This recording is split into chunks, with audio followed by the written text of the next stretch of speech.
Lord of the Mysteries 2, Audiobook, Part 15. Chapter 351, Killing Intent. Damn it. Lumion couldn't help but curse inwardly when he saw Monette. A mix of anger and fear washed over him, a reaction to the stress of the situation. Why is it him again? Why did he appear underground in front of me at such a critical moment? What is he up to? Why is he like the bedbugs at Aubaird's du Coq d'Or, the cockroaches in the trash, and the rats in underground Trier, ubiquitous and unavoidable? Who are you? Hila asked coldly. Her deadpan demeanor swiftly soothed Lumion's emotions. His mind raced as he analyzed the intentions of the Islander swindler, Monette, and the Salle de Bal unique dance hall backing him. Monette, with a sly smile, pinched the monocle in his right eye socket and replied, like you guys, a tomb adventurer. Tomb adventurer. You make grave robbers sound so honorable. Madame Justice once said that the higher a sequence, the more dangerous it is to enter the catacombs. Therefore, the angel Monette believes and can't provide him with any assistance here. The saints with godhood in Salle de Bal unique don't dare enter either. In other words, if Madame Hila and I join forces, we have a high chance of keeping Monette here forever, preventing him from roaming around like a cockroach. Lumion narrowed his eyes as he gazed at Monette. The fear in his heart dissipated significantly, and the dangerous thoughts of using this opportunity to eliminate the swindler in front of him rapidly multiplied. Lumion smiled and looked at Monette. Tomb adventurer? Do you know this place well?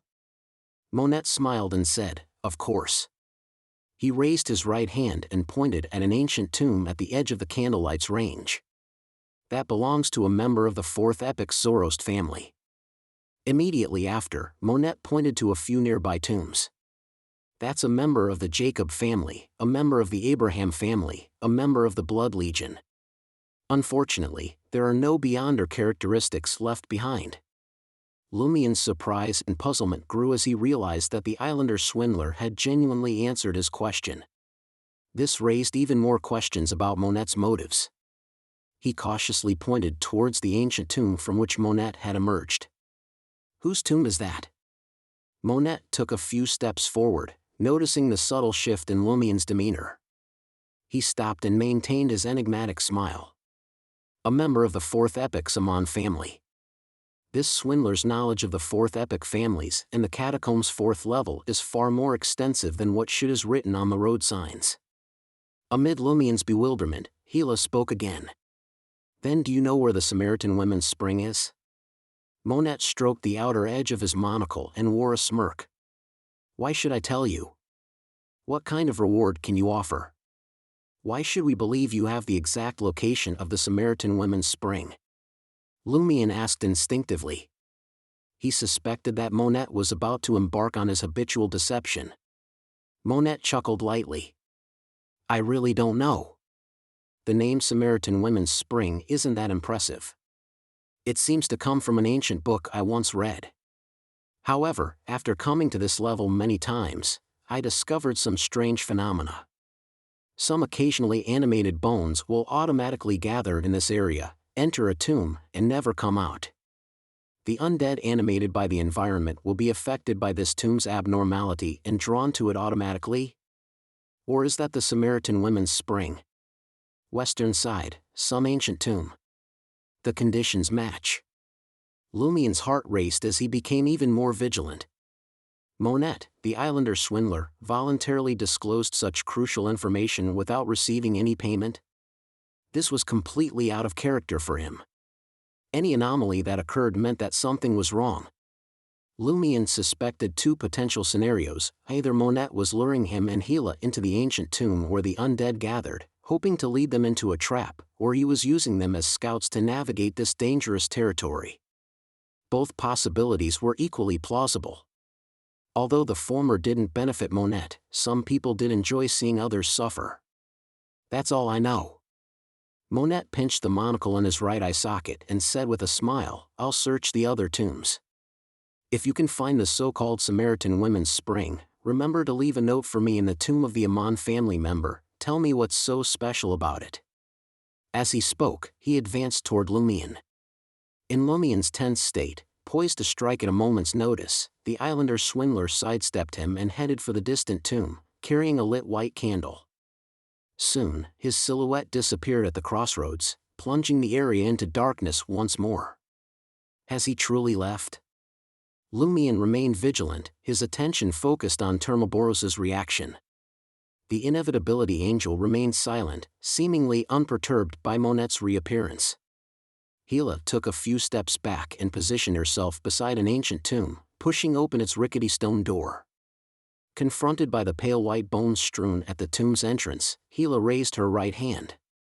As if pulled by invisible threads, the bones swiftly converged, morphing into a swaying humanoid skeleton with a creaking sound. Hela refrained from issuing any commands to the undead creature she had summoned. She observed coldly as it slowly departed from the tomb, drawn by an unseen force into the darkness. Is Madame Hela from the corpse collector pathway, or does she possess a corresponding mystical item? Lumion roughly discerned Hela's intentions. She intended on utilizing the undead creature's characteristic, the automatic attraction to the problematic ancient tomb, to chart their course. The most probable anomaly in this region was the Samaritan women's spring. Holding their burning white candles, the pair followed the humanoid skeleton through the westernmost tombs. Suddenly, another figure emerged from the darkness around the corner, a candle flame accompanying him. A crystal monocle adorned his right eye socket, and an enigmatic smile graced his face. It was that islander swindler Monette once more. As Lumion jumped in fright, Monette asked with a smile, "Is that Samaritan women's spring interesting? Can I accompany you? Why didn't you ask previously?" Lumion's killing intent surged. Without batting an eyelid, he said, "We haven't even located it yet. How would we know if it's interesting? Why didn't you conceal yourself in the shadows, awaiting the completion of our exploration and confirmation of any dangers or traps before venturing forth? That way, the risk would be considerably lower. And even if we succeed, we won't be able to remove the Samaritan women's spring in its entirety." Monette pressed the back of his right index finger against the monocle and nodded in agreement. "You make a valid point." The swindler grinned and retreated into the darkness around the corner. The candle's flame promptly dwindled until it vanished. He left so easily? Lumion's thoughts raced, but he couldn't quite decipher Monette's intentions. He glanced at Hela and noticed that she was sipping liquor again, but her complexion had a pallid, almost bluish hue. She resembled a corpse even more now. "Do you have any idea what's up with these monocle-wearing folks?" Lumion inquired. Hela placed the empty military flask back into her hidden pocket. As she continued to follow the humanoid skeleton, she replied in a cold, ethereal voice, "It's tied to the fourth epoch Salon family." Fourth epoch Salon family. The ancient tomb Monette emerged from belonged to a member of the Amon family. They control the Marauder pathway, much like Franca mentioned the Demoness family's control over the Assassin pathway. Seeing that Hela wasn't inclined to share more, Lumion had no choice but to keep silent and follow. Monette's reappearance pushed aside any thoughts of idle chatter to ease his restlessness. As they proceeded, the candles held by Lumion and Hela took on a faint, eerie shade of dark green. The resurrected skeleton turned into a massive, decaying tomb with a partially open stone door. Lumion's spirit soared, sensing that the Samaritan women's spring lay ahead. At that moment, another figure poked its head out from the side of the tomb. Under the yellowish candlelight, the crystal monocle gleamed with an unsettling brilliance. It was the islander swindler, Monette, once more. He grinned and inquired, "Do you have any messages for your family and friends? I can help convey them." Lumion was so startled that he almost couldn't contain the urge to strike down Monette right then and there. There couldn't be a better place to deal with him. "No," Hela replied icily, choosing not to engage. Lumion exhaled slowly and said, "Neither do I." "What a shame." Monette returned to the dark tunnel beside the tomb, looking disappointed. The yellowish candlelight flickered slightly, indicating that he hadn't gone far and was waiting nearby. Lumion couldn't help but glance at Hela and gesture with his right hand as if cutting a throat. He was asking if they should eliminate the islander swindler in advance. Gila remained silent for a few moments before gently shaking her head. "We'll leave as soon as we obtain the Samaritan women's spring." She intended to stay focused on their objective and avoid stirring up further trouble. "Yes, once I've collected the spring water, I'll teleport away with Madame Gila." Lumion agreed and replaced their candles with fresh ones. After some time, the skeleton still hadn't emerged. Cautiously, they entered the massive tomb through the partially open stone door. At that moment, a raspy, elderly voice echoed from the depths of the tomb. "Halt!" Within the perimeter of the yellowish candlelight, a figure trembled into view. Chapter 352, Spring Source. A figure staggered out from the depths of the tomb. As the figure entered the range of the candle flames, it seemed uncomfortable with the light. It raised its right hand to shield itself from the glare. Similar to the tomb administrators, the figure wore a blue shirt and yellow pants. However, his face bore deep wrinkles and light brown patches. Sparse, dry, white hair adorned his head, and his eyes were an unusual pure black, giving off an icy coldness. For some inexplicable reason, Lumion found it challenging to discern the features of the aged tomb administrator. His form seemed to blur at the edges, blending seamlessly with the surrounding darkness, impervious to the white candle's glow. His breath was so faint it bordered on non-existent. In a hoarse, emotionless voice, like that of a corpse capable of speech, he uttered, "Get out of here. Since it's open for viewing, there shouldn't be any restricted areas." Lumion retorted, echoing the tone of college students in Quartier de la Cathedral commemorative, attempting to reason with him. But the aged tomb administrator repeated, "Get out of here." Lumion turned to Gila, hoping she might succeed in persuading the gravekeeper. If that failed, he was prepared to take more direct action, either restraining the other party or even rendering him unconscious.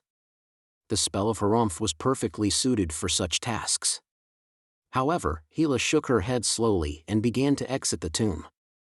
Deep underground near the arcade of the Opera House, Franca gazed at the entrustee and inquired, "What kind of deal?" The warlock-dressed man responded in a shrill tone, "I'll increase the reward to 50,000 Vril d'Or. Go to the Deep Valley Quarry and create a huge commotion, exposing the secret cave. If you're willing, you can sign the contract now. I have a way to ensure the contract's binding powers on both parties. 50,000 Vril d'Or to create an explosion capable of shattering the stone wall at the secret cave's entrance? Why seek us out for such a straightforward task while offering a generous compensation of 50,000 Vril d'Or?" Franca's suspicion deepened. With a subtle movement, Franca produced a fist-sized grayish-white cloth bag and tossed it into the shadows beside her. She assumed a guarded posture against the man across from her and as though it was inconvenient for her to find a necessary item. "Help me find my seal." "Seal?" Jenna materialized from the shadows and caught the small coin bag, hearing the metallic clinks within. She was baffled by Franca's request. Isn't the bag supposed to be filled with coins and the ring of punishment? Franca smiled at the entrustee. "What are the specific terms of the contract?" She sensed the possibility that the other party might manipulate the contract using beyonder powers from the corresponding domain. Franca had a plan to attack before committing to any contract, capture him, clarify the terms, and then consider whether to sign it. Baffled, Lumion followed Gila out of the tomb and asked, "What do we do now?" "Grab my right arm." Gila's voice was colder than before, devoid of warmth. Lumion roughly grasped her thoughts and quickly complied, reaching out to firmly grasp her right arm. Almost instantly, Gila twirled the black diamond ring on her right middle finger with her left palm.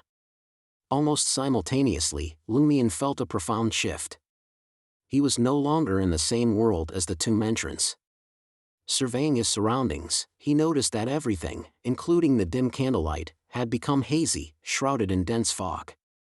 Guided by Gila, Lumion moved cautiously through the thick fog, taking one step at a time. There was no movement in the depths of the tomb, and the two of them slowly advanced in silence. Before long, within the limited visibility of 5 meters, he spotted a rotting coffin standing upright on the ground.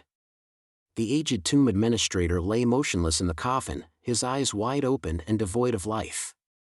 Lumion couldn't detect any sign of breathing this time. In this foggy state, the aged tomb administrator seemed to pay them no mind, allowing Lumion and Hela to pass by as they headed towards the end of the tomb. There, they found a gentle downward slope leading to an unknown destination. Hela gestured for Lumion to release his grip, and the enigmatic concealment dissipated. Standing at the top of the slope, Lumion held a candle flame in his hand, illuminating a path lined with scattered, broken bones. An unsettling chill emanated from the depths of his heart, stifling his emotions and desires. Yet, an unshakable anger and malice of wanting to snap someone's neck persisted, growing stronger. Lumion felt as though he was observing his own duality, a sane self contrasted with a crazed, unfamiliar self. He couldn't help but glance at Hela, who downed a flask of liquor in one go. Her face remained pale, and purplish-red patches marred her skin, making her look as if she had been dead for some time. "Are you all right?" Lumion remembered his primary role as a constant reminder to Hela to prevent her from being corrupted by the catacombs and undergoing any abnormalities. Hela put away the empty flask and replied in a lifeless voice, "I'm fine for now. I've made preparations to deal with this situation. As long as I don't linger too long, I should be all right." Lumion pressed, "How long can you stay?" "About half an hour," Hela replied, beginning to descend the slope. Lumion planned to grab Hela's arm and use Spirit World Traversal to force her out of here a few minutes in advance, regardless of what they found later. Descending deeper, the slope became littered with more bones, gradually taking on complete and original forms. Some resembled humans, while others appeared monstrous. The skeleton Hela had awakened earlier knelt on one knee on this slope, unable to proceed further. As they continued, Lumion noticed a thin grayish-white fog up ahead, contracting and expanding, as if it had a life of its own. Hela slowed her pace and regarded the fog with heightened caution. "Is there a problem?" Lumion asked, finding the fog oddly familiar. Hela nodded and said, "It's very dangerous. I've prepared as best as I can, but I'm not certain it will work." As Lumion listened to Madame Hela's response, he continued to observe the grayish-white fog. Suddenly, he recognized it. "Isn't this the same fog that shrouded Cordo's ruins? The very fog that provided protection when I prayed for boons?" In that moment, Lumion realized the true reason behind Madame Justice's insistence that he accompany Madame Hela in the search for the Samaritan women's spring. He cautiously extended his right palm towards the grayish-white fog, and as they touched, he felt warmth in his left chest. He knew that Mr. Fool's seal had been activated. He pushed forward, his right palm passing through the grayish-white fog without encountering any danger or abnormality. With newfound confidence, he couldn't help but think, "Praise the Fool." After a brief prayer, Lumion turned to Hela with a confident smile. "I've also made the necessary preparations, and they seem effective. I'll grab your arm." Hela didn't inquire further about Lumion's preparations or the information he possessed. She allowed him to grab her left arm, and together, they ventured into the grayish-white fog. The surroundings grew even quieter, and an unusual, almost palpable aura seemed to fill the air. Before long, they heard an ethereal and faint splashing sound. The sound of water. Lumion felt a surge of excitement and relief. They were in the right place, and the Samaritan women's spring was likely nearby. They continued to move forward, and as they did, the grayish-white fog rapidly dissipated, revealing a pond-sized spring. Around the spring, a dark substance of an indescribable color encircled the pale white water at its center. In the water, wet, black seaweed-like hair floated, and a few vague figures struggled to crawl out from the depths. A woman stood beside the spring. It was the white-robed figure Lumion had seen before, suspected to be a high-ranking Demoness. Her face was pale white and translucent, her eyes blank and cold. White bones were scattered around her. Splash! Suddenly, the pale white spring water receded with a splash, leaving behind a pitch-black hole that seemed to defy the presence of light. With another splash, the spring water surged from the dark hole, filling the pond-sized spring once more. This time, it was dimmer, less pale white, and appeared empty and dark, containing countless indescribable colors. In an instant, the spring water blended with the surrounding grayish-white fog, restoring its original appearance when Lumion and Gila first laid eyes on it. In this place, their memories began to blur as if they were slowly fading away.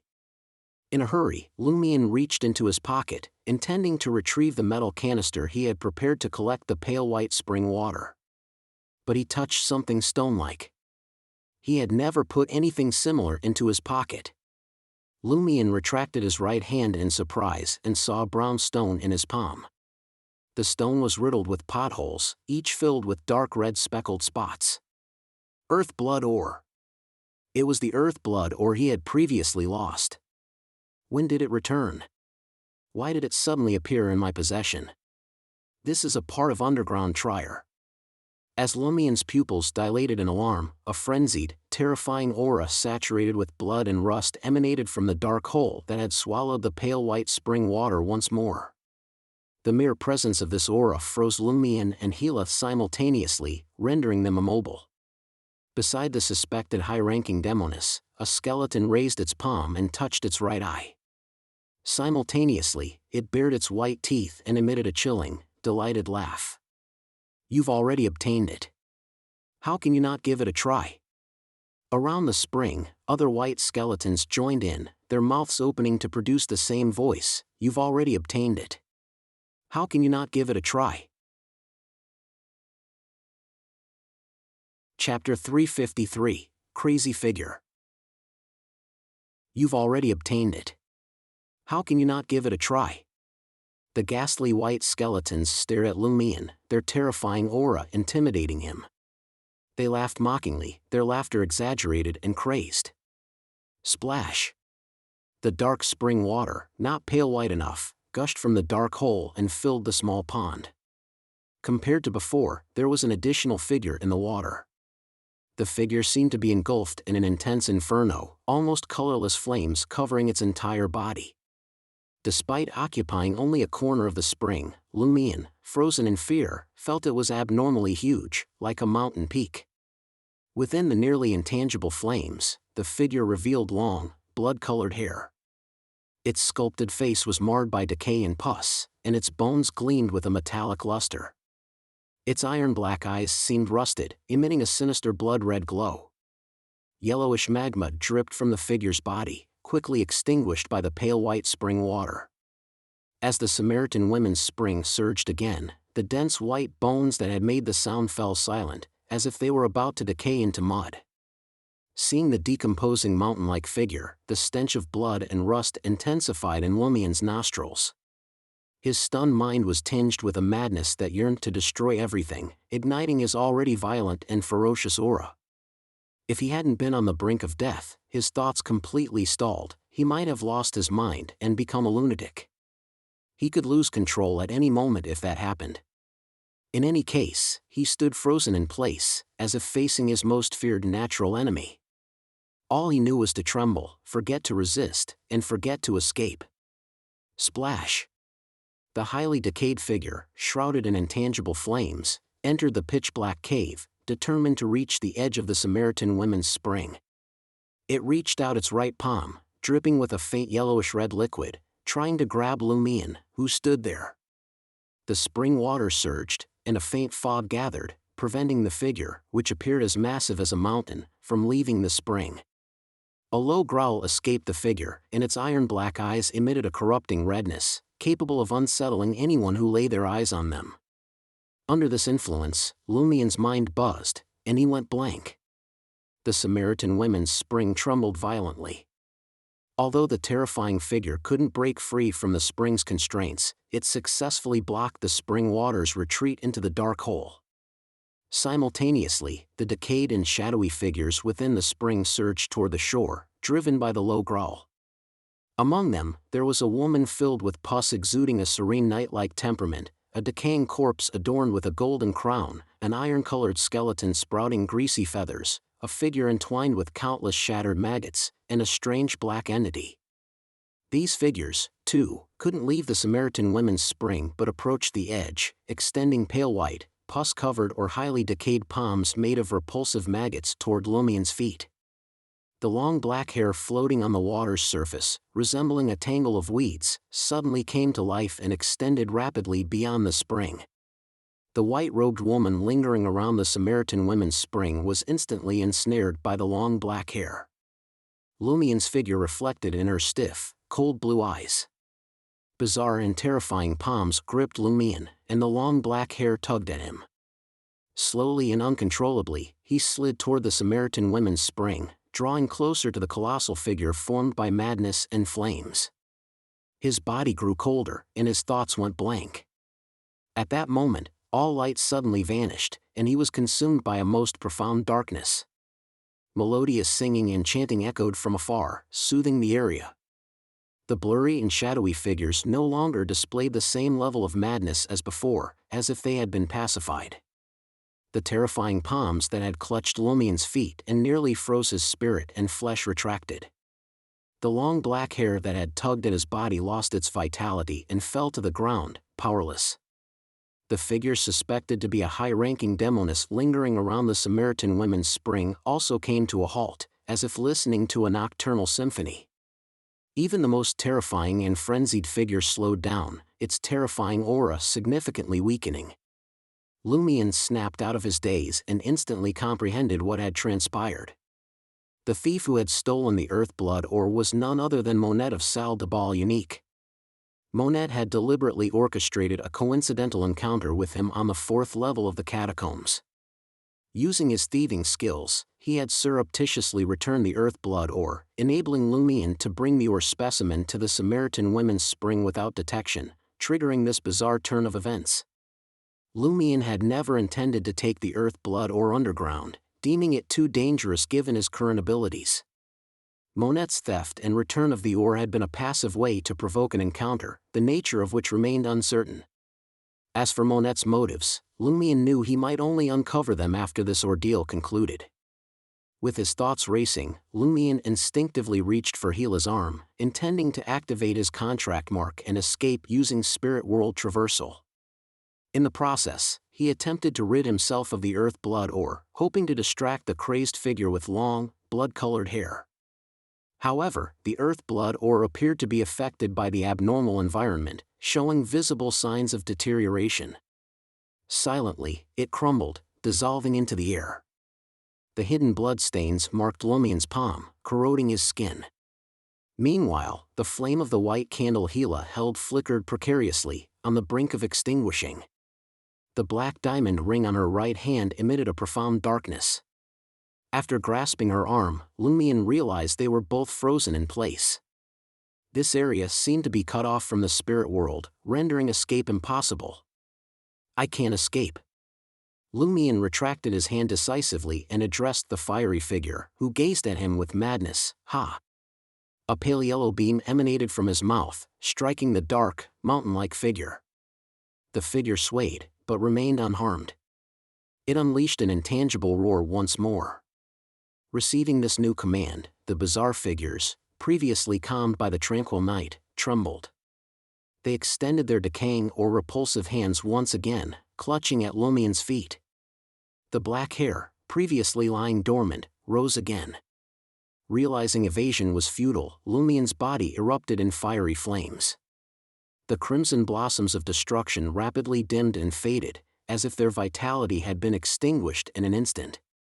The pale white, pus-filled hand was the first to seize Lumien's right foot, silencing him as his thoughts rapidly waned. The highly decayed hand, the iron-colored skeleton adorned with light yellow feathers, and the form intertwined with shattered maggots fulfilled their tasks one after another.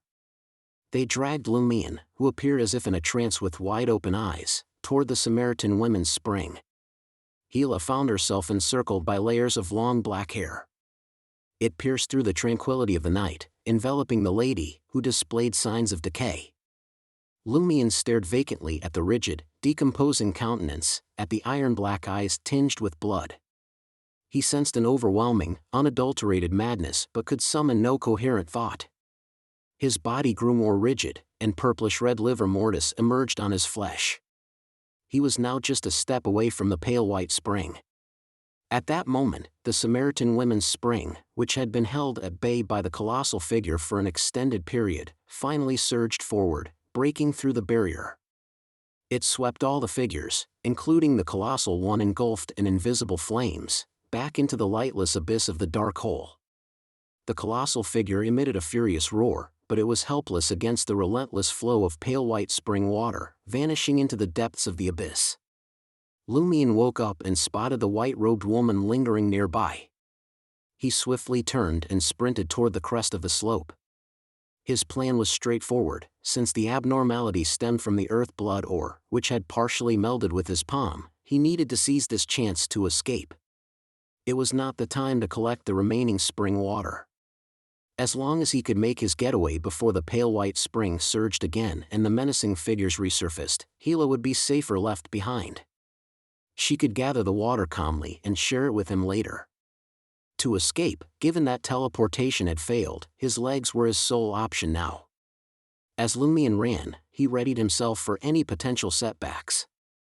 Harnessing his pyromaniac abilities, he steadied the flame of the white candle and retrieved the flawed boxing gloves from his bag, fitting them onto his hands. Concurrently, he attempted to invoke the fool's honorific name in Hermes. The fool that doesn't belong to this era. This inspiration was triggered by the grayish-white fog enveloping the Samaritan women's spring. Splash! Midway through his invocation and while covering some ground, Lumion heard the sound of the spring water surging. It was faster than he had anticipated. The growl, steeped in the scent of blood and rust, reverberated through the surroundings. Unaware of Lumion's thought process, Hela's body shuddered once more, as if she had transformed from an emotionless corpse into a frightened living being. Out of the corner of her eye, she caught sight of the colossal, invisible flame-shrouded figure with blood-colored hair and tattered, blood-stained armor. Lumion, too, was taken aback. He even felt an inclination to surrender and give up his resistance. He strained to endure, unable to continue invoking the honorific name. His only recourse was to place his faith in the flawed boxing gloves. If he could hold out just a little longer, the hidden evil gods might direct their attention toward him because of the material of the boxing gloves, sending forth dangerous creatures to influence or assail him. In the past, Lumion would have prayed for the impending abnormality to remain manageable. But now, he hoped that the more dangerous it became, the better. Only by muddying the waters would a fish have a chance to escape. Chapter 354, Palm. Underground near the arcade of the Opera House. The warlock-dressed man spoke to Franca in a shrill voice. It's simple. There are only 3 specific terms. First, you two must promise to blow up the hidden door of the secret cave in Deep Valley Quarry, creating a commotion that can attract everyone nearby. Second, I'll pay both of you 50,000 vril d'or with an advance of 20,000. Third, you'll face consequences if you don't uphold your end of the bargain. This restriction applies to both parties. We can discuss the details. The man had no intention of deceiving the 2 Beyonders in the contract. Instead, he planned to use his abilities to modify the mission's content the moment the contract was established, forcing them to infiltrate the secret cave in Deep Valley Quarry and retrieve what he wanted, along with sufficient evidence. This entrustee had once purchased a human soul for 1,000 vril d'or using this unique ability to tamper with transaction terms. He believed he wouldn't be disappointed this time. As Franca conversed with the warlock-dressed man, Jenna, hidden in the shadows, reached into the small money bag and idly stroked the gold, silver, and copper coins inside. She was certain that there was no seal inside the money bag. Or rather, Franca didn't have a seal. What does she mean? Jenna's gaze shifted to the entrustee who had stated the terms of the contract, finding it rather peculiar. If he wanted to strike a deal, why not apply for notarization at the mysticism gathering just now? If he were afraid that the contents of the commission would be exposed, he could have gone to the conversation room and borrowed the host's mystical item. There was no need to secretly follow us for the commission. Something is definitely off. Jenna understood why Franca had tossed the coin bag to her. As soon as she realized that something was amiss, she was to immediately use the ring of punishment to attack the other party and take control over the situation. Phew. Jenna exhaled slowly and put on the ring of punishment. Using the shadows, she closed the distance between herself and the entrustee. Franca glanced at the shadows not illuminated by the carbide lamp and smiled at the entrustee dressed as a warlock. That sounds reasonable, but I need to confirm if you're lying and if there's a problem with this matter. As she spoke, she gently tossed the carbide lamp in front of her and retrieved a mirror from the assassin's suit's hidden pocket. She smiled and said, "Coincidentally, I'm skilled in divination." Upon hearing this, the entrustee dressed as a warlock's pupils dilated, and his entire body tensed up. He wasn't sure if magic mirror divination could expose his scheme. Hidden in the shadows, Jenna detected his abnormality. Without hesitation, she raised her right hand slightly, causing the iron-colored ring covered in tiny spikes to glow. Simultaneously, 2 blinding bolts of lightning shot out from her eyes. Psychic piercing. At the Samaritan Women's Spring, Lumion and Gila were once again gripped by a horrifying terror, consumed by pure madness. They stood frozen in place, their bodies quivering slightly. While this madness immobilized them, it paradoxically spared them from imminent death. Their frozen bodies burned with an intense heat, and their dormant thoughts ignited with fury and brutality.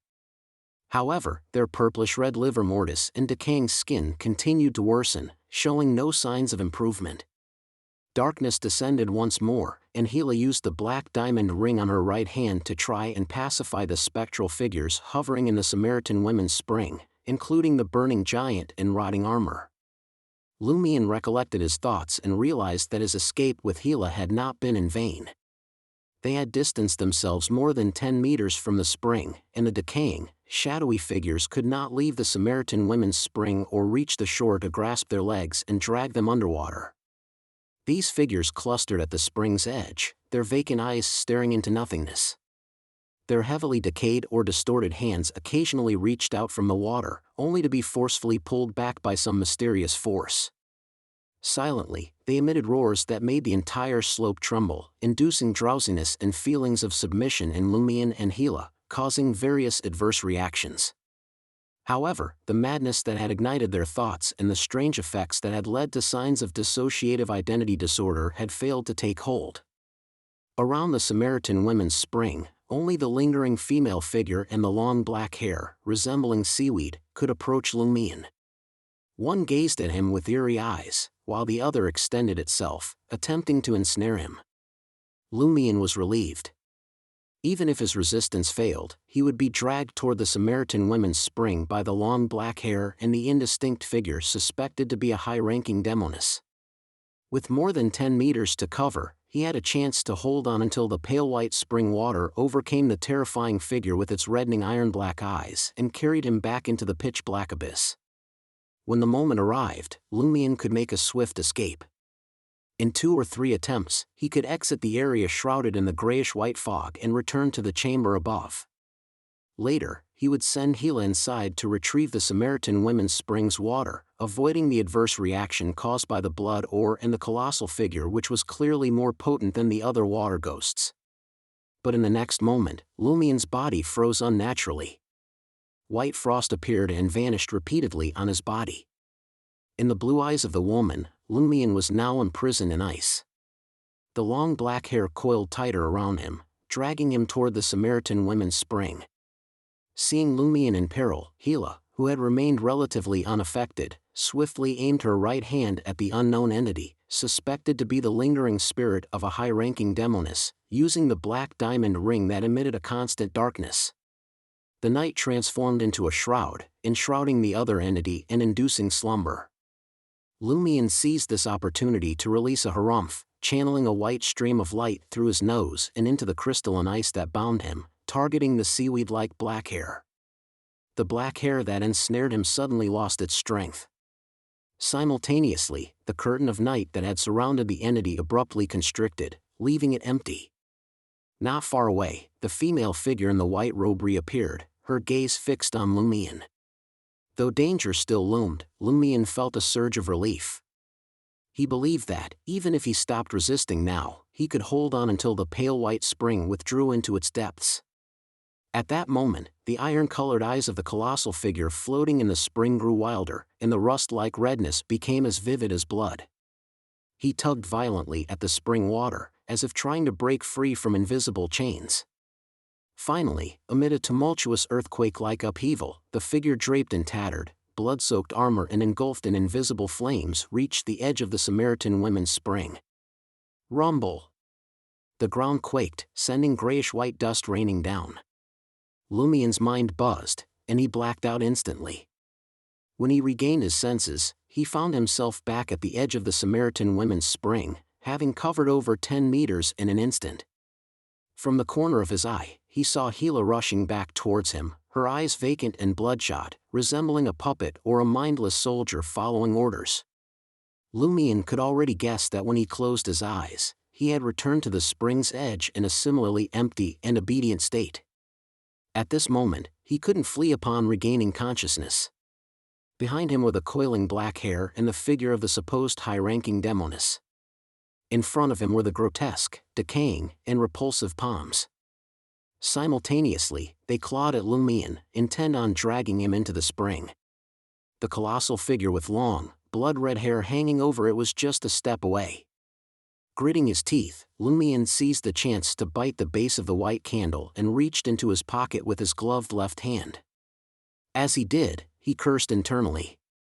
"You dogs-hit evil gods have been observing me for so long. Why haven't you sent anything to harm me? Where are the promised dangerous creatures? Are you afraid to confront that insane figure here?" Despite his curses, Lumien didn't give up. He drew a dagger and was about to cleave off his right palm, which had been corroded by the earth blood ore. "If you want it, take it." As for whether the 6 a.m. reboot each morning would cause his missing right hand to regenerate, he didn't care at this point. At that moment, a pale white hand emerged from the pitch-black hole at the depths of the spring, where the ground trembled and quaked. The fingers of the hand were slender, with cracks running along its back. These cracks oozed pale yellow feathers and decaying yellow pus. The skin on either side of the cracks was crystalline like jade, but pale and dark. As the palm emerged, it crossed the barrier of the spring water and seized the right leg of the colossal figure. The figure, clad in tattered, blood-stained armor and shrouded in intangible flames, swayed uncontrollably as it was pulled toward the pitch-black abyss deep within the pale white spring water. It struggled and resisted with all its might, but the bizarre palm's retreat remained relentless. The only response was the falling of light yellow feathers, pus stained with blood, and skin that was no longer crystalline but highlighted with black, living blood vessels. Countless complex symbols, pale white, pitch black, or dim, appeared, carrying the frenzied and terrifying figure as it rapidly shrank toward the pitch-black spring. Lumien couldn't witness the scene, nor could he see what was happening. All he knew was that the massive figure with a decaying face, blood-red hair, and iron-black eyes was moving away from him.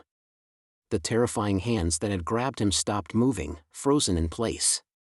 The crazed figure growled repeatedly but couldn't break free.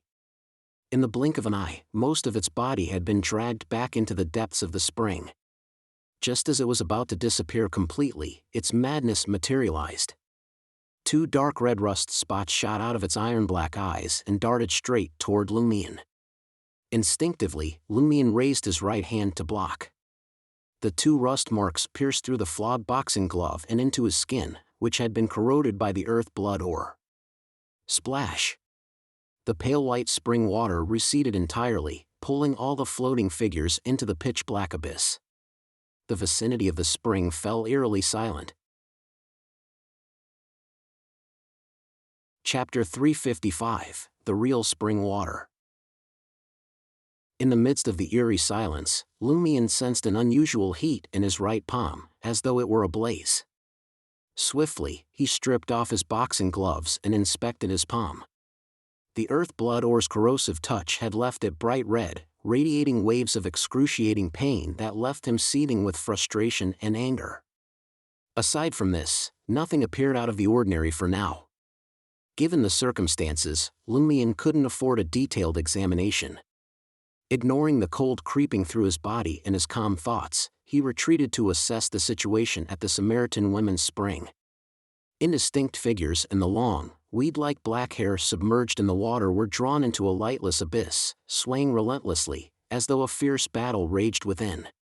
The white-robed, corpse-like figure that had lingered nearby had vanished into thin air, leading Lumion to suspect that his encounter with the suspected high-level Demoness on the 4th floor was linked to a similar change in the Samaritan Women's Spring. This sight sparked a daring idea in Lumion's mind. Seeing the terrifying figure pulled back to the fountain by a strange power, one in fierce resistance and the other trying to suppress it, it seemed unlikely a victor would emerge quickly. Lumion decided to stay vigilant, pause his escape, and explore the possibility of setting a trap while collecting some of the pale white spring water once it surged again. The water ghosts were nowhere to be seen at the spring's bottom, nor were there any blurry figures lingering nearby. It appeared to be a safe moment. In the next instant, Lumion noticed Gila producing a golden bottle adorned with intricate, mystical symbols, reminiscent of the symbols he had seen at the basement door of the Highland Mystic Potion Shop. Gila didn't wait for the pale white spring water to rise again. She squatted down and pressed the bottle's opening to the damp soil at the spring's edge. The soil was dark-colored, and the closer they got to the pitch-black hole, the more it seemed to contain countless colors. The soil was more ordinary the farther it was from it. It was no different from the slope itself in areas where hadn't been submerged by the spring water. The soil, dark and filled with countless colors near the pitch-black hole, dried up as the pale white spring water receded into the abyss.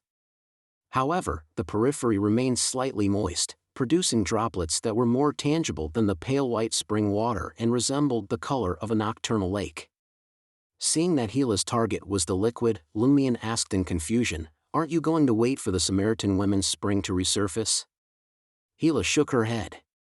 "This is the true Samaritan Women's Spring water. The pale white water is too dangerous to touch right now. Contact with it means instant death, wandering forever near the spring or its source. Our containers are no exception." That terrifying? Could it be that the Samaritan Women's Spring is a byproduct of the pale white water and not its true form? Lumion took out a metal canister he had prepared in advance and held it to the droplets seeping from the soil at the spring's edge.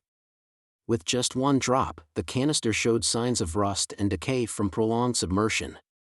Without a word, Gila produced a golden canister engraved with intricate symbols and tossed it to Lumion. Only then did Lumion manage to collect the Samaritan Women's Spring. His attention remained focused on the dark spring. As long as the earth-shaking tremors ceased, he planned to make a hasty retreat with the Samaritan Women's Spring water he had collected. 1 drop, 2 drops, 3 drops. The spring water entered the golden canister at a painstakingly slow pace, as if it might stop at any moment. His prepared canister, on the other hand, grew increasingly rusty and fragile. Lumion watched the sluggish progress, concerned that the pale white spring water might surge again. Frustration and anxiety welled up inside him. Hence, he silently cursed to relieve his pent-up emotions. Drip, drip. He had only filled a third of the bottle when Gila decided to stop and seal the golden canister. "I mustn't be greedy," Lumion warned himself, putting an end to the collection of Samaritan Women's Spring with Gila. Together, they sprinted toward the summit of the slope. Before long, the sound of water echoed from behind them. Once more, the pale white spring gushed forth from the pitch-black hole. Without looking back to assess the situation, they continued their sprint through the grayish-white fog, as if a relentless, intangible monster pursued them. In a matter of seconds, they finally reached the fog's edge. Lumion grabbed Gila's arm and propelled himself forward. Exiting the shroud of grayish-white fog, Lumion finally breathed a sigh of relief. The coldness in his body abated, and his thoughts settled significantly. Psychic piercing. Jenna emerged from the shadows, her eyes crackling with lightning.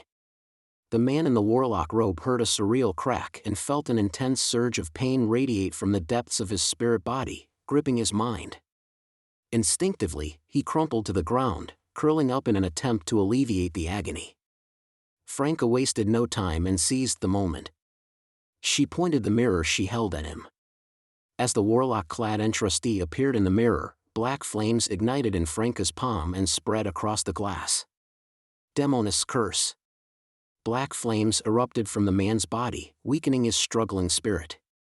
Soon after, crystalline ice encased him layer by layer, and colorless spider silk cocooned him, revealing his form. Franca's intention was to restrain him, not kill him.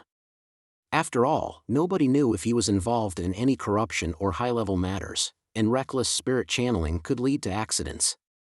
Seeing the man weakened and heavily restrained, Franca whispered in surprise, "That's it?" She had no doubt that she and Jenna could defeat the other party with a surprise attack, but she hadn't expected it to be so straightforward. In the next moment, the man struggled to speak under the threefold control of black flames, ice, and spider silk, his voice faint but determined. "You're committing a crime." As soon as he finished speaking, a violent tremor emanated from deep underground. A rock from the tunnel's ceiling plummeted toward Jenna's head. Jenna swiftly rolled to dodge, but she still felt the impact of falling debris. Franca faced a similar predicament. She sensed that if this continued, the entire tunnel might collapse. Even with mirror substitution, she couldn't guarantee her safety in this segment of the tunnel. Without hesitation, she clenched her right hand, reigniting the remaining black flames within the intrustee's body. Black flames engulfed his spirit body, and the warlock-dressed man quickly met his end. The tunnel's tremors ceased, leaving nothing but dust hanging in the air. Franca breathed a sigh of relief and wasted no time. She swiftly set up a spirit channeling ritual, while Jenna kept a vigilant eye out for any passers-by while kneading her shoulders and back. After a while, Franca completed the magic mirror spirit channeling spell. Holding the mirror, she gazed at the pale white face with a hint of arrogance and inquired, "How much do you know about the secrets of the Deep Valley Quarry?" The man's spirit responded in a daze. "Some seek to use machinery to prolong their lives, while others seek machinery to acquire life. A portion of the Deep Valley Cloister is sliding into the abyss." "Can't you be more specific?" Franca pressed. "Which organization are you from? Why are you exploiting the gatekeeper's disappearance?" Just as the man was about to respond, an ever-changing fog suddenly enveloped the mirror. Crack! The mirror in Franca's hand shattered instantly. Bang! The man's body, encased in ice and spider silk, exploded. His flesh disintegrated into mist that filled the surroundings. Almost simultaneously, Franca shattered like a mirror, breaking into fragments that fell to the ground. Her figure quickly outlined at the tunnel's intersection and appeared beside Jenna. As expected, something was amiss, Franca said solemnly, watching as the indeterminate blood mist gradually settled and melded with the ground. By that point, the corpse had transformed into a pile of minced meat, with only the metal items on it remaining intact. Franca and Jenna conducted a simple search and found a brass key and coins worth 200 to 300 vril d'or. They didn't dare linger. After erasing any traces of their presence, they made their exit. Approximately 2 to 3 minutes later, a pair of legs clad in knee-length brown boots materialized beside the puddle of flesh and blood, clutching a shrunken, golden kettle with a protruding wick. The scorching sunlight bathed the entrance to the catacombs of Place du Purgatory, and Lumion felt as though he had returned from the kingdom of the dead to the world of the living.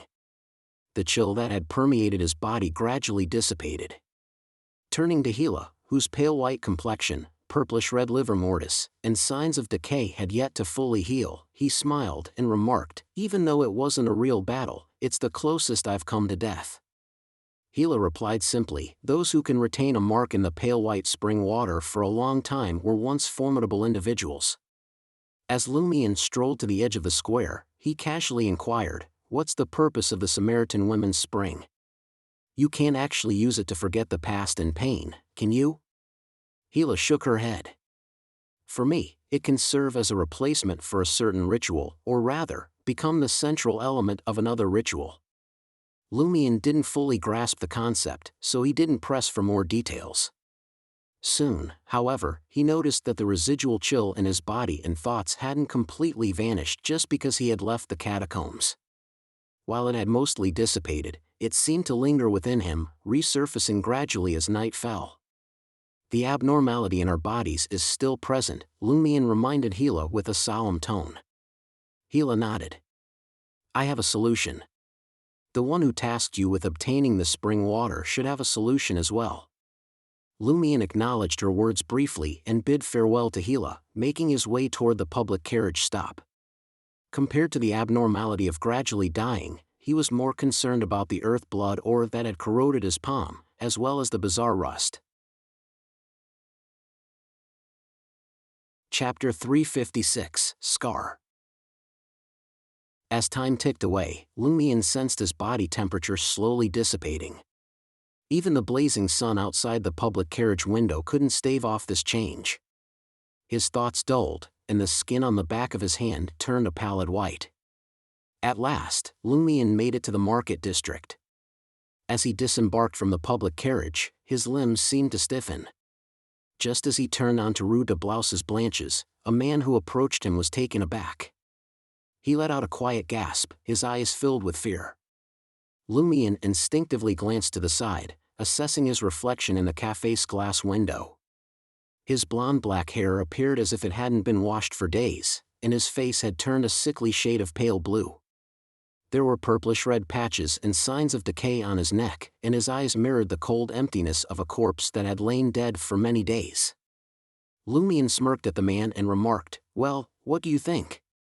Have I convincingly transformed into a zombie?" He noticed his voice adopting a colder tone, reminiscent of Gila. The gentleman silently cursed and bypassed the fellow who appeared ready to attend a masquerade ball. Lumion knew the corruption consuming him was worsening. He quickened his pace and reached the safe house he hadn't yet turned over. Swiftly, he arranged the altar, unfolded a piece of paper, and penned a brief letter to Madame Magician. "I fulfilled Madame Justice's mission and acquired the spring water of Samaritan Women's Spring, but I'm also succumbing to corruption. It's worsening. How can I eradicate it?" After neatly folding the letter, Lumion summoned Madame Magician's messenger. The doll messenger materialized above the blue candle flame and gave Lumion an approving nod. "I'm quite fond of your current demeanor, though your hair is too greasy." The aura of near-death? Lumion's urge to mutter was weaker than before. After watching the doll messenger depart, he set a 15-minute time limit. If Madame Magician didn't respond by then, he'd have to explore other avenues to rid himself of the corruption. One possibility was to perform a ritual and beseech Mr. Fool. Tick, tock. The needle on the pocket watch borrowed from Salle de Balbrise maintained a steady rhythm. However, Lumion had previously noticed that it was nearly 10 minutes slow. It was as if the closer he came to the Samaritan Women's Spring, the slower it ticked. Suddenly, starlight materialized from the void, forming a mysterious and ethereal door. The door swung open, and Madame Magician emerged, dressed in a brownish-yellow gown. Beyond the door, there was a profound darkness adorned with starlight. The Tarot Club's major arcana card holder glanced at Lumion and gave a gentle nod. "Pray to Mr. Fool for an angel's purification." "I'll still have to pray to Mr. Fool." Lumion didn't probe further. He proceeded with the ritual at the prepared altar. He lit the candles in the correct sequence and let the extract drip. After burning the herbs, he stepped back, gazing at the candle flames, and intoned in a deep voice, "The fool that doesn't belong to this era, the mysterious ruler above the gray fog, the king of yellow and black who wields good luck. I implore you to cleanse the corruption within me." Once the ritual concluded, Lumion once again saw an angel formed from light, surrounded by 12 pairs of luminous wings. With only his peripheral vision remaining, he felt the chill in his body dissipate, and his body temperature quickly returned to normal. Before long, the angel departed. Lumion looked at the full-length mirror in the room and realized that his complexion, hair, and eyes had completely returned to normal. The purplish-red liver mortis had vanished entirely. Only a few traces of decay remained, but there were no signs of deterioration. It seemed that these remnants would heal with time. Lumion expressed heartfelt gratitude to Mr. Fool and concluded the ritual. As he turned to Madame Magician, a sudden recollection struck him, and he hastily raised his right hand to inspect his palm. The wound from the corrosion of the earth blood ore was still there. Though it was no longer as vividly red as when it first fused with the rust, it hadn't faded either. It appeared as if he had marked his palm with a few scars using blood. Sensing a faint undercurrent of madness and violence emanating from his right palm, Lumion furrowed his brow in confusion. Can't this be cleansed? Madame Magician fixed her gaze on his right palm for a few moments but didn't provide a direct answer. Instead, she spoke, "Share the details with me." She took the initiative to pull up a chair and sat down, showing no inclination to continue the conversation standing. Lumion settled into a chair at the wooden table, beginning with Madame Justice's assignment and recounting how he and Gila had each extracted a third of a canister's worth of Samaritan women's spring water. He narrated the encounter with the colossal, frenzied figure and the bizarre power. Simultaneously, he didn't omit any details about Monette's appearance and actions, as well as the curious return of the earth blood ore. Madame Magician listened to Lumion's account in silence before letting out a chuckle. It's quite challenging for truly formidable figures to die completely. Even without beyonder characteristics, bodies, or souls, they often leave behind mental imprints, death marks, residual auras, and other remnants. When the right conditions align, they may find a way back into the real world with a suitable vessel. Like the oldest one, the Creator? Lumion grasped the gist of Madame Magician's explanation and inquired further, "So, who is this figure?" Madame Magician took a moment to reflect and replied, "It's likely the Blood Emperor of the Fourth Epoch, Alista Tudor." The Blood Emperor? One of the four emperors? Lumion had heard this title and name mentioned by Gardner Martin. Alista Tudor's empire once spanned what was present-day Intis. The Trier, submerged underground, had served as his capital. According to Gardner Martin, the Blood Emperor was a true deity who grasped the hunter pathway, signifying that he was a Sequence Zero Red priest. That's correct, Madame Magician affirmed. The War of the Four Emperors was a genuine conflict among gods. Alista Tudor met his end in the submerged Fourth Epoch Trier, which also caused the capital to sink underground. He had long descended into madness and committed numerous atrocities. Rumor has it that he nearly entombed all the deities who participated in the war alongside him. Even now, many remnants of that war lie buried beneath Trier, profoundly shaping some aspects of the Fifth Epoch's history. The Fifth Epoch, the epoch in which Lumion and his companions resided, was often referred to as the Iron Age. Nearly burying all the deities who participated in the war? The Blood Emperor was truly deranged. Lumion mused, genuinely intrigued. What occurred during the War of the Four Emperors? I'm not entirely certain either, Madame Magician admitted with a shrug. I've only heard about it from two beings who personally witnessed the war. Even they don't possess the full picture. After all, one should not look directly at a god. Remember, never look directly at a god, even if it's an incomplete mythical creature transformed from a Sequence 4 saint. Beings who had personally experienced the War of the Four Emperors and still survived to this day. To have participated in such a divine conflict, they must be at least angels. Could they be the two angels beside Mr. Fool's throne? Yes, the Holy Bible mentioned that Mr. Fool's angel of time was an ancient angel, and one of them could be this figure? Lumion pieced together the information he had and ventured a guess. Having heard Aurora mention the concept of mythical creatures and their associated complexities, Lumion had no doubt about the admonition never look directly at a god. Eagerly, Lumion asked, "So, after the Blood Emperor's demise, his mental mark, death mark, or residual aura remained sealed within the Samaritan women's spring?" That would likely be a death mark, but I suspect it's intertwined with a mental mark, residual aura, and even some lingering spirits left behind for reasons unknown. Otherwise, Blood Emperor Alista Tudor wouldn't persist in a combative state within the spring. Heh, combat can indeed be considered a hunter trait, Madame Magician speculated.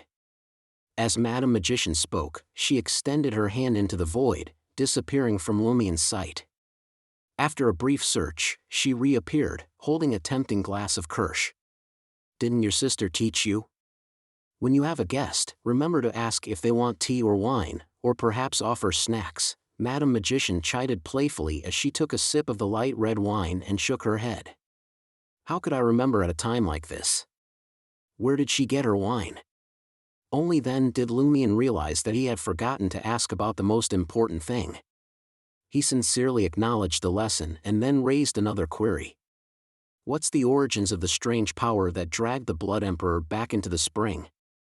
I don't know, Madame Magician replied candidly. Even a true god might not know.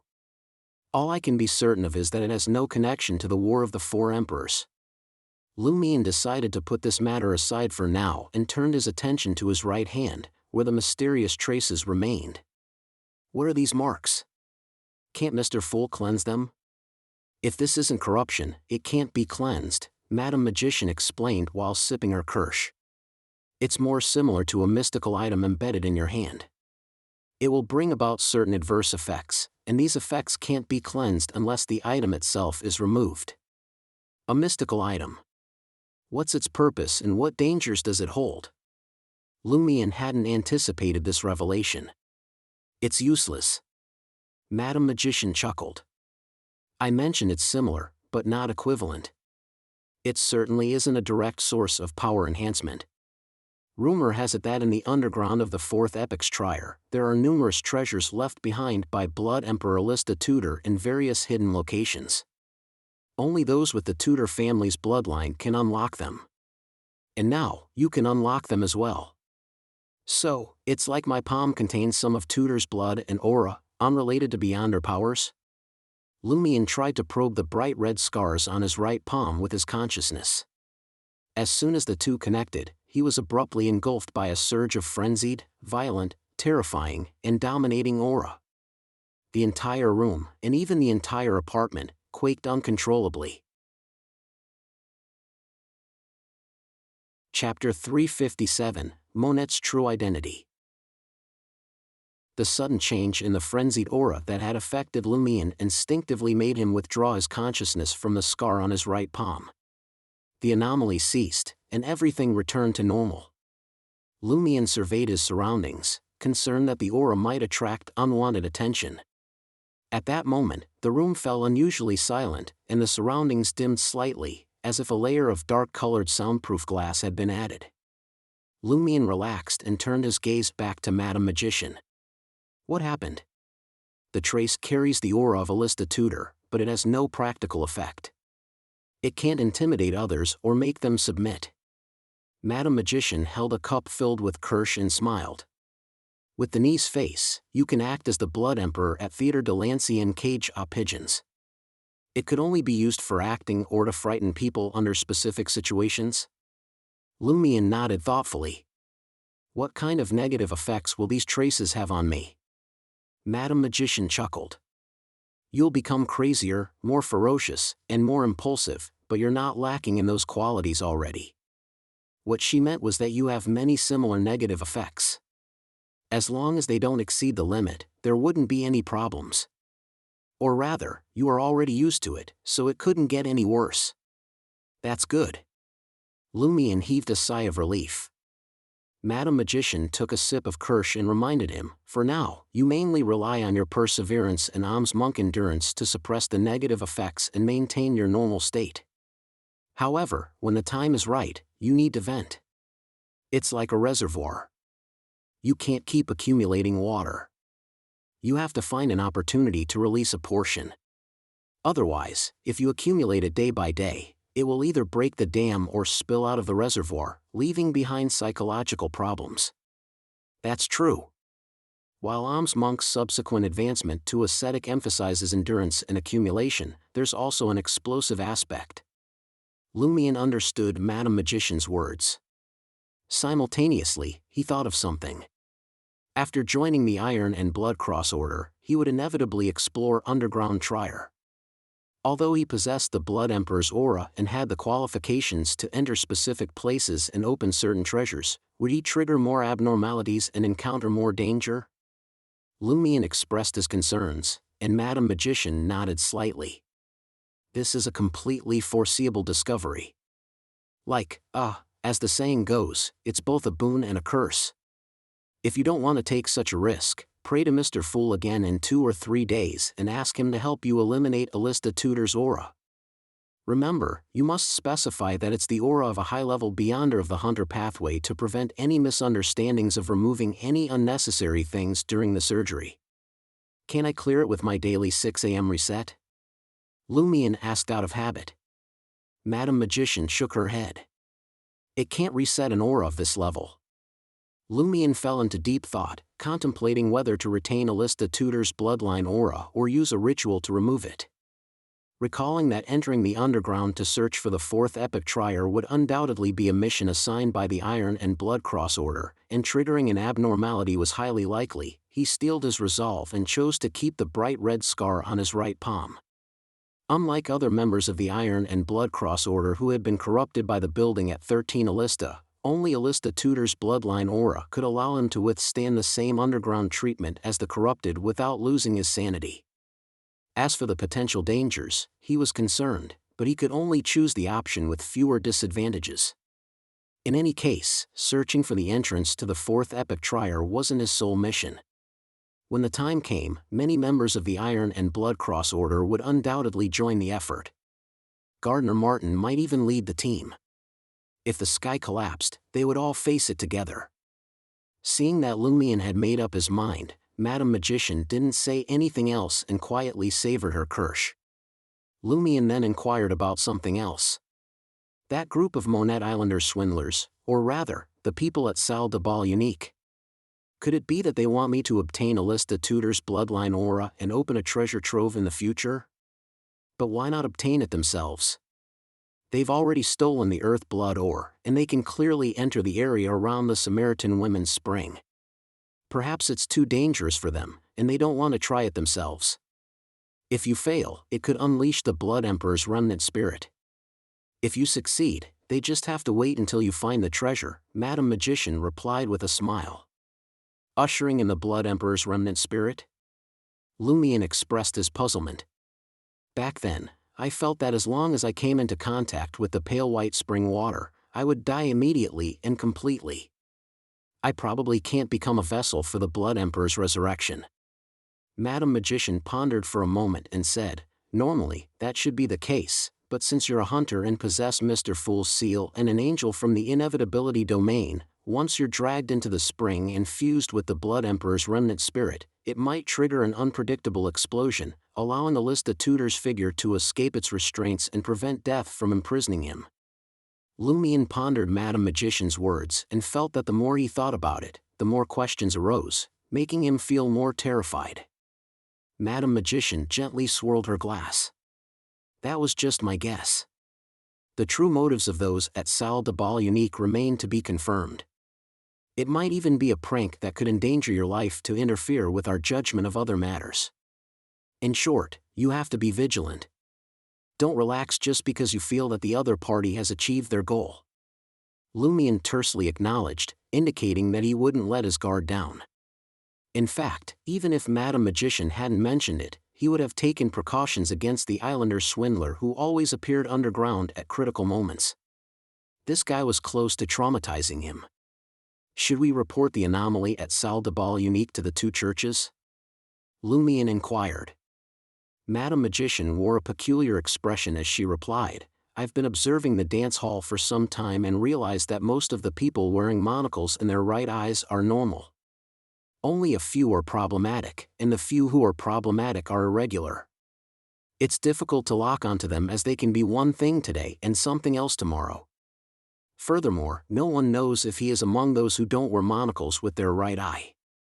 To completely eliminate him, we might have to apprehend everyone on that street and those who have visited the dance hall, either destroying or purifying them.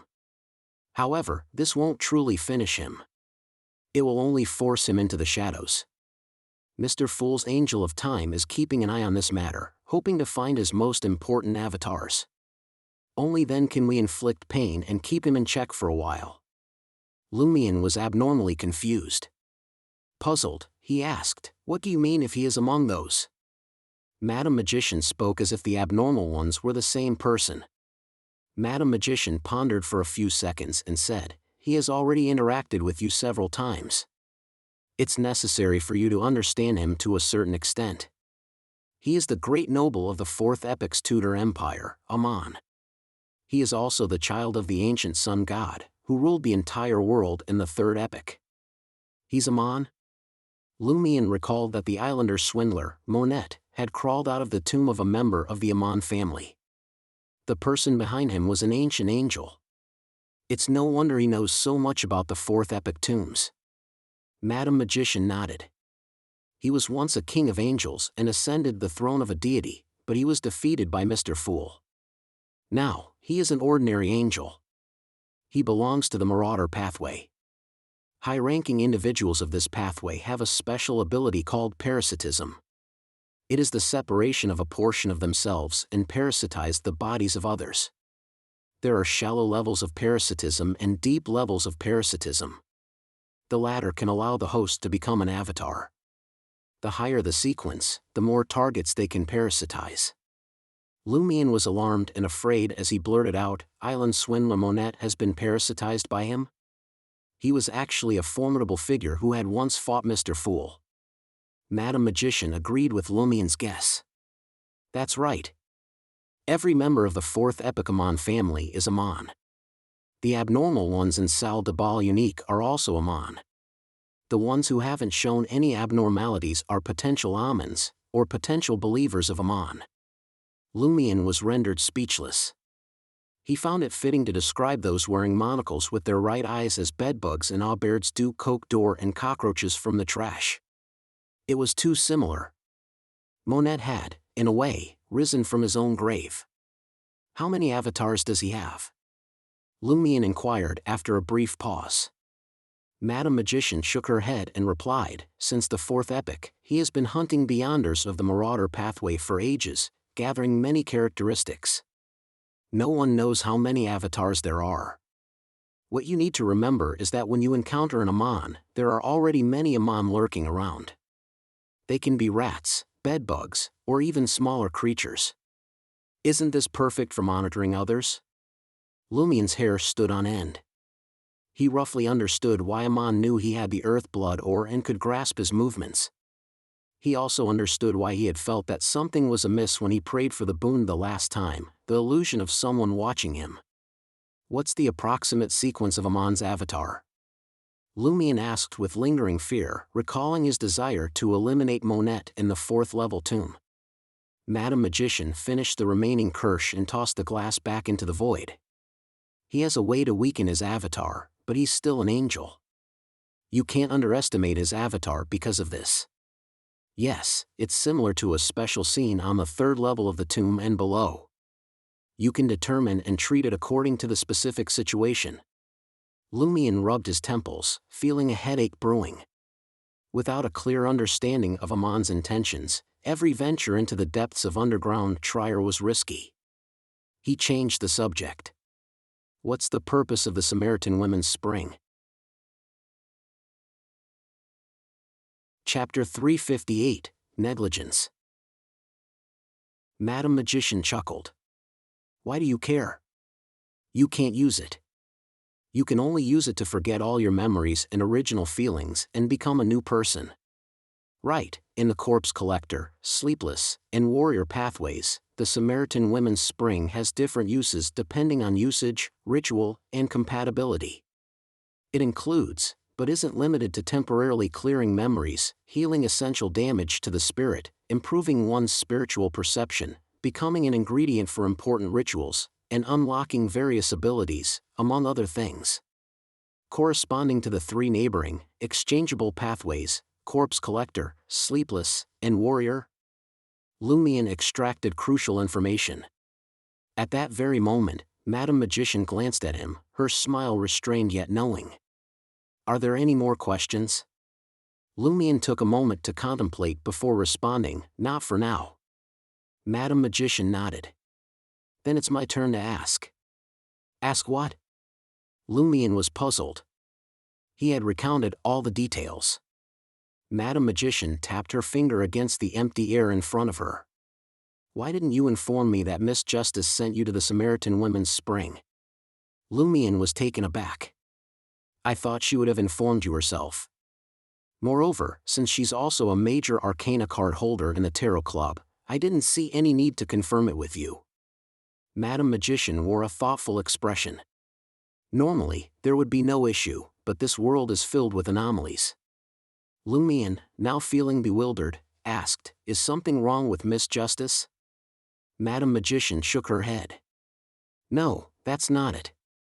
The problem lies in the fact that shortly after you accepted the journey to the Samaritan Women's Spring, the Earth Blood Ore went missing.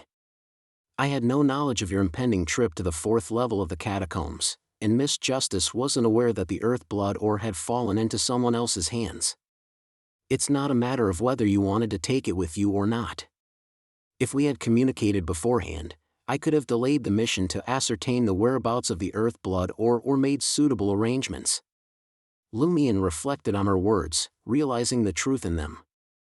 Having foreseen that the Earth Blood Ore would bring about certain encounters underground, she couldn't ignore the hidden connection between the loss of the Earth Blood Ore and the journey to the Samaritan Women's Spring. Lumion's negligence, or rather, his assumption of a reasonable course of action, had led to the subsequent encounters that later awaited him. Madam Magician fixed her gaze on Lumion for a few seconds before responding, "You can't entirely be faulted for how you handled the situation. I'm merely reminding you to exercise more caution in the future." She paused, her words heavy with meaning. "This will become even more crucial when you seek the entrance to the 4th epic trier in the days to come." "Yes, Madam Magician." Lumion accepted her guidance wholeheartedly. After Magician disappeared with the bottle of Samaritan Women's Spring water, Lumion swiftly tidied up the altar and settled back down. He contemplated his errors during the operation. Firstly, Madam Magician is right. I should have informed her about Madam Justice's commission. Even if they had already communicated privately and there were no issues, I should still mention it. After all, my major arcana card holder isn't Justice but Magician. Helping other major arcana card holders requires my own major arcana card holder's permission. Secondly, before entering the Samaritan Women's Spring, I should check my condition and items for a final confirmation. Unless there's a battle or an emergency, this should be a necessary process. If I had remembered and completed this matter, I could have avoided many problems in advance. I wouldn't have brought the Earth Blood Ore into the Samaritan Women's Spring area undetected. Monette, no, Amon, appeared several times and deliberately frightened me to disrupt my thoughts and keep my attention on him instead of my own state, causing me to neglect the Earth Blood Ore's return. Thirdly, I didn't notice Termoboros's abnormality. He remained silent in the face of Monette's appearance, unlike his vigilance and anxiety from before. Although he is sealed, he can sense his surroundings through me. As an angel, how could he not notice Amon stuffing the Earth Blood Ore back into my pocket? Furthermore, his fate is intertwined with mine. When I entered the Samaritan Women's Spring with the Earth Blood Ore, my fate must have changed. How could he not have noticed? Why didn't he warn me? Does he also want to use the special environment of the Samaritan Women's Spring and the abnormality caused by the Earth Blood Ore to find a way to escape the seal? Yes, he was the one who warned me that the Earth Blood Ore was special and said it would bring me a fortuitous encounter. The strange power ultimately prevented him from achieving his goal. Who could it be? It's true that an evil god's angel can't be trusted completely. Termoboros has been acting so reliably recently. He reminds me from time to time not only to avoid dangers that can affect him but also to lull me. He's waiting for an opportunity to stab me in the back. You're a hunter too. After entering the Samaritan Women's Spring, there was no problem with my choices. The adverse effects erupted, and with all kinds of mental corruption stacked on top of each other, it was already very difficult for me to react. Regardless of right or wrong. If the corruption hadn't conflicted and hindered each other, I might have gone crazy on the spot. Lumion reviewed the entire matter and suddenly chuckled. Termoboros, how did you not notice Monette stuffing the Earth Blood Ore back to me? But Termoboros remained silent, withholding any response. Lumion roughly ascertained the role this Inevitability angel had played in the recent events. He examined the items on his body, fearing that they would also lead him to death. Thankfully, the inanimate objects were relatively unaffected and suffered no substantial damage. As for the rust that the flawed boxing glove encountered, it wasn't a true attack. Apart from leaving some traces, it didn't affect its usage. As for the gazes and dangerous creatures that wearing the boxing gloves would bring, Lumion didn't have any thoughts. He believed that the special environment of the Samaritan women's spring limited the corresponding negative effects. After doing this, Lumion surveyed the surroundings. He felt an indescribable fear and disgust for the safe house that Amon had once entered. He felt as if there were eyes hidden in the surrounding air. Of course, this was mainly psychological. After all, Madame Magician had already visited. After dismantling the hidden traps in the safe house, Lumion opened the door and left with all his belongings. He planned to never return, preferring to waste the rent. In Trier, in a verdant park, Magician, adorned in a brownish-yellow dress, observed a golden retriever leisurely strolling on the grassy path. She turned to the woman standing beside the dog, who wore a simple white dress with delicate green patterns.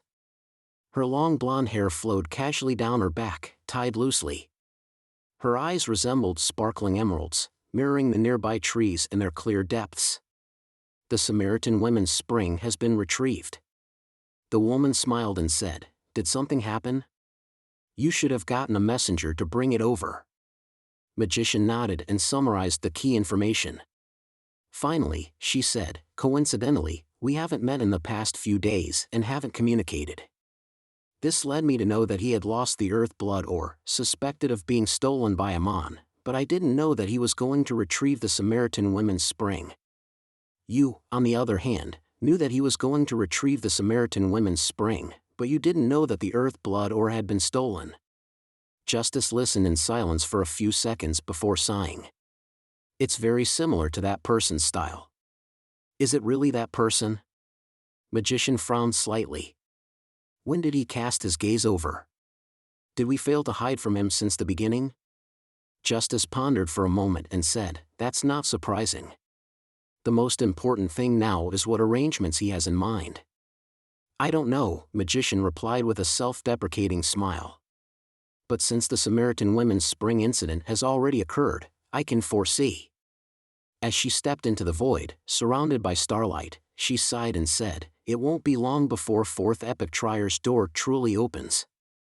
Outside an abandoned castle, Justice materialized at the door, clutching the golden canister containing the Samaritan women's spring. In front of her, a dark illusory sea materialized. She stepped into it and arrived in a special dream. In the dream, not only was a portion of the inverted black mausoleum missing, but it had also split in half. Deep cracks covered its surface, and pale yellow feathers stained with oil and various symbols of death were scattered everywhere. Justice floated in midair, tipping the golden canister in her hand. Under her guidance, a portion of the Samaritan women's spring's water transformed into dark rain that gently sprinkled onto the ground. All the damage healed further, and the two halves of the mausoleum gradually closed in. Amidst this transformation, Justice stowed away the golden canister and gazed at the remaining Samaritan women's spring. She muttered to herself, 2 more rounds should suffice. On the second floor of Salle de Balbrise, Lumion's bedroom. After taking a nap, he raised his right palm and realized that the bright red scar had faded significantly. It looked more like the marks left by compression. Lumion heaved a sigh of relief. That won't attract too much attention.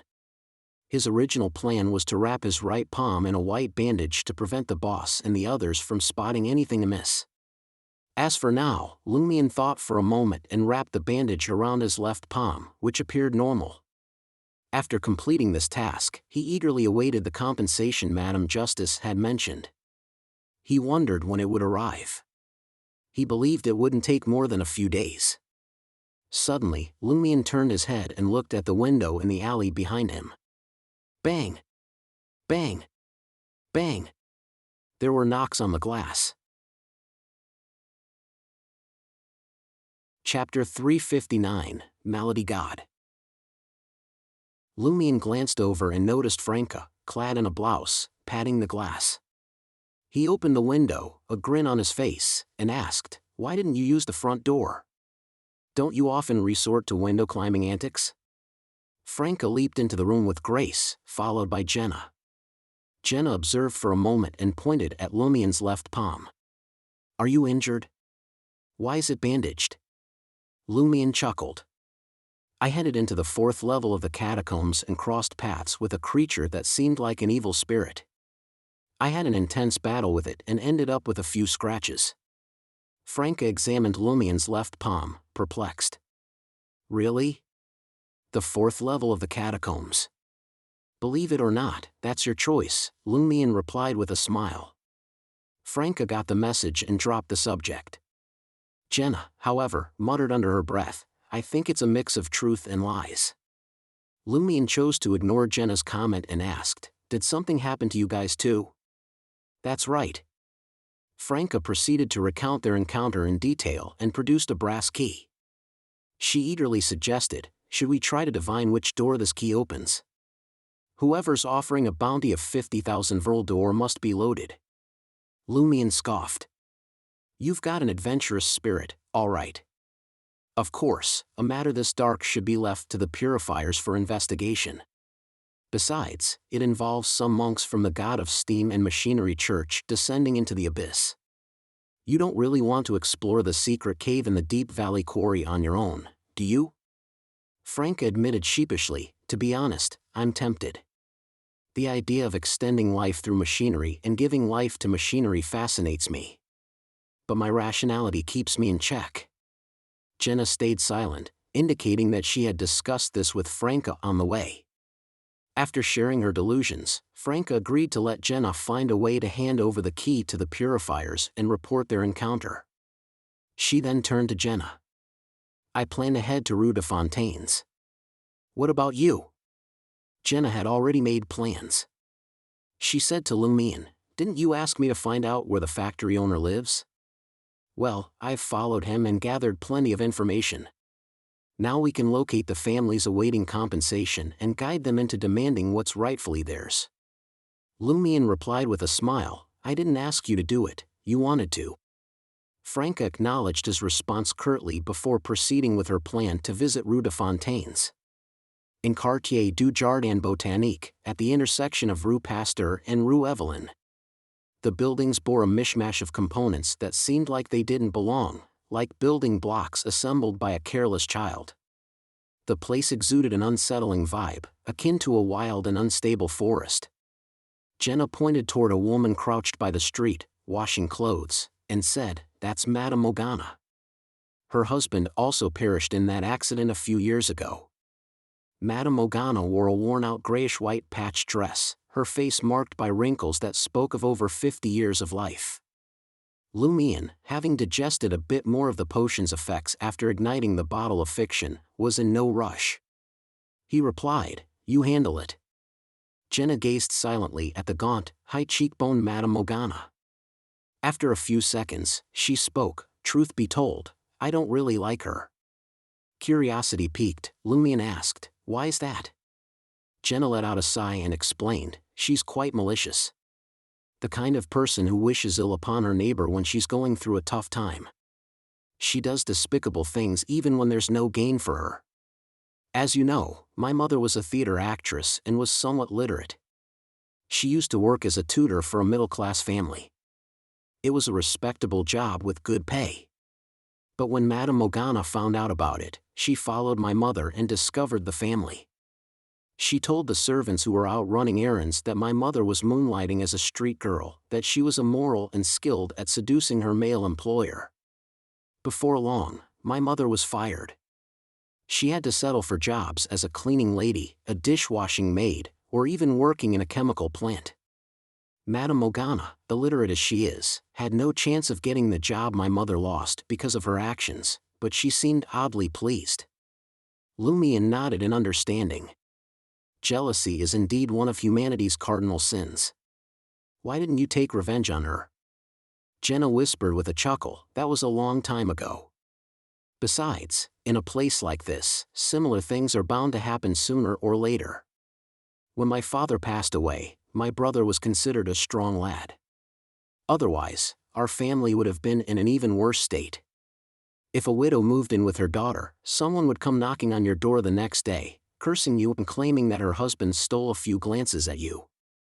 The neighbor would pretend to be friendly and introduce you to her male relatives. If you refused, that relative of hers would sit outside your door and drink every day. The police didn't bother with such matters, and you couldn't count on anyone else for help. One day, when he got really drunk and bold, I don't need to spell out what would happen, right? Sometimes, the police would arrest him, but arresting one would only bring in a second or third. They might even enrage his relatives. They'd smash your window every night, pile feces at your door, and recruit older kids to harass your daughter. But the worst part was being targeted by the mob. To survive in a place like this, you either needed a few adult men in the house or you had to be tough and make it clear that you wouldn't back down even if it cost you your life. Thankfully, when our lease ended, my mother moved to the other end of the street, and the environment improved significantly. Jenna's words were spoken as if she had witnessed such hardships many times before. While Lumian had faced his own share of difficulties, ones worse than Jenna's, he had never encountered anything like that. The conflicts and confrontations among wanderers were even more overt. It was a matter of either being beaten into submission, forcing others into submission, or hovering on the fringes like feral dogs, scavenging what remained of others. When he arrived in Cordu, his sister, a Beyonder, protected him, allowing him to play pranks without worry. The other villagers were mainly subjected to the Padre's family's bullying. He looked at Jenna, who was recounting her past, and asked thoughtfully, "Didn't you say that everyone around here is just trying to survive?" Jenna cursed, frustration evident in her gestures as she gestured toward the woman washing clothes not far away with her chin. Damn it, that doesn't excuse their vileness. Take Madame Ogana, for instance. She works 3 part-time jobs a day just to give her son a chance to escape this place. Heh. You might not believe it, but despite maliciously slandering my mother, she sometimes slips me a piece of bread when I'm hungry and waiting for my mother to come home. Lumian glanced at Madame Ogana. People like her are easily instigated. Exactly, Jenna affirmed with a nod and walked over. Her demeanor shifted dramatically as Jenna shouted at the woman washing clothes, "Madame Ogana, did you know? That damned Alphonse betrayed us. That piece of dog's hit always tells us to wait a little longer. He claims that since the court has already passed the verdict, Edmund Sr. would surely compensate us. But that scheming swine plans to run away, with no intention of giving us a single koppet. That swine Alphonse must have secretly pocketed his share to say such a thing." Madame Ogana stood up, water droplets trickling from her rough fingers. Her expression twisted with a mix of anger and concern as she asked, "Is that true? I'm going to confront that swine." Jenna's face also contorted with resentment.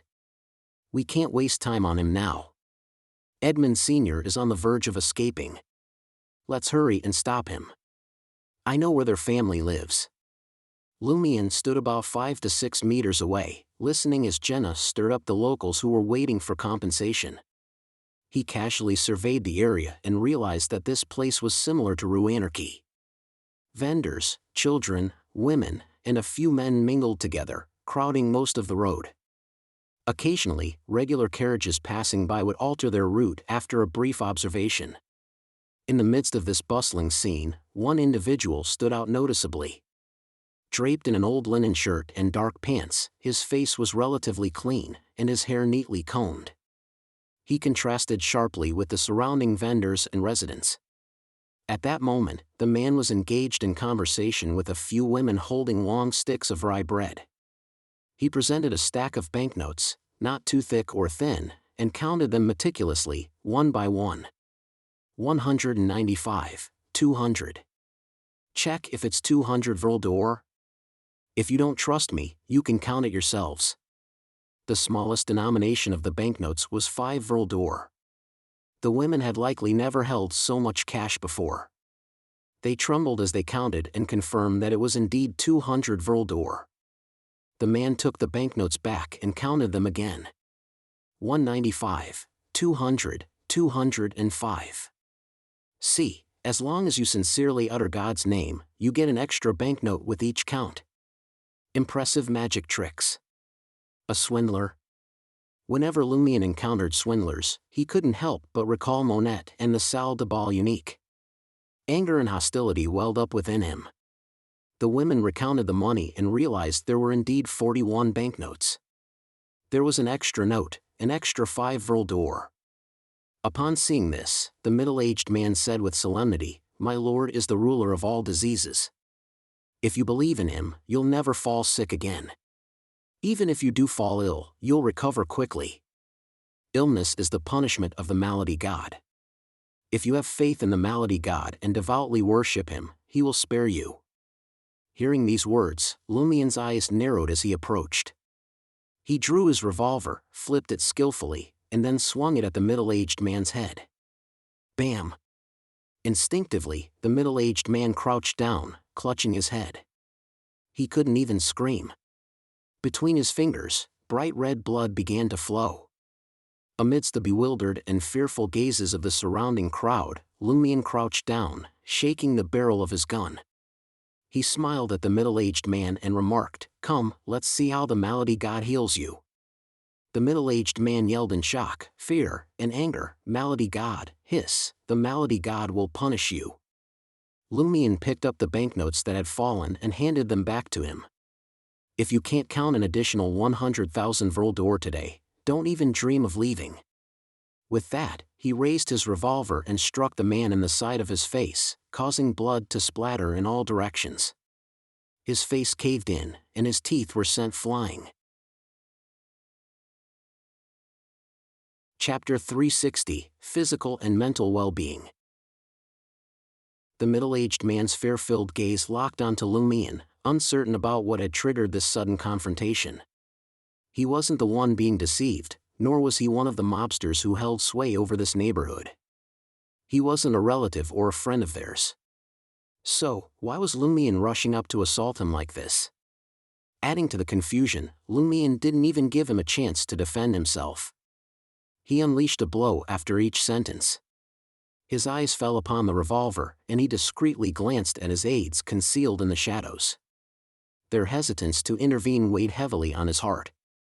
He couldn't afford to threaten Lumion or resist him.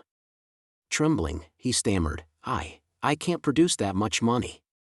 I didn't bring that kind of cash." Lumion responded with a regretful smile, "How disappointing. I'm short of 100,000 vril d'or. Who taught you the magic of counting money? Who introduced you to the Malady God?" The middle-aged man's throat tightened, and he remained silent. With an air of calmness, Lumion opened the revolver's cylinder, revealing the yellow bullets to his captive.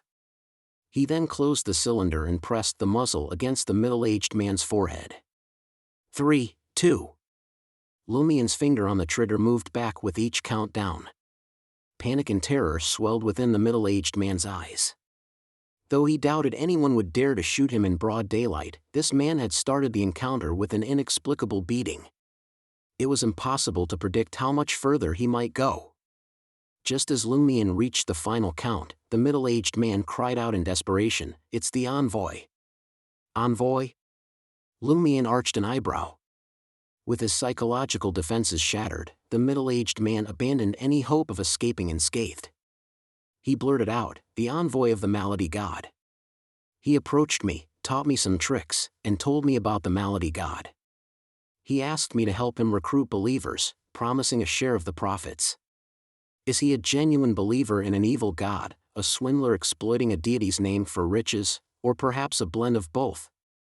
Lumion withdrew the revolver from the middle-aged man's forehead and lightly tapped his still intact cheek with it. A smile crossed his face as he remarked, "Now, that's more like it. All it took was a little chat, didn't it?" Bang! A bullet tore through the air, embedding itself into a nearby felled tree. Lumion exclaimed, "Sorry, it went off accidentally. I didn't scare you, did I?" The middle-aged man's heart pounded wildly, and a small puddle formed beneath him. Lumion cast a brief glance at the trembling man and offered another reassuring smile. "What's the name of this envoy of the Malady God? Where does he reside, and what does he look like?" Lately, I've been running low on funds, so I thought I'd pay him a little visit. Inwardly, Lumion pondered, he didn't react to that little prank just now. He's not a bestowed. The middle-aged man vigorously shook his head. I don't know. Seeing Lumion raise the revolver once more, he hastily amended his response. All I can tell you is that he's tall and slender, with pale skin, almost as if he's chronically ill. His eyes are a grayish-blue shade, and he has black hair. It's short, like the haircut of a wealthy boss's secretary. He visits me once a week, but I have no clue how to track him down. Meanwhile, Jenna had joined Madame Morgana and the others, her curiosity piqued by Lumion's actions. She stole a moment to cast a glance in his direction, wondering what her hunter companion had uncovered and what he was up to. However, the urgency of the situation prevented her from inquiring at that moment. Jenna had effectively instigated several individuals who had been long awaiting compensation. The more these wronged souls spoke, the fiercer their fury grew. Some had already taken it upon themselves to seek out other victims or their families, urging Jenna to lead them in confronting the factory owner named Edmund. In the midst of this mounting outrage, Jenna found that she no longer needed to actively instigate. The collective anger had taken on a life of its own, and individuals were stepping forward to aid her in this quest. As they hurried toward the neighborhood where Edmund Sr. resided, Jenna had an epiphany. To instigate someone, she had to converse with them, but to instigate a group of people, she didn't need to personally converse with every member of the group to incite them. Understanding the situation and igniting the spark in a few initial individuals was sufficient. The ignited ones would, in turn, become agents of instigation, rallying more people to their cause in a snowballing effect. While Jenna and the mob progressed toward their destination, Lumion remained behind to extract more information from the middle-aged man.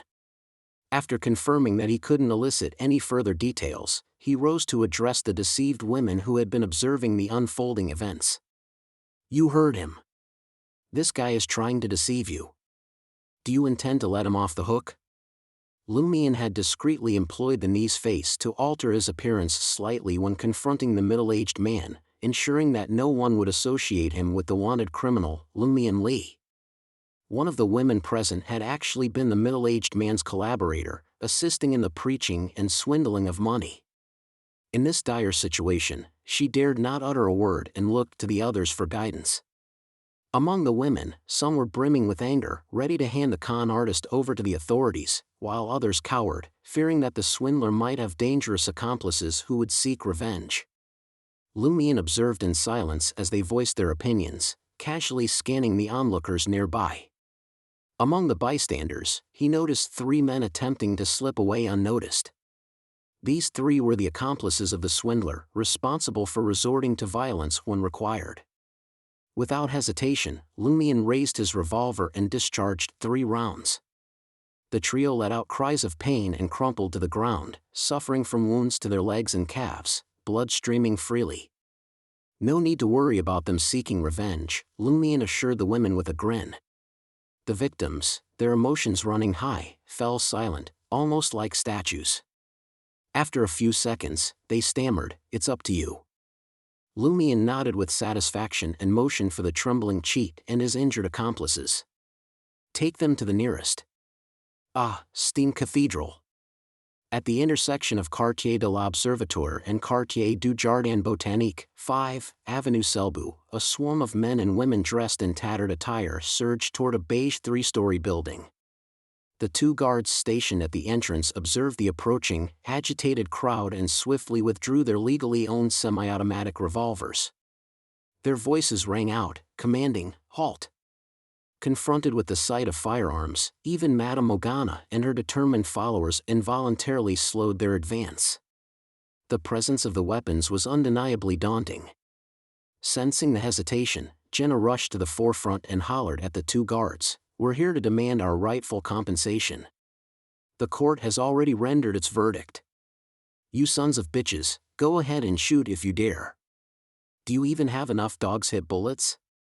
Can you take down all of us? If not, each of us will take a bite out of you that you won't recover from." With fiery determination, she strode toward the entrance. Beads of sweat formed on the palms of the two guards as they peered out at the sea of faces. The sheer number of debt collectors was overwhelming, their exact count obscured by the throng. It was impossible to predict the response if they opened fire on the crowd. They felt exposed and isolated, like logs confronting a relentless flood. Jenna, utilizing her instigation ability, pressed forward with her rhetoric. If we disable or kill you, do you think you'll still receive your compensation? Look at us. Our due compensation has been withheld for years. Are you certain you'll get your payment from that stingy old Scrooge? His family might flee town tomorrow. The two guards were taken aback. This was indeed a problem. Furthermore, they were well aware that the boss's family had liquidated most of their assets and were on the verge of fleeing the city in 2 days, seeking refuge in another province. Would they take 2 injured and incapacitated bodyguards along? Would they seize the opportunity to withhold compensation? The harsh reality was laid bare before them. As the guards hesitated, Jenna had already reached the entrance, with the crowd of debt collectors close behind. Instinctively, one of the guards followed standard procedure, raising his right hand and firing a warning shot into the sky, attempting to deter the approaching horde.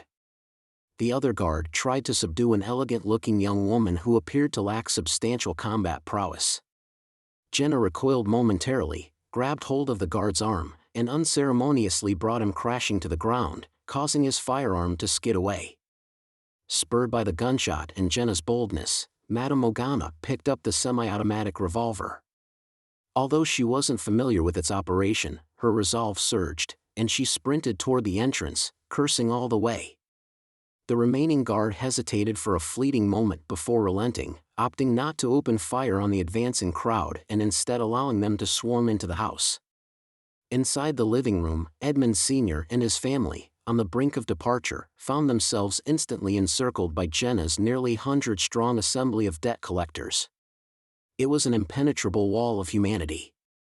Clutching a revolver, Edmund Sr. voiced his trepidation. "What do you intend to do?" "We're here for our money." Jenna seized the revolver from Madame Morgana's trembling hands and leveled it at Edmund Sr. She declared, "Without the compensation we're owed, we won't survive. Let's find out who meets their end today."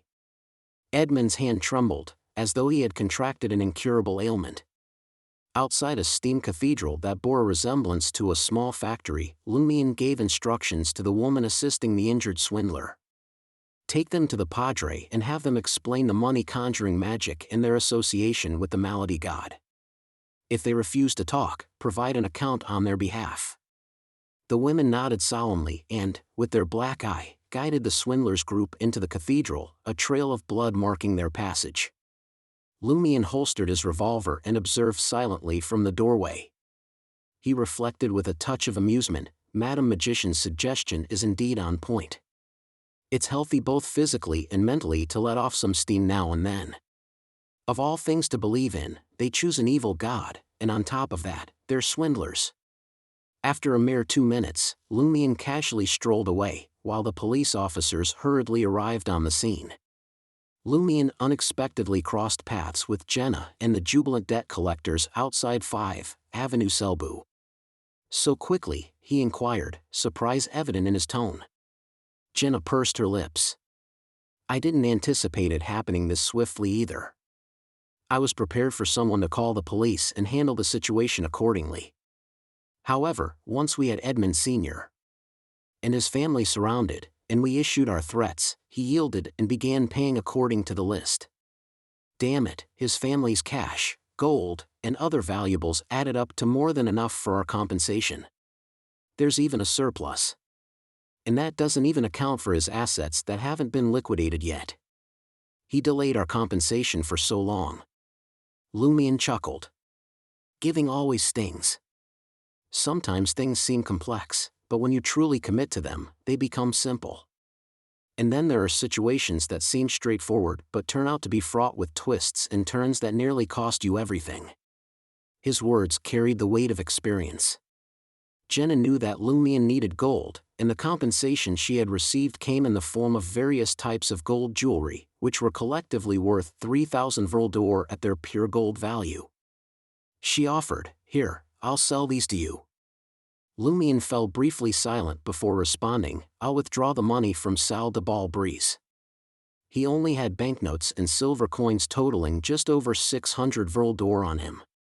In the evening, Lumion found himself with some free time and leisurely returned to Auberge du Coq d'Or.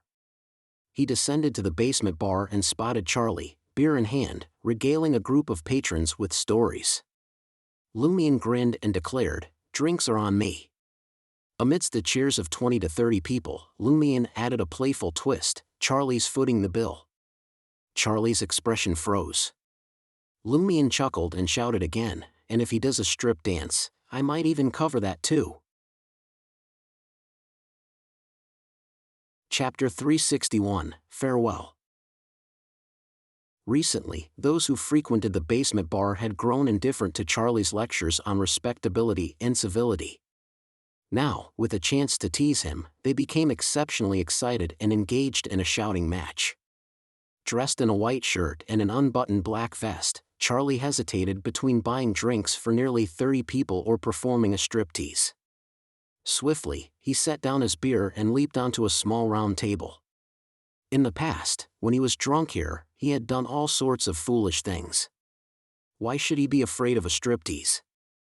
Lumion smiled and applauded, taking out a 20 vril d'or banknote and placing it on the bar counter. He said to Boss Pavard Neeson, a drink for everyone. Let them have whatever they want. With that, he picked up his glass of Landy Proof and watched as Charlie clumsily gyrated his hips and carefully unbuttoned his shirt amidst the cheers. More passion. More energy. Lumion shouted, as if he were watching a show. The other patrons chimed in. Sweat beaded on Charlie's forehead, fearing that excessive energy from removing his clothes might damage his shirt. This wasn't a cheap old linen shirt. After some thought, he decided to take it off as one would a sweater since the top buttons on his shirt were already undone. Lumion took another sip of the Landy Proof and leaned back at the bar counter. He glanced at Gabriel, who was wearing black-framed glasses and dark suspenders, and asked with amusement, "You're early today." Hadn't this playwright, accustomed to staying up late, only come here for a drink after midnight? Gabriel held the green absinthe and smiled calmly. I'm moving out tomorrow. Lightseeker has begun airing? Lumion immediately had a guess. Gabriel ruffled his disheveled brown hair and smiled. Not yet, but after rehearsing for a while, both Monsieur Lop and the directors and actors at Théâtre de la Renaissance think highly of me. They're very confident. I won't have to worry about my living expenses even after moving to a more expensive place and spending the 1,000 vril d'or advance. As you know, I don't write trite stories for tabloids anymore. Where are you planning to move to? Lumion asked casually. Gabriel said with a yearning expression, Rue Saint-Michel and Cartier II, where many authors and painters find their haven. Not far away is the National Museum, the Trier Art Center, various galleries, and sculptures of various forms. Cartier II, also known as the Arts District or Financial District, was a blend of ancient charm and modern opulence, housing not only the artistic community but also the financial heart of the city. It was home to major banks like the Intis Central Bank and the Trier Bank, along with financial institutions, the Trier Stock Exchange, and the Intis Futures Market. Rue Saint-Michel, on the outskirts of this vibrant district, offered affordable rent, making it an attractive choice for artists and writers. Lumion couldn't resist recalling Aurora's teasing about Rue Saint-Michel, and he playfully paraphrased it, poking fun at the struggling poets. What a fantastic place! You might toss a brick and hit 3 authors and 2 painters, and let's not forget those poets who die without anyone noticing. Gabriel, slightly embarrassed, took a sip of his absinthe. However, that's indeed the most suitable place for artistic exchange and creativity. It's not like here, where it's relatively quiet only at night, but it's only relative. And the repulsive bedbugs. Gabriel suddenly remembered that the violent and elegant mob leader beside him was the current boss of Auberge du Coq d'Or. He quickly shut his mouth. At that moment, Charlie completed his striptease act and donned his shirt once more. He skillfully navigated his way out of the crowd of patrons, who had maliciously remarked on his physique, and settled beside Lumion. He casually remarked, "I've been swamped lately. Haven't been around for a few days. As soon as I get home, I feel like collapsing into bed. You see, this is the drawback of being a decent bloke." Sigh, why in the world are they suddenly launching such a massive investigation into those wanted criminals from Cordu? Oh, you've become much smarter. Lumion, who was keen on improving his rhetoric, replied with a smile, "What concern is Cordu's business to me, Seal du Bois?" Having contracted the knee's face from the human-faced mantis, he wasn't particularly concerned about being recognized by the authorities. Seeing Lumion's self-assured demeanor, Charlie dropped the subject. He eagerly mentioned that a colleague had introduced him to a female teacher. Although she wasn't interested in him romantically, it marked another stride towards his quest for true dignity. They continued to enjoy their drinks until nearly midnight.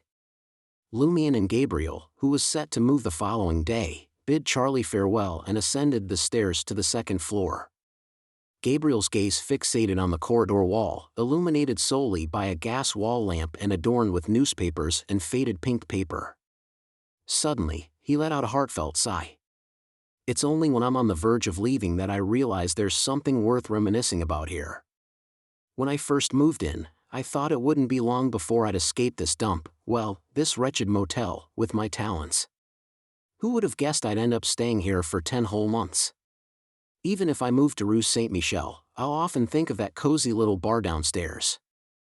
I'll reminisce about the absinthe that could both sober me up and make me intoxicated, the pungent smell of sulfur, those pesky bedbugs, and the people who brought light to my darkness. Miss Seraphine, Charlie, and you." As Gabriel spoke, he paused, extending his hand to touch the crack in the wall where a fallen newspaper had revealed it. Lumion couldn't resist a playful jab. "Do you authors enjoy launching into spontaneous soliloquies and lengthy speeches?" Gabriel chuckled sheepishly and replied, "I don't know about other authors, but I do find myself doing it occasionally. I've called this place home for nearly a year, and I've witnessed numerous tenants abruptly vanish, leave in haste, or succumb to the pain of life. Yet, the very next day, or maybe just an hour later, new tenants move into the very rooms left behind by those chasing prosperity and dreams in Trier. Most of them fail and fade away like dust, but waves of people keep coming. Perhaps one or two among them will actually succeed. This is the wellspring of inspiration for the Lightseeker script. You're the one who succeeded." Lumion couldn't help but recall Madame Michel, who had tragically ended her life while singing in the capital of joy, forever Trier, a memory that left him with no capacity for mocking Gabriel. "Hope?" Gabriel's face lit up with anticipation. He took another step toward the second floor, as if driven to continue ascending. "Where are you going?" Lumion could guess the answer, yet he asked politely. Gabriel motioned upstairs. "To bid farewell to Miss Seraphine and express my gratitude for her unwavering support." Lumion couldn't resist a sly smile, pursing his lips and letting out a playful whistle. "Have a romantic night." "I am not." Gabriel instinctively protested. Lumion turned and headed towards room 207, waving his hand dismissively. Can't a person have a romantic night all to themselves? Gabriel was speechless. After witnessing Seal's entrance into the room, Gabriel cleared his throat and continued his ascent to the third floor. As he climbed, memories flooded his mind, the initial encounter with the human model, Seraphine, their first conversation about his creation, and the first words of encouragement. He understood that human modeling was a meagerly compensated profession. Even the most popular male models barely received 80 to 90 vril d'or a month. Ordinary models scraped by on 60 to 70, equivalent to the earnings of an apprentice motel attendant. Female models fared even worse, with a meager 40 vril d'or, forcing them to take on part-time work. No one chose to expose their bodies as artists' models out of laziness or greed for pleasure. Seraphine was no exception. She endured the criticism to earn more money and improve her circumstances. Gabriel halted outside room 309 and rapped gently on the door. "Please come in." Seraphine's somewhat hollow voice responded.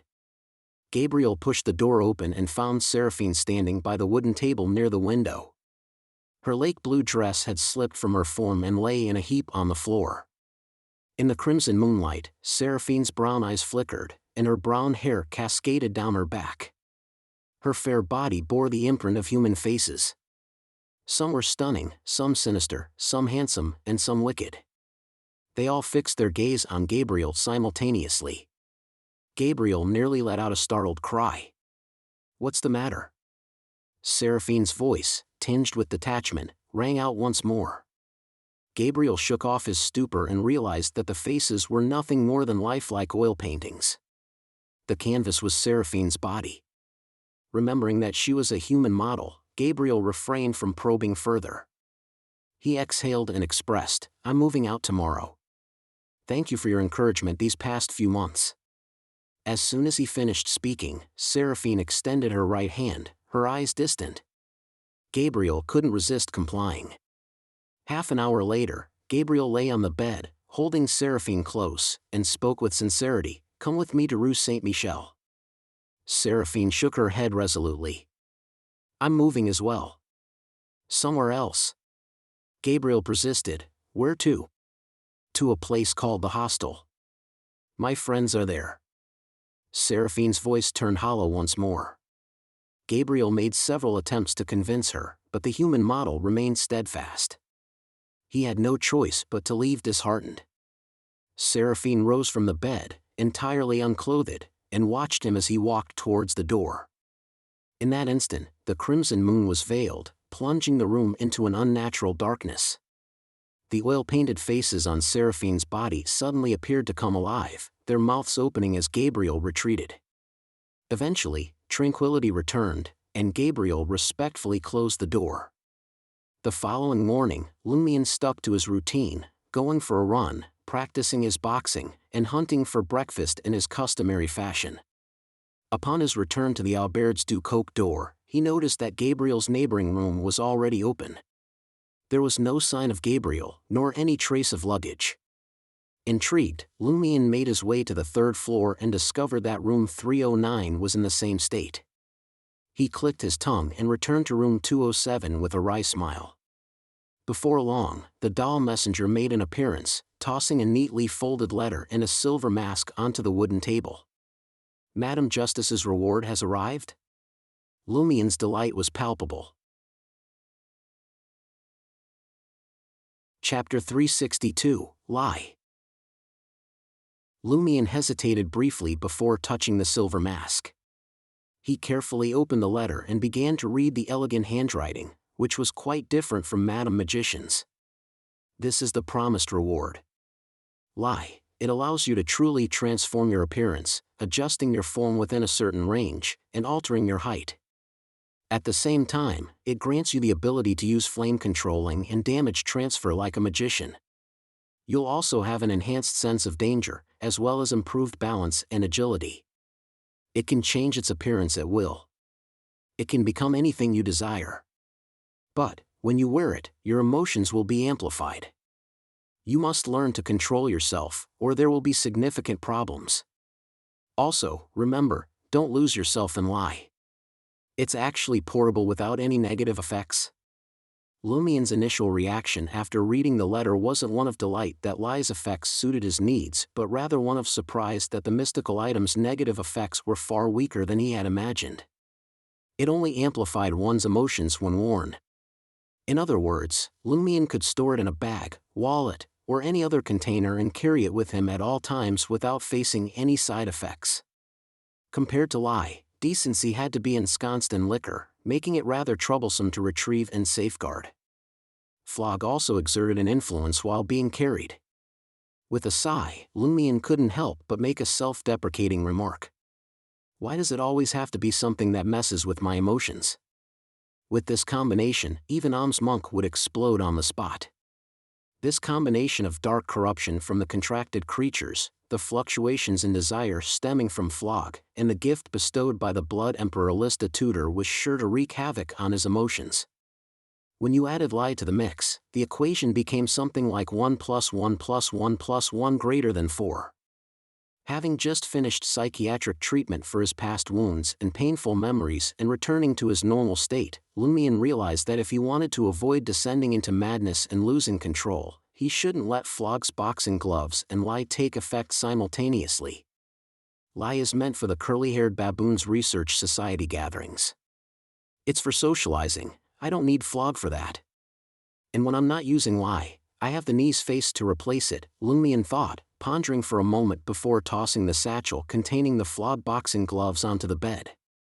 After this decision, he reached for the silver lie mask and covered his face. The mask began to melt, its silvery substance seeping into Lumion's skin like mercury, completely enveloping his head. In an instant, everything began to shift and transform. Lumion's contours and facial features swiftly adjusted. Before long, the silvery liquid seemed to be absorbed or evaporated, and Lumion's skin returned to normal, now even fairer than before.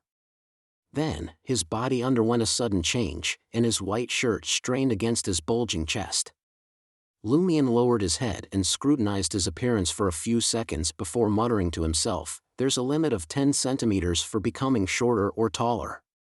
I used to be 1.76 meters tall, just 8 centimeters taller than Aurora, but now I'm 1.81 meters tall. Yes, 3 centimeters of difference shouldn't be noticeable to ordinary people. Besides, it is quite normal for both men and women to use special shoes to appear taller. I can even imitate voices. That's all part of the true transformation of one's appearance." With his loose pants and a snug shirt, Lumion left room 207 and entered the washroom, casting his gaze at the mirror. A beautiful woman stared back at him in the mirror. She had long, thick blonde hair, light blue eyes, a tall, delicate nose, and red lips as bright as the morning sun. The details of her facial features and the contours of her face continued to subtly change for dozens of seconds before settling into their final form.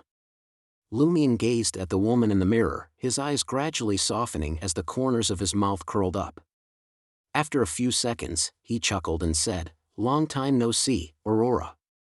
Franca, returning from Rue de Fontaine's, gracefully opened the door to apartment 601. What she saw when she entered left her stunned, a face identical to her own. This person had a flaxen ponytail, bright, smiling lake-colored eyes, brown eyebrows that reached her temples, and thin red lips. Franca's tension was palpable as she blurted out, "Who are you? Why are you impersonating me?" The doppelganger also pointed at her and said, "Who are you? Why are you impersonating me?" In exasperation, Franca laughed and secretly wrapped the spider silk she released around the imposter. In an instant, crimson flames erupted, igniting the invisible threads around them. Franca immediately understood the truth.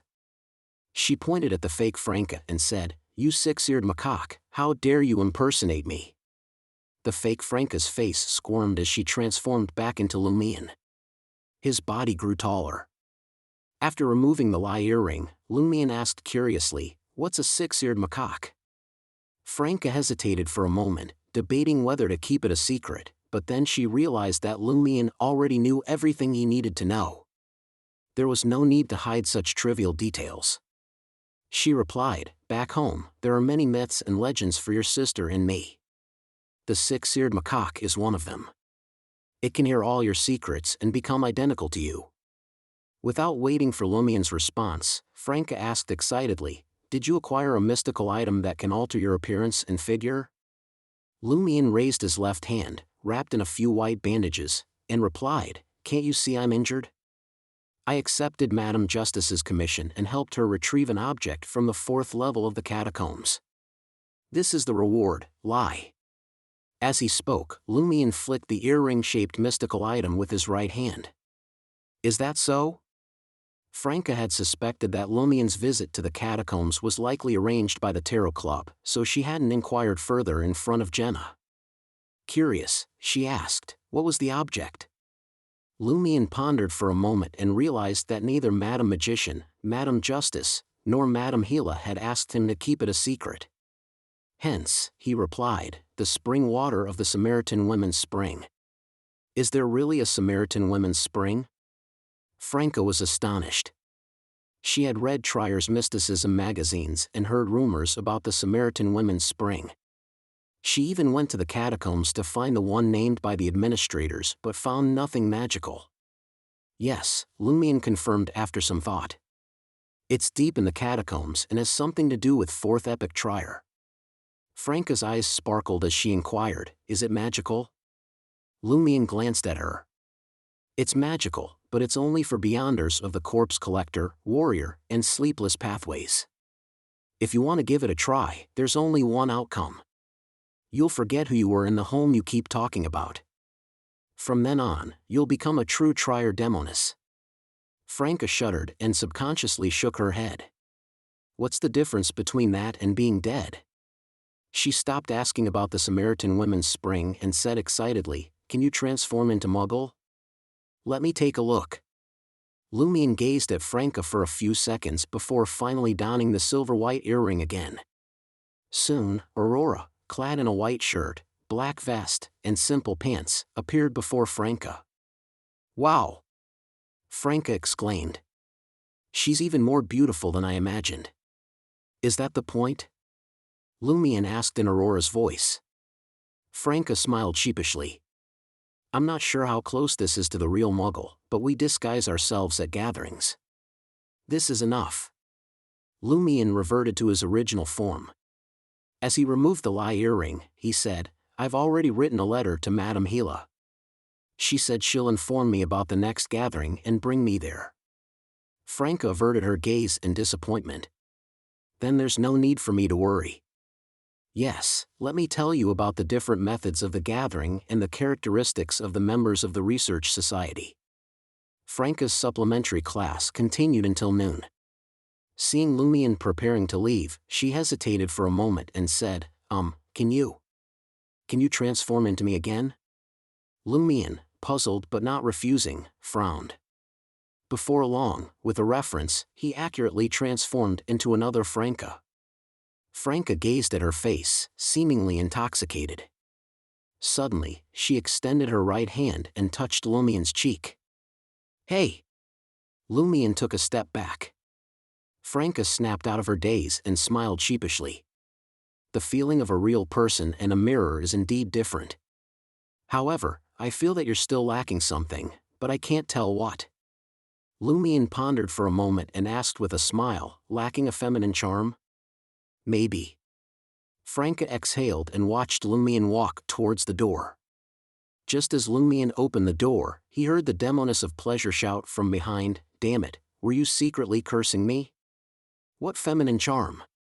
In salle de ball breeze, as Lumion sat down, Sarkota approached him with a wanted poster and said, those black dogs have been asking around with it for the past 2 days. Lumion glanced at it and realized it was his wanted poster. He smiled nonchalantly. It's fine. Let them search. Sarkota didn't say anything else and informed Lumion, the boss wants you to make a trip to Rue de Fontaines today. What's the matter now? Lumion pondered and nodded. It was almost evening when he arrived at 11 Rue de Fontaines in Quartier de la Cathedral Commemorative. The lawn seemed to have been ravaged, and the hall filled with weapons and armor was severely damaged. Upon seeing Gardner Martin, Lumion didn't hide his confusion.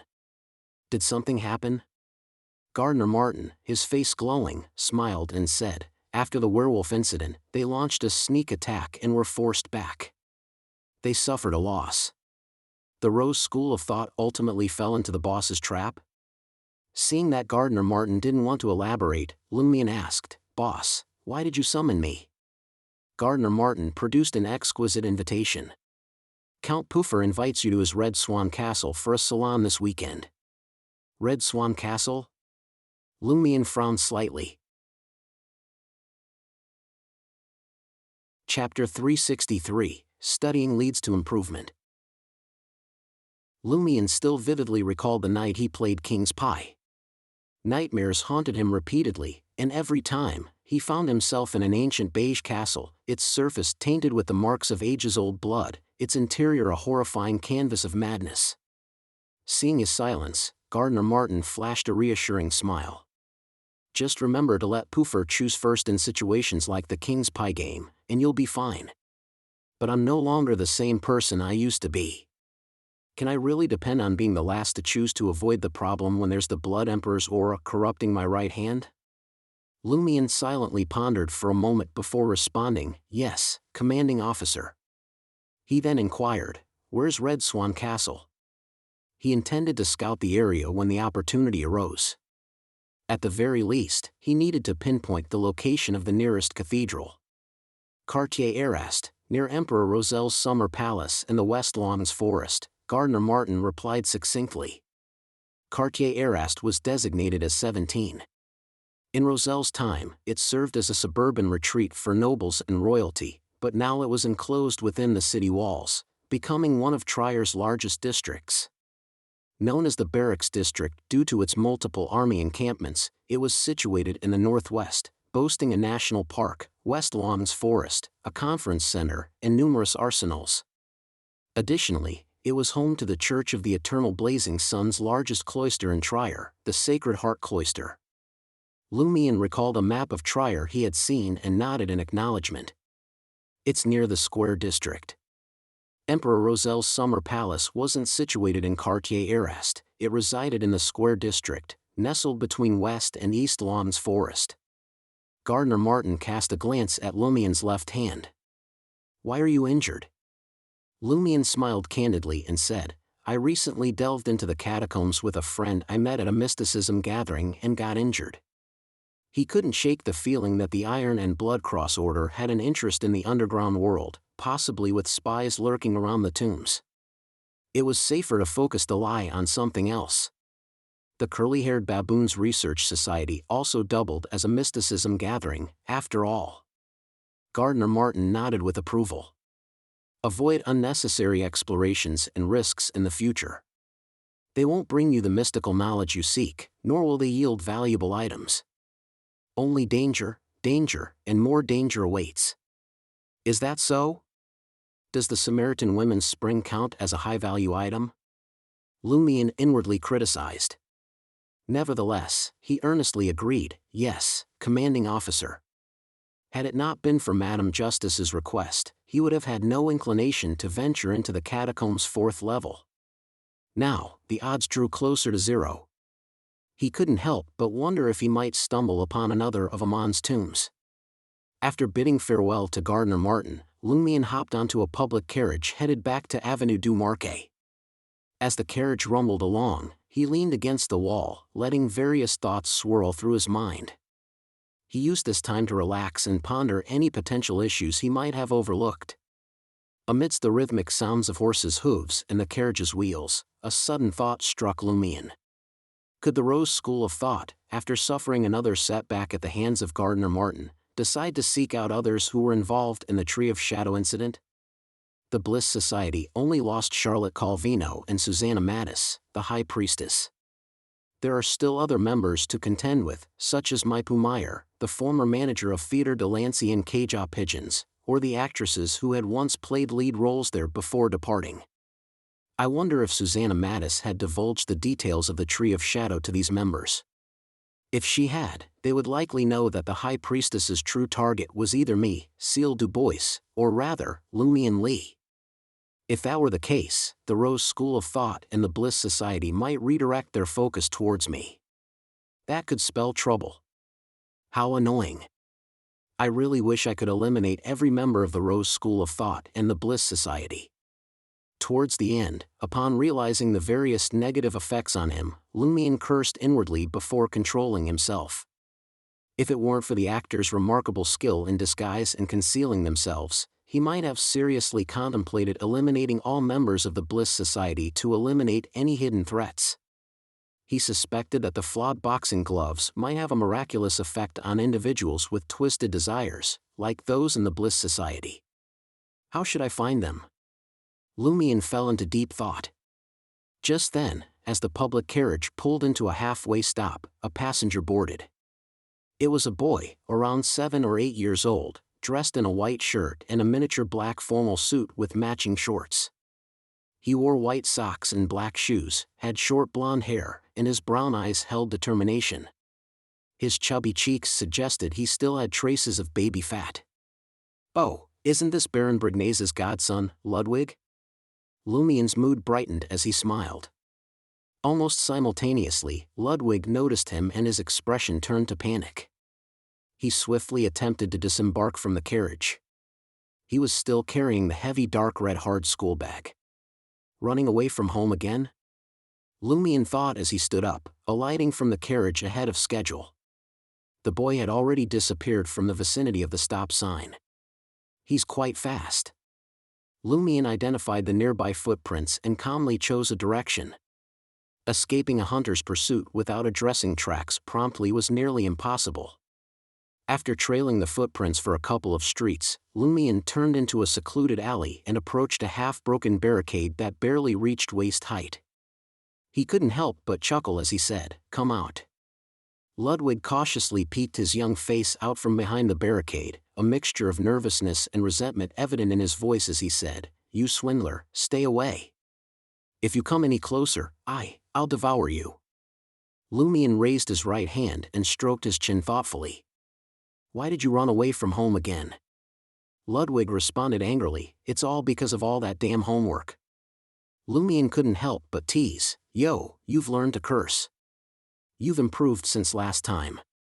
He noted that Ludwig, even if his unusual appetite and eating habits were disregarded, seemed more like a real child now compared to their previous encounter. With this in mind, Lumien concluded, this proves that studying is still useful. Ludwig was momentarily taken aback and seemed to forget to retort. Lumien sized him up and said sincerely, "You weren't born with a high IQ, in a way, you're relatively less intelligent. But if you don't study, do your homework regularly, and occasionally take exams to gradually improve your thinking abilities, I can guarantee that someone like me could easily deceive you the moment you step outside, and you wouldn't even realize how you fell for it." Ludwig muttered to himself in a daze, "Did I really improve? Is studying, doing homework, and taking exams really useful? You're not born stupid, are you? Is your brain damaged? You believe me just like that? I can't even imagine what would happen to you if you were thrown at the Salle de Bal Unique's entrance." As Lumien muttered inwardly, his smile remained unwavering. "That's right. If you find it too burdensome, talk to Brignase about reducing the amount of homework. There's no need to run away from home. Giving up on studying will only make you more foolish." At that moment, Lumien had a single prevailing thought: it is better to keep such abnormal and brainless humans or humanoid creatures under the supervision of the Orthodox Church. However, wouldn't the Church of the God of Knowledge and Wisdom be too arrogant to think that Baron Brignase could control a fellow who ate everything he saw? He has already escaped twice. If he hadn't encountered me every time, he would have caused trouble long ago. Ludwig fell silent for a few seconds before he spoke up, "Will you negotiate for me?" Lumien didn't hesitate in his response, "No problem." Negotiating was something he was quite experienced in, especially when dealing with his sister. "Then I'll trust you again." Ludwig hesitated for a moment before making up his mind. He then flipped over the dilapidated barricade. "Don't say that. It'll only make me feel like scamming you again." Lumien muttered and led Ludwig to the nearest public carriage stop. On the way, he glanced at the boy's filthy clothes and said, "Did you bring a change of clothes?" "No." Ludwig shook his head. "Running away from home without any spare clothes?" Lumien asked in amusement, "So, what's in your bag? Food?" Again, Ludwig shook his head, displaying a rather obedient attitude. "It's not food or clothes." Lumien cast a puzzled glance at the dark red hard school bag. "It can't be filled with books and papers, can it?" "No either." Ludwig suddenly shut his mouth. "What could it be?" Lumien narrowed his eyes. At that moment, Ludwig asked innocently, "Is there anything to eat?" "No, we'll eat when we return to Avenue du Marquet," Lumien replied mercilessly. "What a joke. With your appetite, why would I use my own money to treat you?" Disappointed, Ludwig let out a sigh and began sucking his finger, as if he wanted to take a bite out of it. Fortunately, their destination, Avenue du Marquet, wasn't too far away. After another stop, they arrived, and Lumion spotted Baron Brignace waiting at the entrance of the usury company. The gentleman visibly relaxed upon seeing Ludwig. "This can't go on," Lumion interjected before the other party could speak. "Do you think I'll keep running into him every time? Reduce his homework by half." Baron Brignace weighed the options for a moment. "Okay." Ludwig interjected in a hushed tone, "and add another dessert meal." With the godfather and godchild relationship seemingly back to normal, Lumion bid them farewell and couldn't help but wonder, why did the Church of the God of Knowledge and Wisdom send such an abnormal child to try her? In the Hill District, in Deep Valley Town, in front of an old grayish-white house with only 2 floors, Valentine and Imra, now in possession of the brass key obtained from Celia Bello, stood behind the deacon Angoulême with serious expressions. According to the feedback from a sealed artifact, the brass key left behind by the mysterious entrustee of the gatekeeper's disappearance pointed to this very building. Chapter 364, Red House. The door to the grayish-white old house creaked open, needing no key to grant access. Inside, chaos reigned, with assorted items strewn about, as if someone had burglarized the place. Valentine surveyed the disarray and remarked, "Someone's made off with valuable items from here." His gaze fell upon the open and empty doors to the first-floor rooms, evidence of heavy boxes that once occupied the space. "We're too late." "The entrustee's companion must have sensed trouble and moved out," Imra lamented. The purifiers fanned out, scouring the cramped area for clues. Before long, Angoulême discovered a handful of white papers scattered near the stairwell's edge. He carefully examined them in the sunlight. Taking a pencil from his pocket, he began to gently shade one of the papers. Gradually, faint marks emerged, forming a few legible words: Albert Goncourt. Underground. Riot. Time. Albert Goncourt. Imra glanced at the paper in the deacon's hand and couldn't help but frown. Albert Goncourt had been the mastermind behind the Trier uprising 6 years ago, a leader of the Carbonari, a prominent anti-government militant faction. Angoulême remained silent, urging his team to press on with their investigation. After thoroughly searching both the first and second floors, they descended into the cellar. At the far end stood a black iron door, its brass lock gleaming in the dim light. Angoulême patted the grayish-white humanoid machine by his side and inserted the brass key he had obtained from Celia Bello into its palm. Immediately after, Angoulême adjusted a few knobs on the mechanical contraption. From the high-energy pyrokinetic backpack on the robot's back, a billowing white mist erupted. Steadily, it pushed the rigid machine forward, guiding the brass key into the lock at the correct height. Watching this spectacle, Imra couldn't help but sigh. "Deacon, among the Inquisition, no, the entire church, you're truly the most fond of mechanical creations." Angoulême glanced at his usually laid-back subordinate and replied, "I don't discriminate, whether it's a product of the Church of the God of Steam and Machinery or not. I only care about its utility. Where a robot malfunctions, we can fix or replace it. If a person breaks down, I'll be dealing with compensation claims and grieving friends and families." The purifiers recognized the deacon's protective tone and turned their attention to the grayish-white humanoid machine with a smile. Currently, it could only be used to move things and hammer nails. It could barely walk and run. It couldn't do any intricate or brain-intensive operations, and it didn't last long enough. Otherwise, it would have saved them a lot of trouble. With a mechanical click, the robot turned the brass key, and the heavy iron door swung open. A thin fog billowed from within, distorting the door and revealing ethereal faces, etched in the mist, contorted with hatred and pain. The faces were formed by white fog, filled with hatred and pain. They clawed and cursed at the mechanical creation opening the door, but it remained impassive. Rays of brilliant sunlight descended one after another, swiftly clearing the fog behind the black iron door. As the fog dissipated, Valentine and the others saw what was there. It was a small altar, made of grayish-black stones, rising only halfway up. Angoulême, after repeated confirmations that the area was safe, guided the robot inside. he observed a shallow, narrow groove on top of the grayish-black altar, suggesting that something had once been embedded there but was now gone. A ring? Angouli mused in a hushed tone. In the market district, at 3 Rue de Blouses Blanches, at the entrance of apartment 601. Franca sported an exquisite shirt adorned with lace flowers at the collar and cuffs, paired with her beloved beige breeches under the sunlight. Her slippers completed the ensemble as she gazed at Lumion. Franca questioned, "Why are you here again?"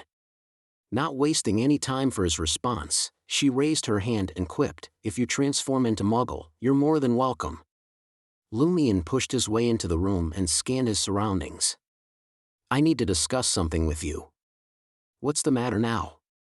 Franca, visibly apprehensive, inquired, "Can't you wait patiently for the gathering next week?" Lumion chuckled. "How about a trip to Trocadero, specifically the Red House Café?" "The Red House Café known for hosting women's orgies?" Franca asked in surprise. "Oh, you remembered it immediately. You must have been thinking about it a lot, right?" Lumion replied with a smile, "Yes." Franca shook her head. Forget it, forget it. Fantasizing about it is enough. No need to actually go. It would be too indulgent. I must maintain control, resist desires, and avoid complete indulgence."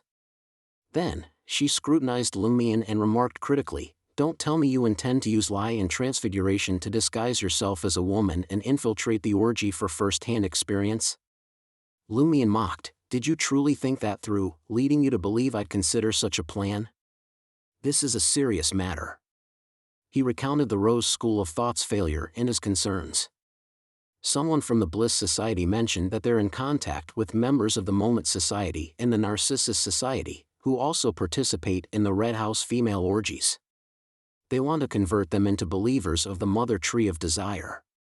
If we follow this trail, we might uncover the core members of the Bliss Society, or at least eliminate Maipu Meyer and those who are aware of Susanna Mattis' rough plan. Franca nodded slightly and said, "Moreover, we can't entrust this to official Beyonders. If they extract any information, your cover could be blown." With a resolute expression, she declared, "Since it's a serious matter, we have to be there." Then, with enthusiasm, she asked, "Where are you planning to go? Do you know the party's time and the conditions for an invitation?" "That's today's objective. Visit the Red House Café, enjoy coffee for an hour or two while subtly displaying your feminine charm. See if you attract the attention of potential contacts among the homosexuals or identify any women who might be orgy participants. Initiate conversations and establish connections to gather further intelligence." Lumion understood the importance of a methodical approach, especially in delicate situations like this one. Franca nodded heavily. "No problem." Lumion produced lie, in the shape of a silver necklace, and handed it to Franca. "Use this to alter your hair, eyes, and facial features. You can't appear in your true form. What if Maipu Meyer is lurking?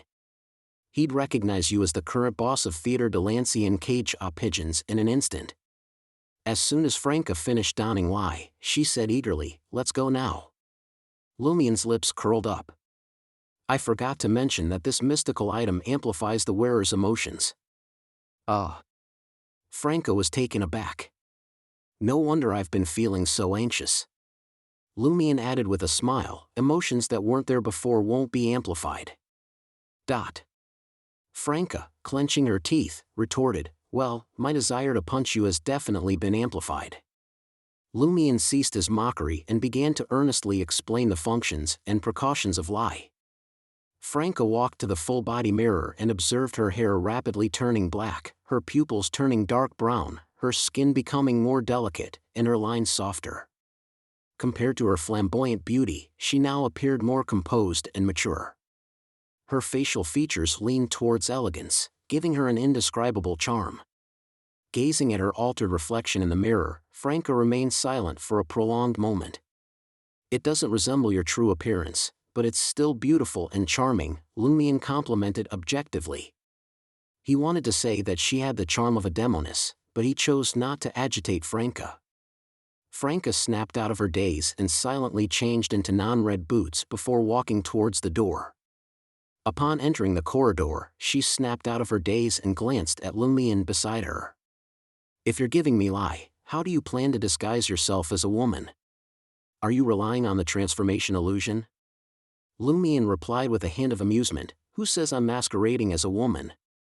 He led Franca to a new safe house on Rue du Rossignol, retrieved a brownish-yellow ritualistic dog skin, and wrapped it around himself. Then, he recited an incantation in Hermes. "Dog!" A dark light suddenly surged from the ritualistic dog skin, enveloping Lumion completely. In an instant, a large dog with brownish-yellow fur appeared in the room. Franca, with her black hair and brown eyes, was taken aback.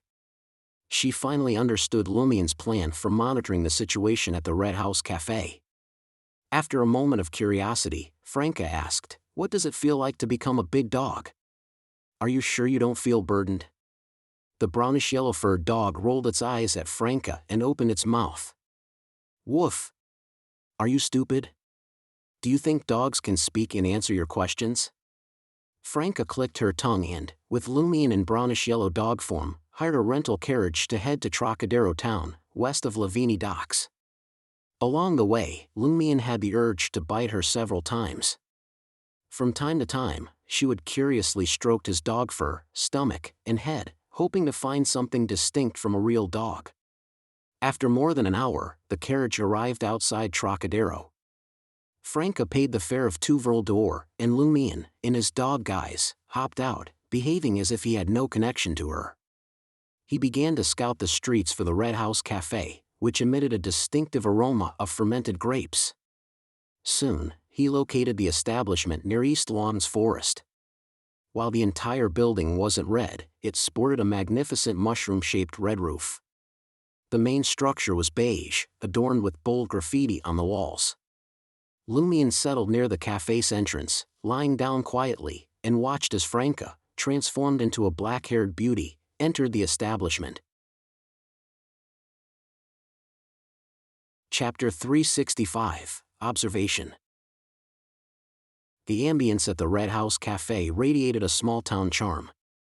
Enamelware utensils, wooden-framed decorative paintings, checkered tablecloths, and exposed ceiling beams gave it a simple yet elegant vibe, a striking contrast to its vibrant and trendy exterior. Franca, seated by the window, ordered a cup of fragrant Intis coffee and basked in the sunlight. With a casual glance around, she observed the clientele and waitstaff. Most of them were women, particularly the waitresses, and their attire and graceful movements indicated specialized training. Only 2 men, seemingly foreign wine merchants, sat across from each other, discussing the impact of this year's abundant rain and sunlight on grape quality. Among the 3 female patrons, one was a local elderly woman with gray hair, dressed modestly, occasionally greeting passers-by. Another was in her 30s, wearing a veiled black hat and a blue corset dress, her features fairly ordinary. The third, a striking beauty with delicate eyebrows, had naturally cascading brown hair and wavy curls, dressed simply, and exuded a calm demeanor. Apart from the local elderly lady, the other 2 might be participants in the orgies. Franca turned her attention away, thinking that the first floor, with a dozen or so tables, didn't seem like the place for such private affairs. Her guess was that it might be happening in the basement or on an upper floor closer to the distinctive red mushroom roof. From Franca's vantage point, she had a clear view of the cafe's entrance. Lumion, in his brownish-yellow dog form, lay there quietly, soaking up the sun and keeping a close eye on everyone entering and exiting the Red House Cafe, as well as the patrons and waitresses inside. No one paid much attention to the wild dog by the roadside, except for a few stray dogs that passed by. One of them bared its teeth at Lumion, who occupied his usual spot, and growled menacingly. Lumion felt somewhat helpless. Could he really engage in a dogfight in his current form? This wasn't a significant concern for him, but what mattered was that the animal creation spell had sealed most of his Beyonder powers, reducing his strength to that of a dog. Of course, given his size as a large dog, intimidating smaller canines was a breeze. However, the dog growling at him was also quite substantial, albeit on the thin side. Fight! Fight! Franca couldn't contain her excitement as she watched the scene unfold through the window. She had no intention of intervening. It was a rare opportunity to witness Lumion in such an awkward situation. How could she resist the spectacle? Lumion, sprawled by the door, raised his right palm, no, his right foreleg. Drawing from past experiences, he focused a portion of his consciousness on his paw. A faint sense of madness and a scent of blood, perceptible only to Lumion, hung in the air. The brown-furred dog, its skeletal frame visible, was taken aback and hastily retreated with its tail between its legs. Oh! Come on! Be more daring! Why run away? Franca, inside the Red House Cafe, was left disappointed. She couldn't fathom why the dog had suddenly become afraid of Lumion. The hunter couldn't unleash his full powers, he could exude an aura of provocation at best. Simultaneously, Lumion chuckled self-deprecatingly. If the Blood Emperor ever found out that I used his aura to scare off dogs, he might just skin me alive, wouldn't he? After the brief interlude, Franca refocused her attention on the cafe. Drawing from her experience and observations in fashion magazines, she gracefully sipped her coffee and occasionally performed everyday actions that highlighted her feminine charm, all learned over the past year. It didn't escape her notice that nearly everyone in the cafe had their eyes on her. Some glanced discreetly, while others openly admired her, some even offering warm smiles. The elderly local lady, who had been seated nearby, smiled at Franca, picked up honey-roasted chicken wings from her plate, and made her way out of the Red House Cafe. Stopping in front of Lumion, she mumbled to herself in amazement, "It's another one." Lumion had an uneasy feeling as he watched the old lady squat down and offer the brownish-yellow roasted chicken wing to him. After a moment's hesitation, he bit into the chicken wing like a real dog, allowing the old lady to stroke his furry head. Truth be told, he wasn't accustomed to eating like a dog, but fortunately, the old lady stood up and departed after a couple of affectionate strokes.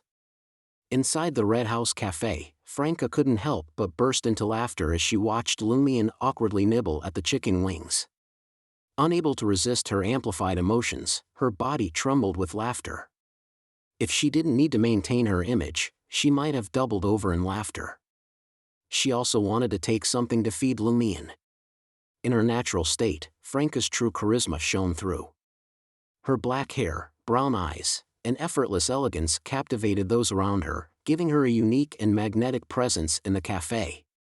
The mysterious charm of her black hair and brown eyes, along with her elegant and casual demeanor, made her uniquely attractive. At that moment, a woman wearing a light-colored hunting suit rode up on a brown horse from the nearby racetrack near East Lawns Forest. She skillfully dismounted and removed her hat. Her long, orange-red hair flowed like a waterfall, adding a touch of wildness to her otherwise clean, pure, and exquisite face. Carrying a whip, the woman in the hunting attire secured her horse and made her way into the Red House Cafe. She approached the quiet and beautiful young woman. Franca had ceased her laughter at Lumion's antics and couldn't help but feel that this new arrival seemed more like a participant in the orgies than anyone else present. Despite being the most beautiful with exquisitely delicate features that gave her an innocent appearance, there was an aura about her that could easily pass for that of a man. There was likely to be someone like her at a female orgy. Franca elegantly raised her right hand and brushed back the black hair that had fallen across her lips, subtly displaying her own feminine charm. The woman with long orange-red hair, who had been unconsciously surveying the cafe's occupants, appeared visibly taken aback, as if she had been momentarily stunned. However, Lumion, who had been lying quietly by the entrance, noticed a slight furrow in the woman's brow after her initial surprise.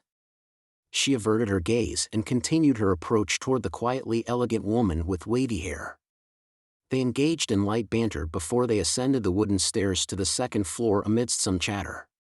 Franca observed them from the corner of her eye and began to form a rough idea.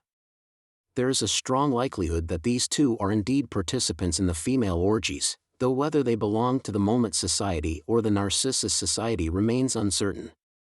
Franca continued to sip her coffee leisurely, deliberately making no move.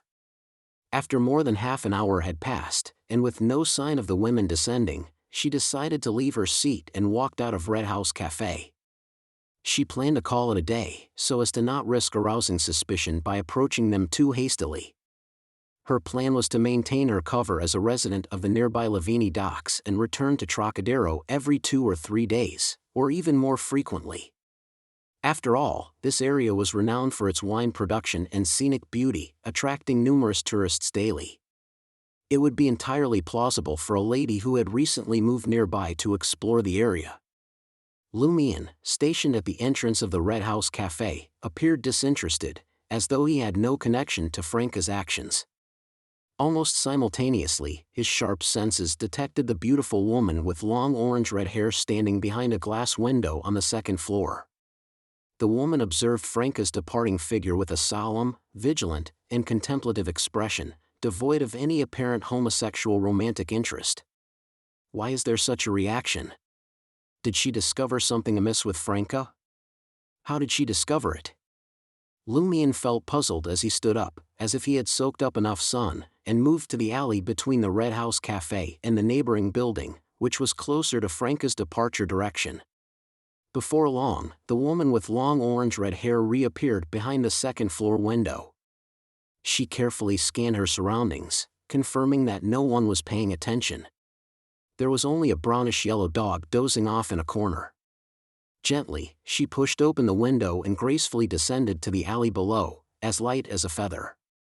Immediately after her descent, the woman with the clean and pure appearance blended into the shadows.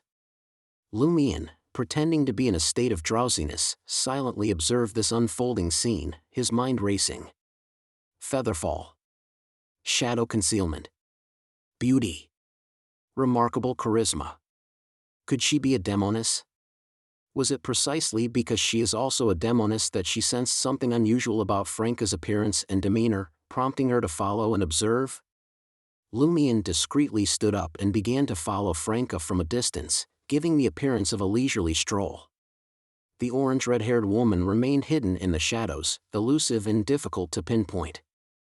Lumian couldn't ascertain her exact location, but he was certain that she was not far from Franca. Franca, playing her part convincingly, didn't seem in a hurry to leave Trocadero. She embraced the role of a tourist, visiting the nearest vineyard, sampling the free red wine at a shop, and purchasing some regional specialties. Just before noon, Franca entered the town's upscale department store and began trying on various styles of women's clothing. As Lumian watched, nearly 15 minutes later, he lost sight of Franca. It was then that he observed the clean-looking woman in hunting attire emerging from the shadows in a corner of the department store, her eyes scanning the surroundings. Franca had successfully shaken her pursuer. Lumian's guileless dog face lit up with a gratified smile. The final stage of today's operation, getting rid of the would-be stalker, had been executed flawlessly. Franca, with Lai's assistance and her ability to counter divination, had done a commendable job. She must have utilized the shoppers in the department store, changing into a different set of clothing as a ruse, transformed herself, and exited openly to evade detection. After the woman in the hunting attire returned to the Red House Cafe, Lumian left Trocadero and made his way toward Cartier-Erast. While still in his canine form, he intended to explore the vicinity of Red Swan Castle. Guillaume Binet's animal creation spell had a duration of 7 days, after which it would naturally dissipate, requiring a new ritual. As Lumian had anticipated, Red Swan Castle stood atop the hill, its beige exterior tainted with the marks of age-old blood.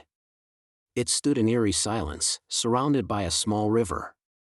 Lumian conducted a few circles around the area before arriving at the closest church building, the Sacred Heart Cloister of the Eternal Blazing Sun Church. Beneath the shade of the green trees, he squatted quietly and gazed at the magnificent golden building adorned with steeples.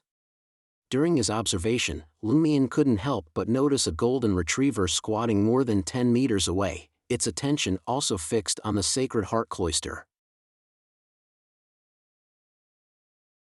Chapter 366, Demoness Sect.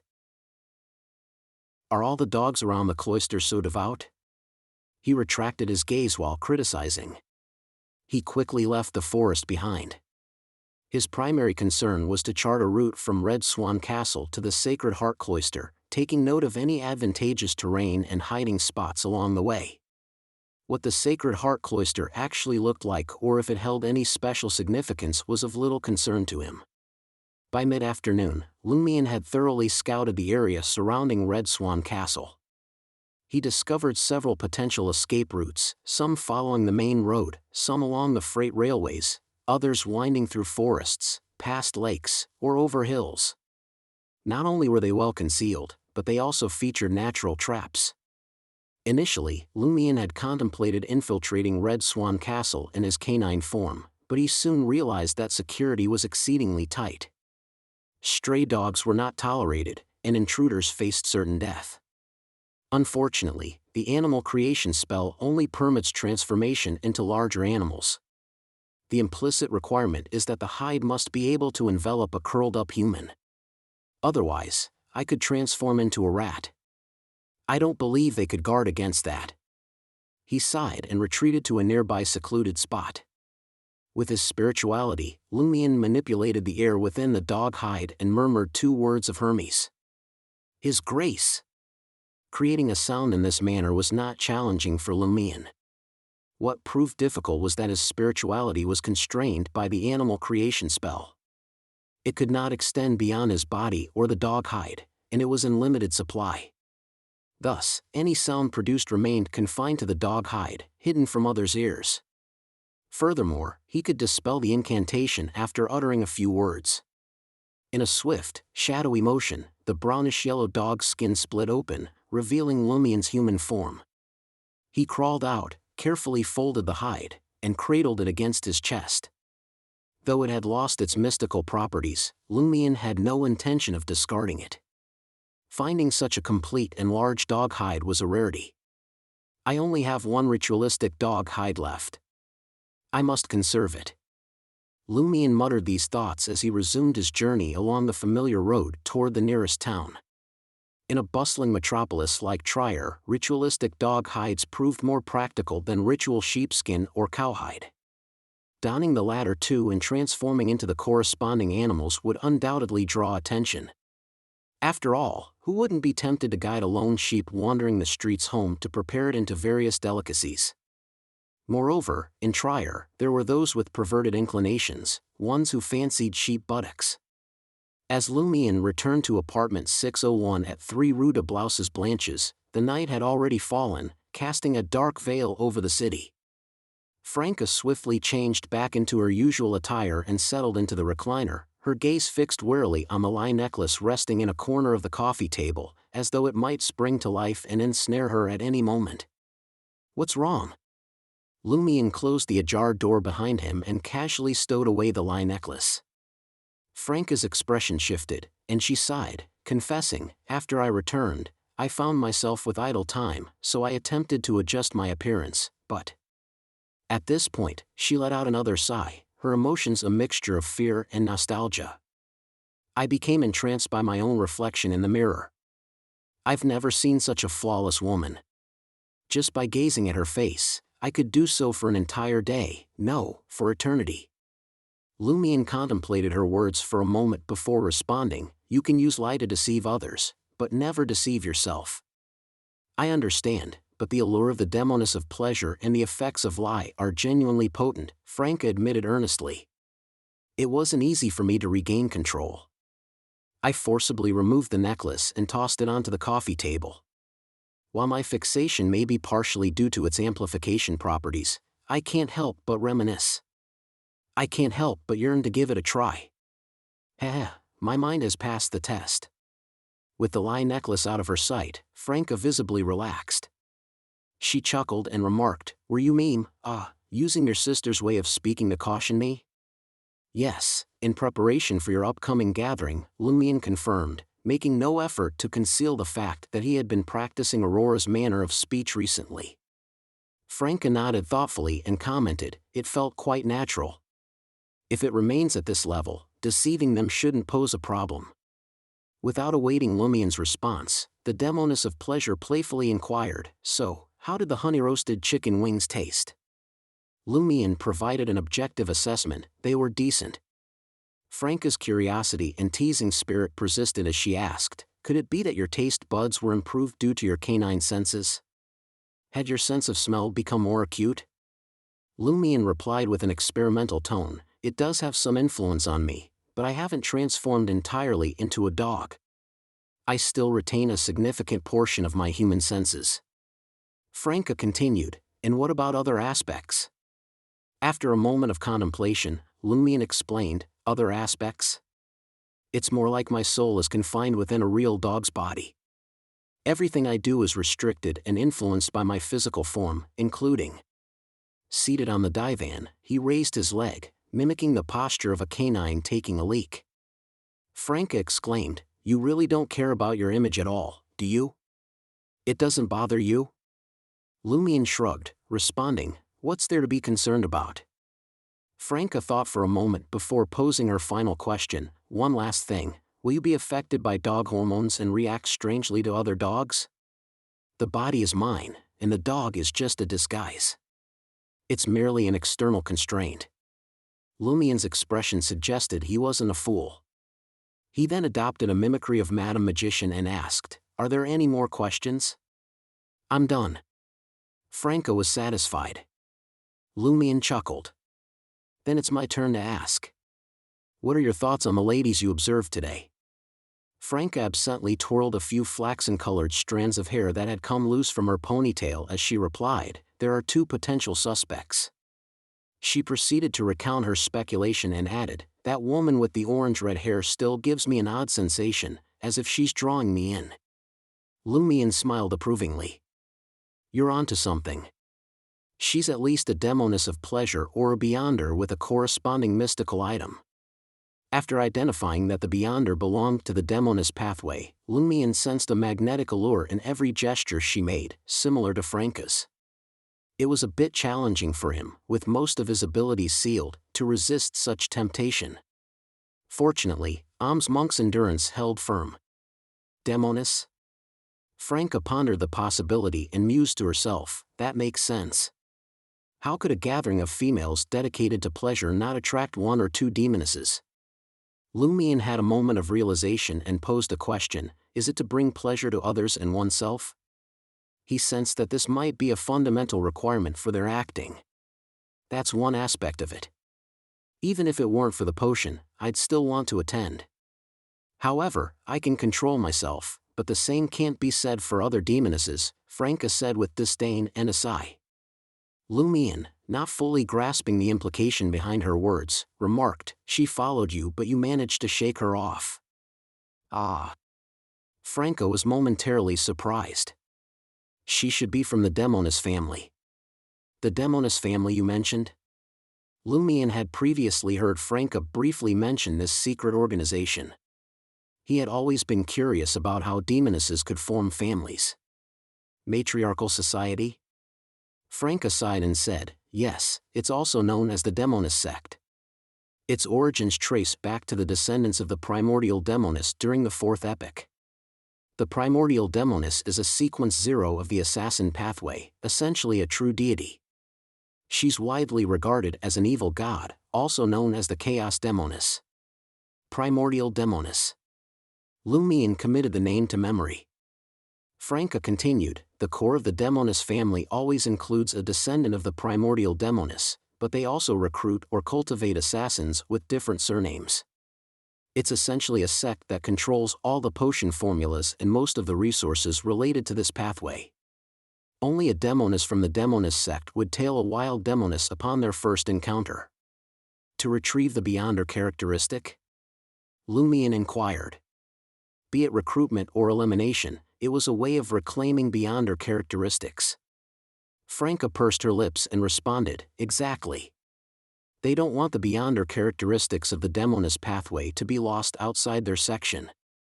Moreover, they hold a deep disdain for female assassins and eliminate any they come across." "Why?"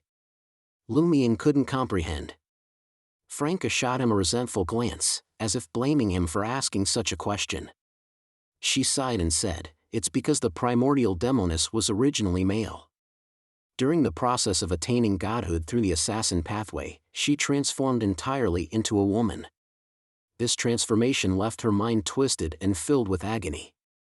The Demoness sect claims they want to emulate the primordial's experience. So, every Demoness in the sect was once male. After enduring immense pain and suffering, they became profoundly distorted. They yearn to see other men undergo similar ordeals. Perhaps you don't know, but these demonesses seek out men to father their children. Baby girls are sent away, while baby boys are kept behind to relive their mothers' lives. As Koru's prankster king, Lumion couldn't help but shake his head in disbelief. Isn't this incredibly twisted? What's even more twisted is that these children's fathers eventually become demonesses themselves. Franca recounted the information she had obtained from Madame Judgment and exhaled in fear. I've been avoiding them, not wanting them to discover me. But you're originally a man. Why should you be afraid? Lumion asked, puzzled. Are you worried that being around them might corrupt you and warp your senses after joining the Demoness sect? Franca nodded solemnly. Yes. Besides, I'm already a minor arcana card holder of the Tarot Club. How could I possibly join the Demoness sect? Lumion fell silent for a few moments before speaking again. Didn't you want to join the Iron and Blood Cross Order too? That's different. It's a mission for the Tarot Club, Franca defended reflexively. Lumion didn't press the issue and instead nodded thoughtfully. No wonder you mentioned that female orgies easily attract demonesses. Franca scoffed. It's just that most demonesses are members of the Demoness sect and have connections either vertically or horizontally. Otherwise, half of the female orgies might consist of demonesses. What's even more extreme is that when you receive an invitation to a strip ball and attend with enthusiasm, it's always packed with men.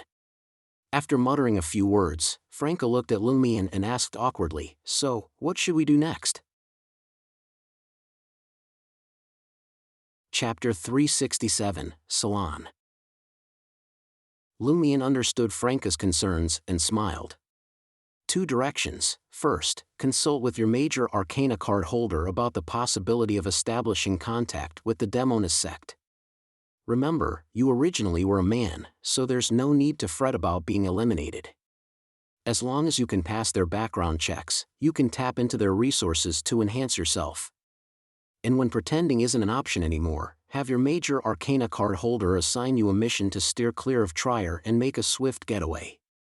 Think about it. You're already at Sequence 6. Most of the top-tier resources are within the Demoness sect's grasp. Infiltrating their ranks and acquiring these resources from within is a much simpler and safer route compared to making enemies and taking risks to hunt them. Of course, this hinges on your major arcana card holder providing a way to elude the watchful eye of the primordial Demoness. Franca was taken aback and mumbled, "How do you sound so experienced?" Lumion scoffed. Are you amnesiac? I'm doing something similar right now. I'm infiltrating the Iron and Blood Cross Order on behalf of the Tarot Club. What's the major perk? Once I complete the Iron and Blood Cross Order's mission, I can claim rewards from Gardner Martin and report back to my major arcana card holder. I can use the pretext of my spying progress to secure rewards from her, 2 rewards with 1 mission. Otherwise, why do you think the number of mystical items on me have increased so rapidly? Of course, he didn't need to mention Mr. K's contributions to Franca. 2 rewards with 1 mission. Franca repeated it a few times before a realization dawned on her. I've been cooperating with you on missions related to the Iron and Blood Cross Order. Will this clash with contact with the Demoness sect? Lumion's expression said, as expected, you're still inexperienced. There's no clash, why would there be? Simply convey to the Demoness sect your desire to transition to the Hunter pathway at Sequence 4 and revert to your original gender. That's your motivation for pursuing leads on the Iron and Blood Cross Order. You've already left enough clues and made substantial progress. From what you've described, those demonesses went from being men to women. I refuse to believe they haven't considered leveraging the pathway switch to regain what they've lost. That reason should be enough to convince them. Moreover, demonesses and hunters belong to neighboring pathways. They surely have ulterior motives concerning the Iron and Blood Cross Order. Given your opportunity to infiltrate them, they're more likely to embrace you than hinder you. In fact, they might even value your presence. Most importantly, if things go as planned, you could become the Demoness Sect's liaison responsible for matters related to the Market District and the Iron and Blood Cross Order. If you want the higher-ups among the Demonesses to be aware of what's transpiring here, they'll be informed. If you prefer keeping it under wraps, they'll remain oblivious. For instance, Jenna being a female assassin. At this point, Lumion smiled. You can also exploit the Demoness Sect to nurture Jenna. When the high-ranking Demonesses discover that a powerful pure female Demoness is paid for by their own sect, won't they lose control on the spot? It was an intriguing thought. It could be described as extreme provocation and mockery. Franca nodded indiscernibly. Kid, if you had taken the instigator potion, you might have fully digested it within a week. I'm just kindling a specific fire within you. Lumion leaned back on the sofa. Franca couldn't help but scoff in a half-mocking, half-teasing tone. If I were to genuinely join the Demoness Sect, and you reach the Sequence 5 qualitative transformation without obtaining a Sequence 4 potion formula and the corresponding main ingredient from the Iron and Blood Cross Order, would you consider becoming a Demoness? Lumion considered the question seriously before answering, it depends. If I urgently require the strength and capabilities of a Sequence 4 to complete specific tasks, it's not out of the question. I'll choose the path that's simpler and more attainable. Franca was taken aback. Are you sure you won't find it mentally burdensome? He made it sound as if he was drinking absinthe or Landy proof tonight. Lumion borrowed a phrase from his sister's vocabulary. I'll do whatever it takes. He then added, I'll stop at nothing to achieve my goal. Besides, can't we just switch back when we reach Sequence 3? You can't just switch at will. Most Beyonders never advance beyond Sequence 4 in their lifetime, let alone Sequence 3. As they ascend, it becomes increasingly difficult. Whether it's the risk of losing control or obtaining the necessary resources, the challenges remain the same, she cautioned. Lumion let out a chuckle. Anyway, it's all just a fantasy at this point, isn't it? To confirm if it's feasible at all. Franca was left momentarily speechless and then inquired, you mentioned 2 directions. What's the other one? The other option is to track down the Demoness of the Demoness Sect and extract detailed information about the female orgies from her. Subsequently, focus on identifying potential members of the Bliss Society among the participants. As soon as you can, pinpoint the core members with close ties to Susanna Mattis and eliminate any hidden threats. Lumion explained the alternative plan concisely. While it's a viable plan, if the Bliss Society members aren't directly involved in the female orgies and are merely associating with certain individuals, targeting the Demoness alone might not provide the information we need. Additionally, it's bound to draw the attention of high-ranking members of the Demoness Sect, leaving little room for further investigation. I'll start by reaching out to my major arcana card holder and inquire if she has any reservations about my contact with the Demoness Sect. Franca analyzed after some thought. She was clearly tempted by Lumion's suggestion. Lumion acknowledged her analysis without rushing her. After all, she wouldn't return to Trocadero's Red House Cafe for another 2 or 3 days, with an invitation to Count Puffer's salon preceding that event. 3 days after scouting the surroundings of Red Swan Castle and informing Madame Magician and Mr. K of the invitation, Lumion arrived at the beige castle in a 4-wheeled 4-seater provided by Gardner Martin. He chose not to dress too formally for the occasion. No tailcoat, top hat, or cane that stereotypically marked a gentleman. Instead, he wore a light brown hunting suit, off-white breeches, and brown boots. In his hand, he held a Lowen-style deerstalker hat, allowing his golden black hair to catch the wind.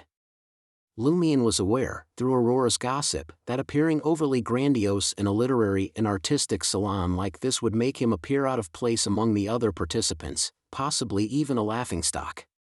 Of course, this outfit had been funded by Gardner Martin's recent contribution of 10,000 Vril d'Or, costing Lumion a total of 1,000 Vril d'Or.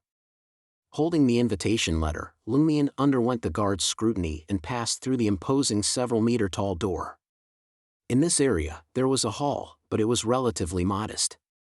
It served as a waiting area for the butlers, valets, maids, and guards accompanying the guests during a grand banquet. Lumion scanned his surroundings and confirmed that this wasn't the hall from his unsettling nightmare. Beyond the hall was the atrium, and on the opposite side stood Red Swan Castle's main edifice. It rose 6 to 7 stories high and was encircled by a ring of towers. Lumion couldn't help but glance up at a narrow window on the 3rd floor. In his nightmare, a man with dark red hair had gouged out his own brownish-red eyes from behind that very window. Now, however, there was nothing behind the clear glass window but a slightly mottled light-colored wall. Mottled. Shouldn't the room's walls have been repainted? Aurora had mentioned that the annual maintenance cost for such an ancient castle is astronomical. Lumion shifted his gaze away and proceeded to enter the main building. The moment he crossed the threshold, his eyes narrowed, and his heart sank. This hall was an exact replica of the one in his nightmare. From the crystal chandelier hanging high above to the spiral golden staircase leading to the 2nd floor, everything mirrored his dream with eerie precision. Though Lumion had expected this, encountering it in reality stirred up complex emotions within him. The male servants in the hall, adorned in their vibrant red uniforms with golden trimmings, stood in 2 neat rows to welcome Lumion's arrival. Lumion's eyelids twitched, finding the vividness of the red to resemble flowing blood.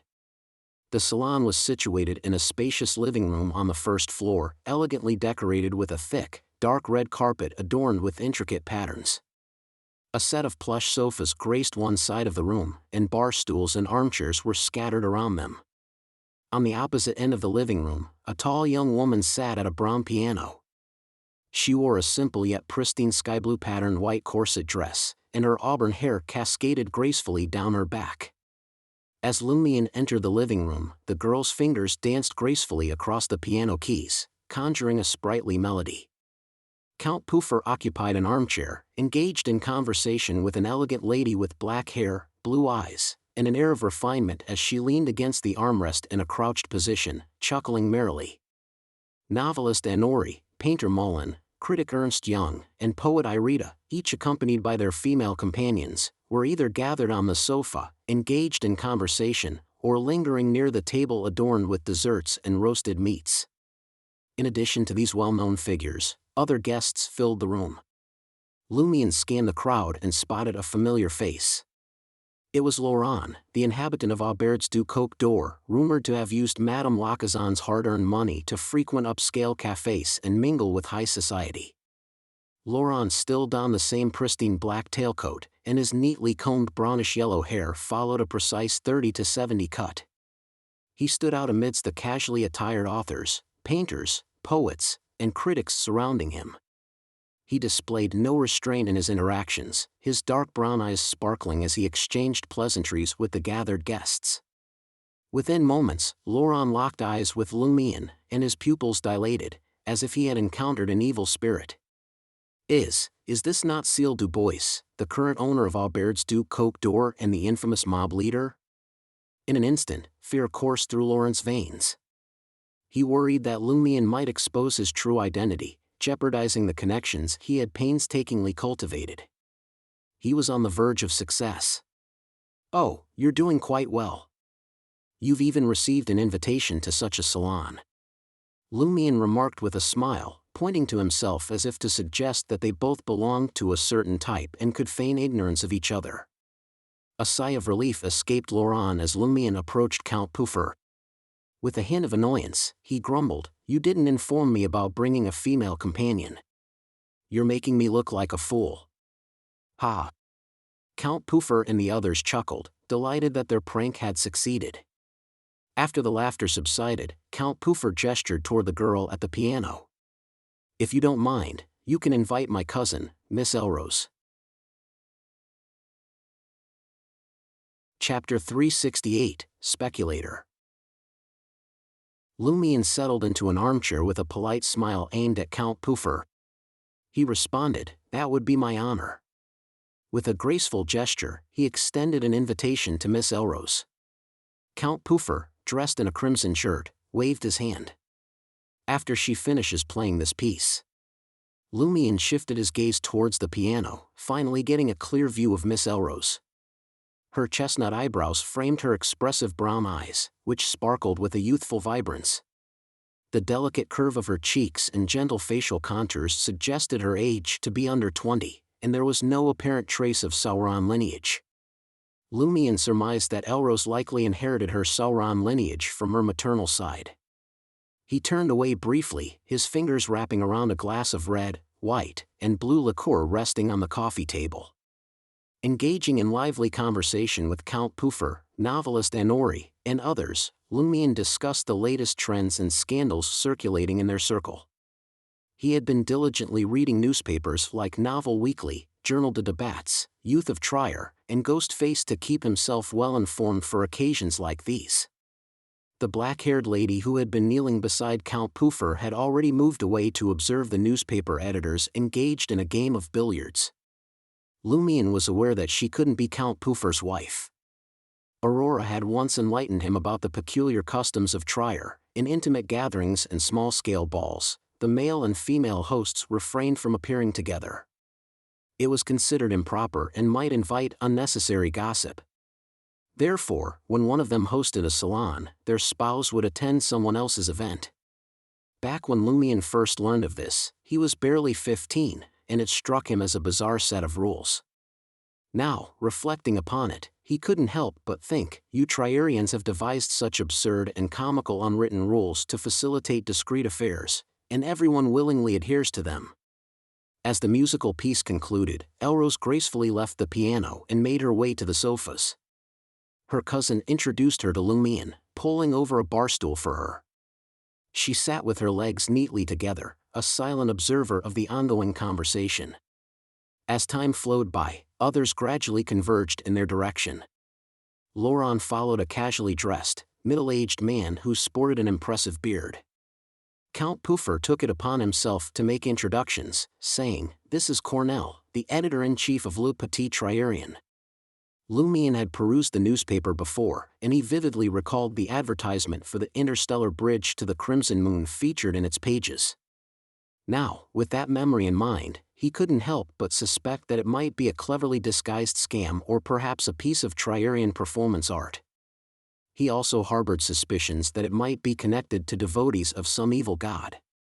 "This is Cécile Dubois, the general manager of Coastal Import and Export Corporation," Puffer introduced the identity Gardner Martin had fabricated to Cornell.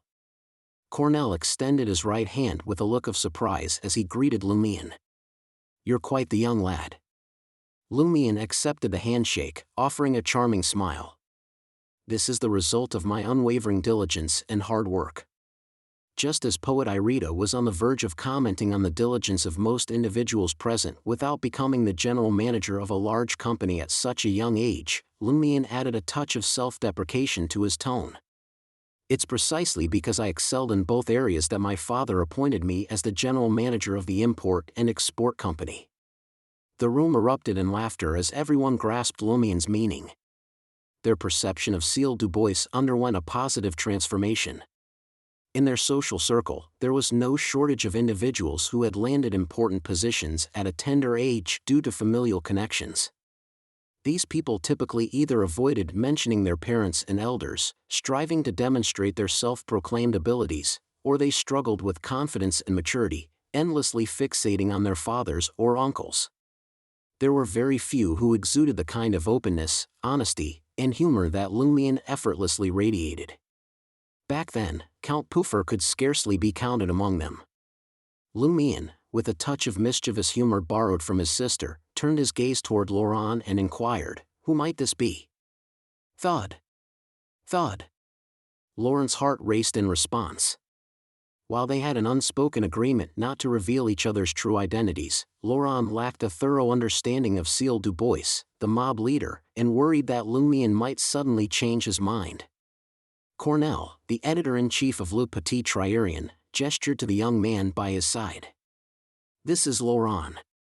He's remarkably talented, well-informed, and unfailingly polite. I've been observing him for nearly 3 months, and I'm considering offering him a position as my assistant and deputy editor-in-chief. Loran, how do you feel about this unexpected proposition?" Laurent initially found himself taken aback, but soon, he was overwhelmed by joy and felt a slight sense of vertigo. All the pains and anxieties he had endured, from his mother's tears to his neighbor's disdain, had led to this moment. He had always believed that with his talents, he shouldn't be stuck at the bottom, and he had been actively seeking an opportunity, even if it meant squeezing his mother dry to maintain a facade of dignity. Laurent refrained from displaying excessive excitement and responded to Cornell with a gracious smile, saying, "It would be an honor." "Not bad at all," Lumion thought as he assessed the situation. Speculation could be a risky endeavor, but the rewards could be substantial. However, there's the importance of changing one's mindset and genuinely starting from their current position. Speculating to improve social status might lead to losing everything in the long run. Lumion recalled his sister's comments after losing in the stock market as he considered Laurent's actions. He was unlike Charlie and others. Lumion held a disdain for those who exploited their mothers in the speculative process. As long as Laurent's mother could accept it and didn't resort to violence against her son or show strong resistance, Lumion didn't pass harsh judgment. With Cornell and the others now seated, Lumion's curiosity led him to ask, "Where did you first encounter Laurent?" Cornell responded with a smile, "At the Vichy Café. He often visits to engage in discussions about various tri-related matters and to share his opinions." Vichy Café, the place where 5 Vril d'Or could buy half a bottle of mineral water and 2 boiled eggs? Laurent's mother, Madame Lacazan, doesn't even earn 3 Vril d'Or after a long day's work. Yet, the investment has clearly paid off. Even a rookie deputy editor-in-chief at a newspaper like Le Petit Triarien earns nearly 5,000 Vril d'Or annually, and that's just the tip of the iceberg. Lumion observed the differences and realized that Laurent's fixation on speculative networking had a certain logic. Still, success in such endeavors was a rare occurrence, 1 in 100 at best. Lumion cast a glance at Laurent, who eyed him with caution, and smoothly changed the subject with a smile. "Cornell, I happened to come across an advertisement for the Interstellar Bridge in Le Petit Triarien last month, or perhaps even earlier. It piqued my interest. Any comments about it?" Cornell indulged in a puff from his pipe before bursting into laughter. "I believe it's a bunch of delusional folks, but since they paid, there's no reason why I shouldn't run their advertisement. Maybe it can fool some fanatical enthusiasts of mechanics and science." "How are they now?" Lumion chuckled. "I'm even thinking of investing in them, just to see if they're swindlers or if they can actually produce something." Poet Irita picked up his pipe and muttered, "You might as well sponsor me instead of investing in them. At least then, you can berate me for writing like a piece of dog's hit, and I won't have any comeback." Lumion played along, acting as if money was of no concern to him. "No problem. How about 5,000 Vril d'Or?" His intention was to give Irita only 3,000 Vril d'Or later, using the excuse of not having enough cash on hand at the moment. Irita lowered his pipe and spread his arms theatrically. "Praise the sun and let Seal's malice strike harder. Ha, let's head back to the old city together after the Salon." Lumion subtly hinted at his intention to sponsor Irita later but refrained from handing over the money directly to avoid the stink of money. Following this brief diversion, Cornell seemed to warm up to Lumion's presence. "I'm not sure how those people are faring. They only paid for a 1-month ad." As the conversation flowed, Count Puffer glanced at the setting sun and proposed a game with a warm smile. "Shall we play King's Pie? Consider it a warm-up before dinner. Is this the only game you know? Do you have a childhood?" Lumion couldn't help but inwardly critique Count Puffer's choice of games, but he refrained from objecting.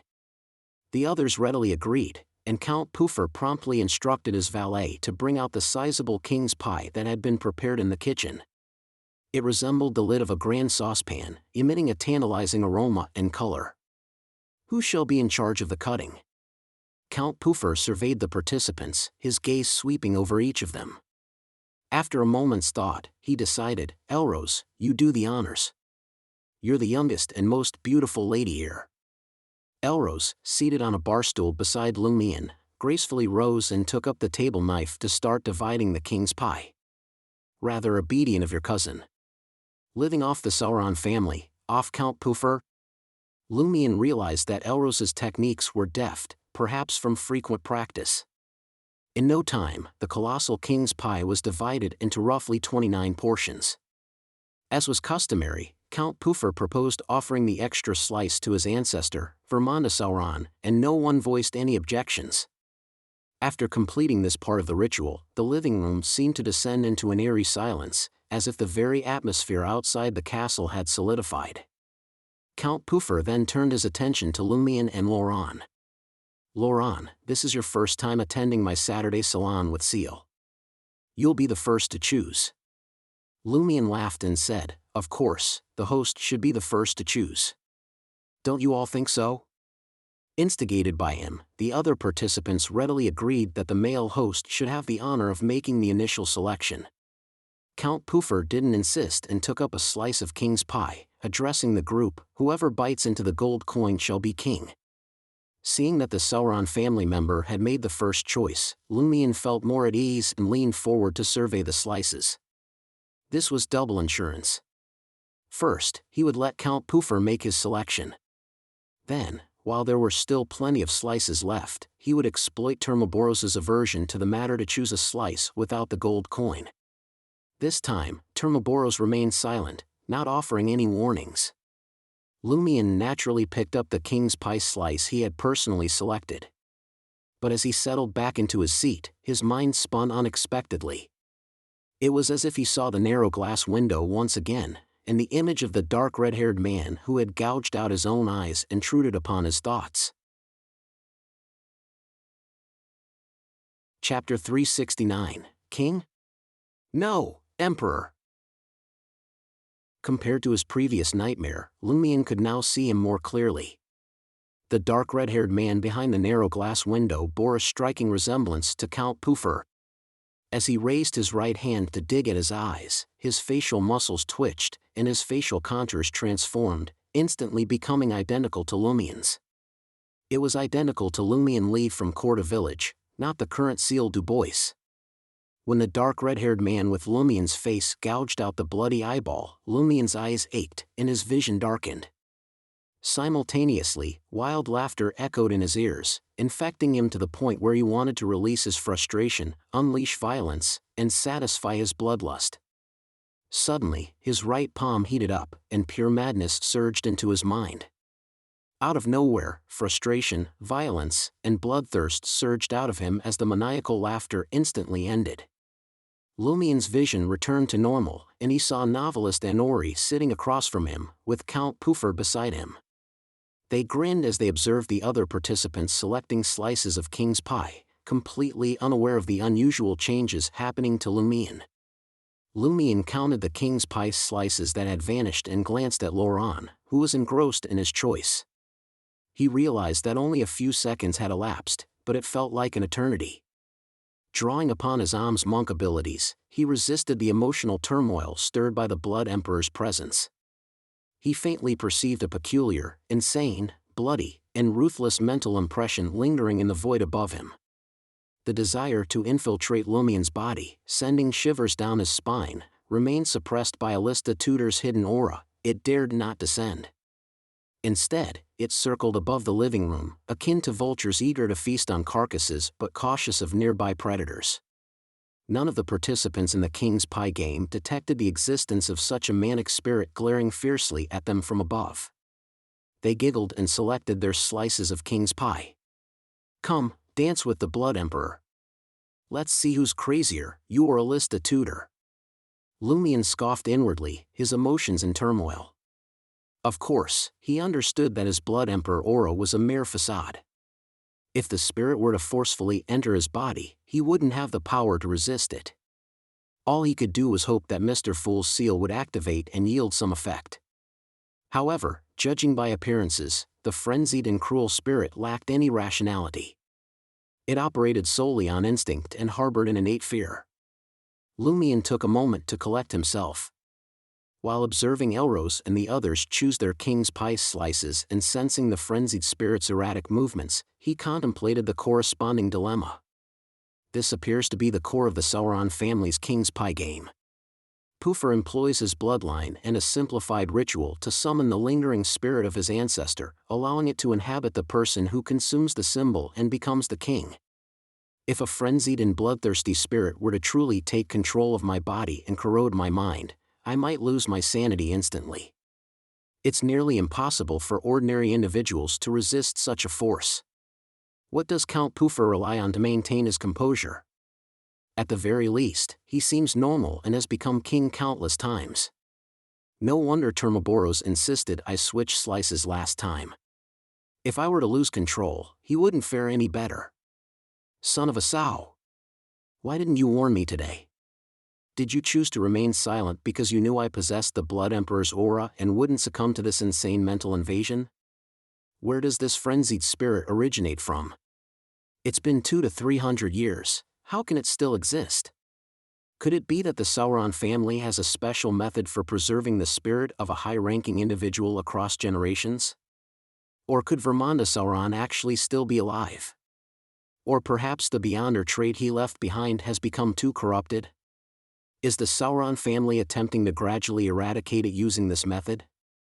But it's been 200 to 300 years. Gardner Martin's objective is to ascertain Vermonda's condition. This crazy spirit continues to hover above my head without descending. Will it eventually retreat, change its target, or trigger other alterations? Lumion remained on high alert, keeping a constant watch on the frenzied spirit lingering in the air. If it displayed any signs of forcefully invading through the Blood Emperor's aura or causing other unfavorable developments, Lumion would opt to teleport away. Anori, Mullen, Irida, and the others each selected their king's pie slices, leaving only the one reserved for Vermonda Sauron on the plate. Count Puffer surveyed the surroundings with a grin and declared, "Everyone, let's dig in. The one who finds that gold coin will be the king for today." With that, he elegantly sampled a portion of the king's pie in his hand, then took a few more bites.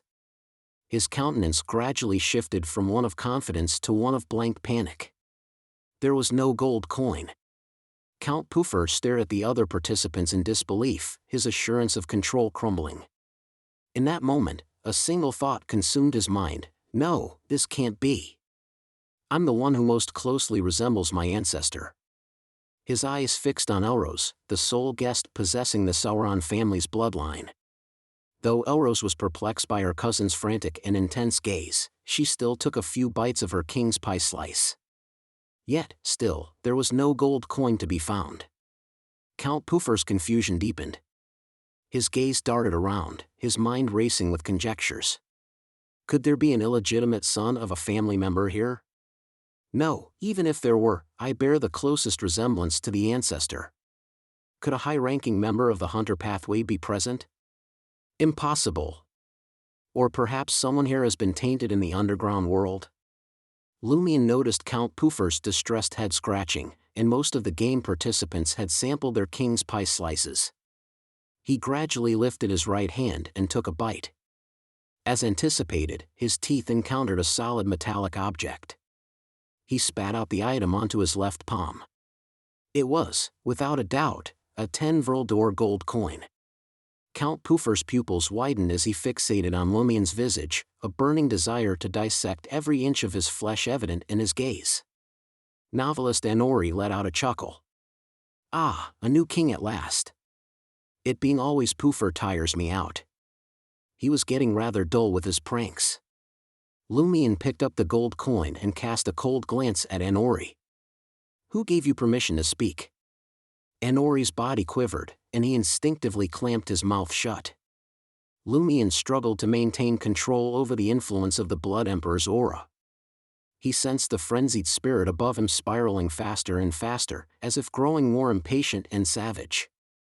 He surveyed the surroundings leisurely and offered a smile.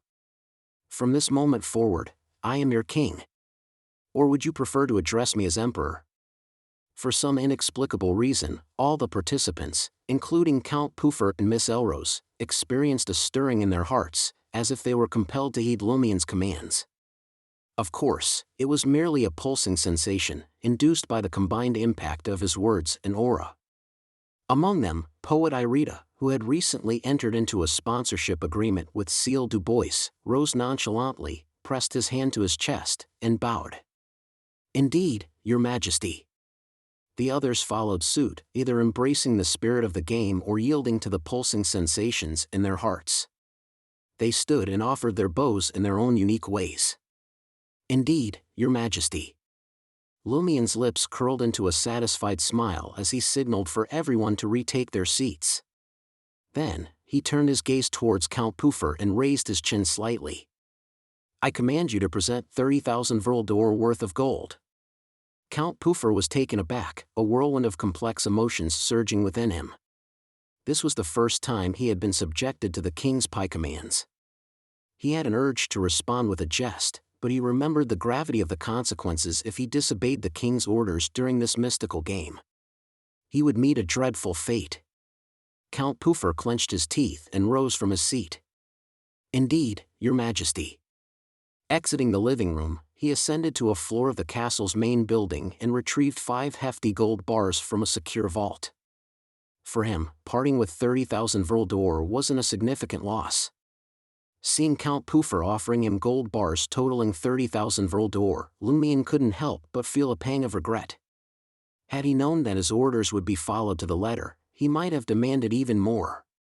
The dilemma now lies in how to discreetly make off with the gold later. In normal circumstances, even if I accepted 30,000 Vril d'Or in person, I would have to privately return it. Failing to do so could offend Count Puffer. Moreover, I need to figure out how to explain to Gardner Martin that I had become king while remaining unaffected. Lumien pondered as he tucked away the 5 gold bars. Then, he turned to novelist Anori. "Your mission is to bestow a kiss upon someone here. Your target is..." As Anori eagerly eyed the beautiful women present, Lumien pointed towards poet Irita, who had just taken a puff from his pipe. "Our poet." A momentary silence hung in the air, followed by a whistle from one of the guests, and then the others joined in. Reluctantly, Anori stood up and muttered, "I really don't want to kiss that guy with bad breath. I could accept it if it were Mullen." Despite his reservations, he complied, giving Irita a gentle kiss on the lips. Irita took it in stride, chuckling, and remarked, "I can sense your discomfort, Anori. Pull yourself together. Don't act like a naive country bumpkin." Lumien observed with an impassive expression, his attention primarily drawn to the swirling madness. Though it refrained from attempting to invade anyone's body, the influence of the madness made everyone slightly restless, their emotions displaying signs of instability. Upon hearing Irita's teasing, Anori's countenance turned icy, as if he contemplated picking up a table knife and stabbing him. However, he ultimately restrained himself. Lumien suspected that as the game unfolded, the participants would grow increasingly agitated, irritable, and prone to bloodlust while the madness continued to linger. At that very moment, a piercing, terrified scream echoed from somewhere within the castle. Chapter 370, Sending Off. A chilling scream, filled with terror, reverberated through the living room, causing the hearts of every guest to race with fear. Painter Mullen was very sensitive to this. His pale white complexion exchanged a concerned look with Count Puffer. "What happened?" Count Puffer furrowed his brow, puzzled by the sudden disturbance. Upon hearing Mullen's question, he snapped back to attention and casually reassured everyone, "It seems there may have been an accident. I'll have a servant find out the details. Don't worry, it won't disrupt our gathering. What could possibly go wrong?" With that, Count Puffer signaled to his valet, positioned discreetly in a corner of the living room, to investigate the source of the scream. Then, he addressed the assembled guests, saying, "Please, let's continue." As he spoke, the Salon family member directed his gaze towards Lumien.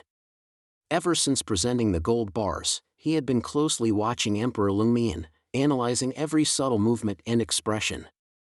He was determined to unravel the mystery of how Lumien had chosen the king's pie slice with the gold coin and not him.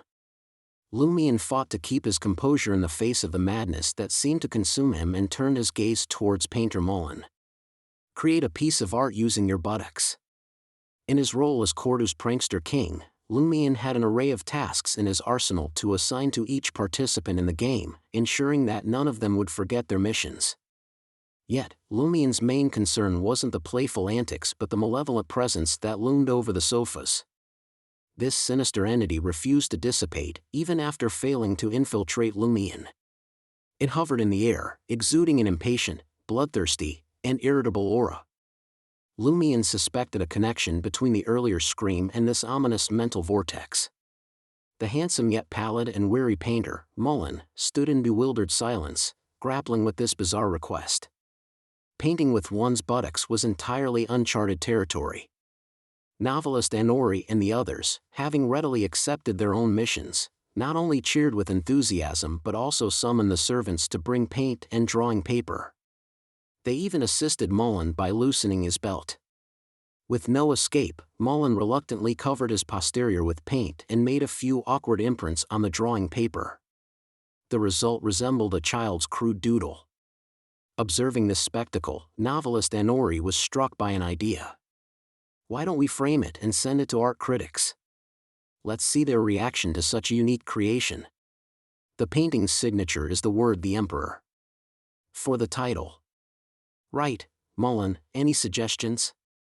Mullen, avoiding the crowd, cleaned himself up and contemplated for a moment before responding, let's call it Café.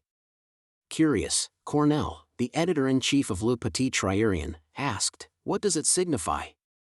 Mullen shook his head as he discarded the paint-stained handkerchief and soft paper, pulling up his pants. It doesn't signify anything. This painting was meaningless from the start. As they discussed, Count Puffer's valet returned to the living room and whispered something into the host's ear. Influenced by the unsettling aura of the Blood Emperor's madness, Lumion struggled to make out the words despite his best efforts, catching only fragments. Lost. Harm. Danger. Count Puffer's expression darkened, a hint of seriousness creeping in. He nodded subtly, signaling for his valet to return to his previous position, maintaining an air of nonchalance. Observing Count Puffer's reaction, Lumion racked his brain, searching for a way to dispel the malevolent spirit. I can't wait for everyone to complete their missions, can I? No, there's one crucial step missing. At the end of the previous King's Pie game, Count Puffer had consumed the King's Pie slice meant for Vermanda Sauron. With this thought in mind, Lumion fixed his gaze on the untouched offering that remained on the plate. Leaning forward, he extended his right hand and claimed it. Count Puffer had no doubts about this. From his perspective, it would be suspicious if Lumion didn't retrieve the offering. Almost simultaneously, the frenzied entity, radiating negativity, reacted vehemently, positioning itself directly above Lumion's head. It emitted waves of negative emotions, as though cursing the audacious human who dared to partake in its offering. Lumion sensed anger, hatred, and an insatiable desire to rend his soul asunder. Yet, he remained unfazed and even smiled. This reaction confirmed that he had made the correct choice. Had the agitated spirit not responded so vehemently to his appropriation of the offering, Lumion would have remained clueless about how to banish it from lingering above everyone's heads. This wasn't a guarantee of success, and it might entail danger, but it was a preferable alternative to the participants of the King's Pie game growing increasingly agitated and bloodthirsty, ultimately turning on each other. When the moment was right, Lumion could still teleport away. As for the others, barring Count Puffer, their chances of survival were slim. Naturally, he couldn't predict whether there would be unforeseen changes or new threats after consuming the offering, but in this dire situation, it was better than nothing. For the participants in the King's Pie game, Lumion's intervention was their only hope. Without his actions, their demise was certain. With them, there was a fighting chance. Lumion raised the sacrificial King's Pie to his lips and took a substantial bite. The frenzied spirit grew even angrier and more violent. It no longer hovered above the others but remained directly above Lumion's head. At times, it seemed poised to descend upon him, while at others, it attempted to tear into its target. However, it was thwarted by Alista Tudor's aura, instinctively holding back from further aggression. Another scream resounded. It came from somewhere in Red Swan Castle, originating from a different person than the previous one. A moment ago, it had been a man, but now, it was a woman. Count Puffer's eyelids twitched, and he smiled. It seems the servant responsible for cleaning up the earlier mishap must have stumbled upon some rather terrifying sights. Literary critic Ernst Young and the other guests readily accepted this explanation. As guests, they lacked the authority to pry into the castle's internal affairs. Moreover, they had gradually become engrossed in the King's Pie game, growing a tad fanatical, impatient, and preoccupied, diverting their focus away from other occurrences within the castle. Lumion relished the King's Pie offering, savoring the intangible anger and curse like a melodious symphony playing in his ears. Compared to the horrifying ravings he endured whenever he received a boon, this was akin to the beautiful performance of an orchestra. Unable to vocalize itself and hesitant to invade his body, the frenzied spirit could only indirectly influence his emotions and mental state. During this process, Lumion turned his attention to assigning missions to various individuals. Noting that the participants were fully immersed in the game, their gazes fixed on it. Periodically, another scream would punctuate the air, sending shivers down the spine. Finally, Lumion finished the offering, and the frenzied spirit hovering above him abruptly halted. In the next instant, it vanished mysteriously, dissipating into thin air. While the participants of the King's Pie game still appeared fanatical, their irritability and agitation had considerably waned. Lumion let out a quiet sigh of relief and turned to Elrose, seated beside him. "Let's see you do the twist. If you're not sure how, ask someone to show you." In contrast to the risque can-can dance, which was already laden with suggestive undertones, the twist seemed relatively innocent as long as it wasn't a male-female dance. However, it had a comical appearance. Elrose complied, rising from her seat and attempting the twist with a hint of awkwardness. Amidst the laughter of those present, Lumion continued to assign missions to the remaining participants. After all the participants had completed their assigned missions, Lumion straightened up and assumed an air of superiority as he delivered his final instruction. "Last mission, keep everything that happened today a secret. You must not divulge anything about today's game to anyone." "Yes, Your Majesty." Elrose and Loran, still caught up in the game's ambience, responded in unison, their expressions displaying utmost respect. This compliance was partly due to the lingering presence of the Blood Emperor's aura that still clung to Lumion. Observing the instinctive obedience of each participant, Lumion let out a contented sigh and offered a warm smile. "That concludes today's game." Count Puffer rose from his seat and gestured with a smile. "Let's proceed to the dining room." As they moved from the living room to the dining room, they had to pass through the castle's main hall. Lumion, who had returned to his usual self, noticed out of the corner of his eye that a few valets and maids were diligently at work near the corridor. They were using mops to clean up a reddish puddle. Red. Lumion's eyelids twitched as he swiftly averted his gaze. Following dinner, the guests bid their farewells one by one. Lumion sought out Count Puffer and retrieved the 5 heavy gold bars with a smile. Count Puffer shook his head. "Since I proposed the game, I must adhere to its rules. Do you think so little of me, believing I can't do without the 30,000 Vril d'Or?" "It's simply a gesture of courtesy," Lumion responded with a smile.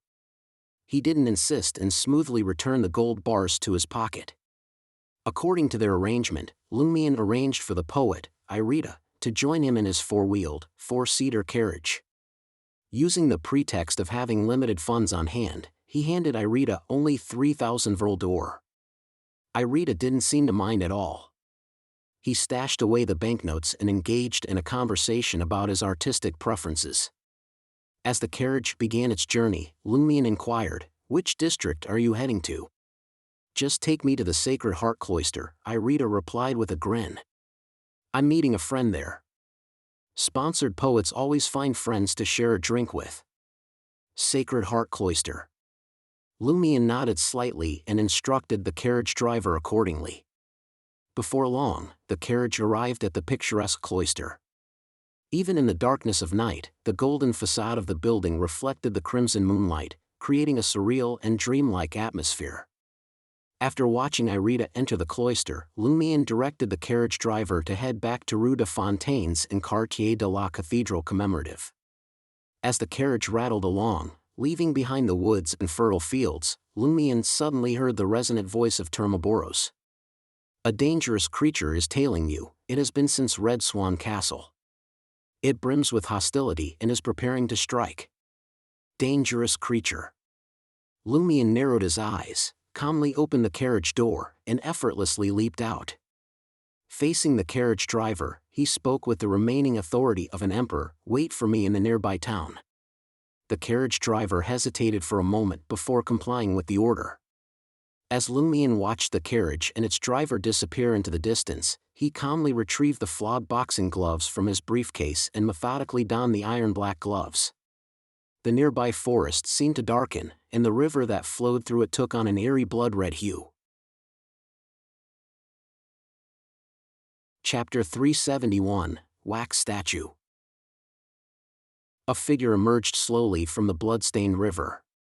Lumion's mind seemed to freeze momentarily for some inexplicable reason as he observed the figure crawling ashore. Instead of an immediate attack, he watched the figure climb out of the water. The unfamiliar man's face bore an eerie stiffness, and his clothes clung to him from being soaked in water. The latter seemed to merge with his flesh. It was a wax statue that came to life. Crimson blood seeped from the waxen figure, mixing with the river's flow before smashing against the wild grass along the bank. The wax statue's light blue eyes shifted slightly within their white sockets, casting a vague reflection of Lumion. Meeting that gaze left Lumion feeling overwhelmed, unable to resist mentally or physically. Instinctual fear surged within him, drowning out all other emotions. Suddenly, Lumion's survival instincts kicked in, fully erupting and overpowering all other emotions and states. Lumion's vision was restored. The wax statue, with its cold, unyielding eyes, was now less than a meter away. Its pale white hand, dripping with blood, extended its fingers like deadly blades, thrusting toward him. Lumion had no time to react.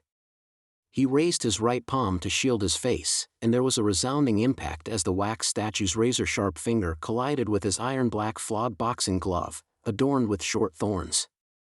Where the boxing glove fell short, the wax statue's finger pierced Lumion's palm, leaving a conspicuous wound on his face.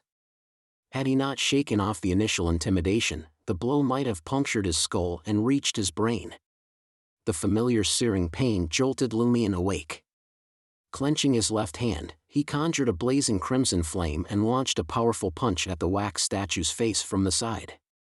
Simultaneously, with a smile, he tightened his right palm, using his own flesh and blood to hinder the wax statue's right hand, preventing it from evading his fiery strike. Bang! The flawed boxing gloves knocked the wax statue's head askew, and the iron-black thorns on their surface etched exaggerated scratches onto its unyielding face, the wounds shifting from deep to superficial. Despite the vivid flow of bright red blood, there was no flesh-like texture to the injuries, only layers of wax that seemed to melt under an invisible fire. In response, blood-colored capillaries extended from the wax statue's light blue eyes, exuding an intense, bloodthirsty desire that lent it an eerie vitality, making it resemble the living. Lumion had chosen the flawed boxing gloves for its potency, a mystical weapon of utmost power, especially against the creature that Termaboros had labeled as dangerous. He couldn't afford to be careless. However, he never expected his enemy to be a wax statue rather than a living being. It rendered the flawed's ability to evoke specific desires or emotions ineffective. It could only serve as a defensive tool.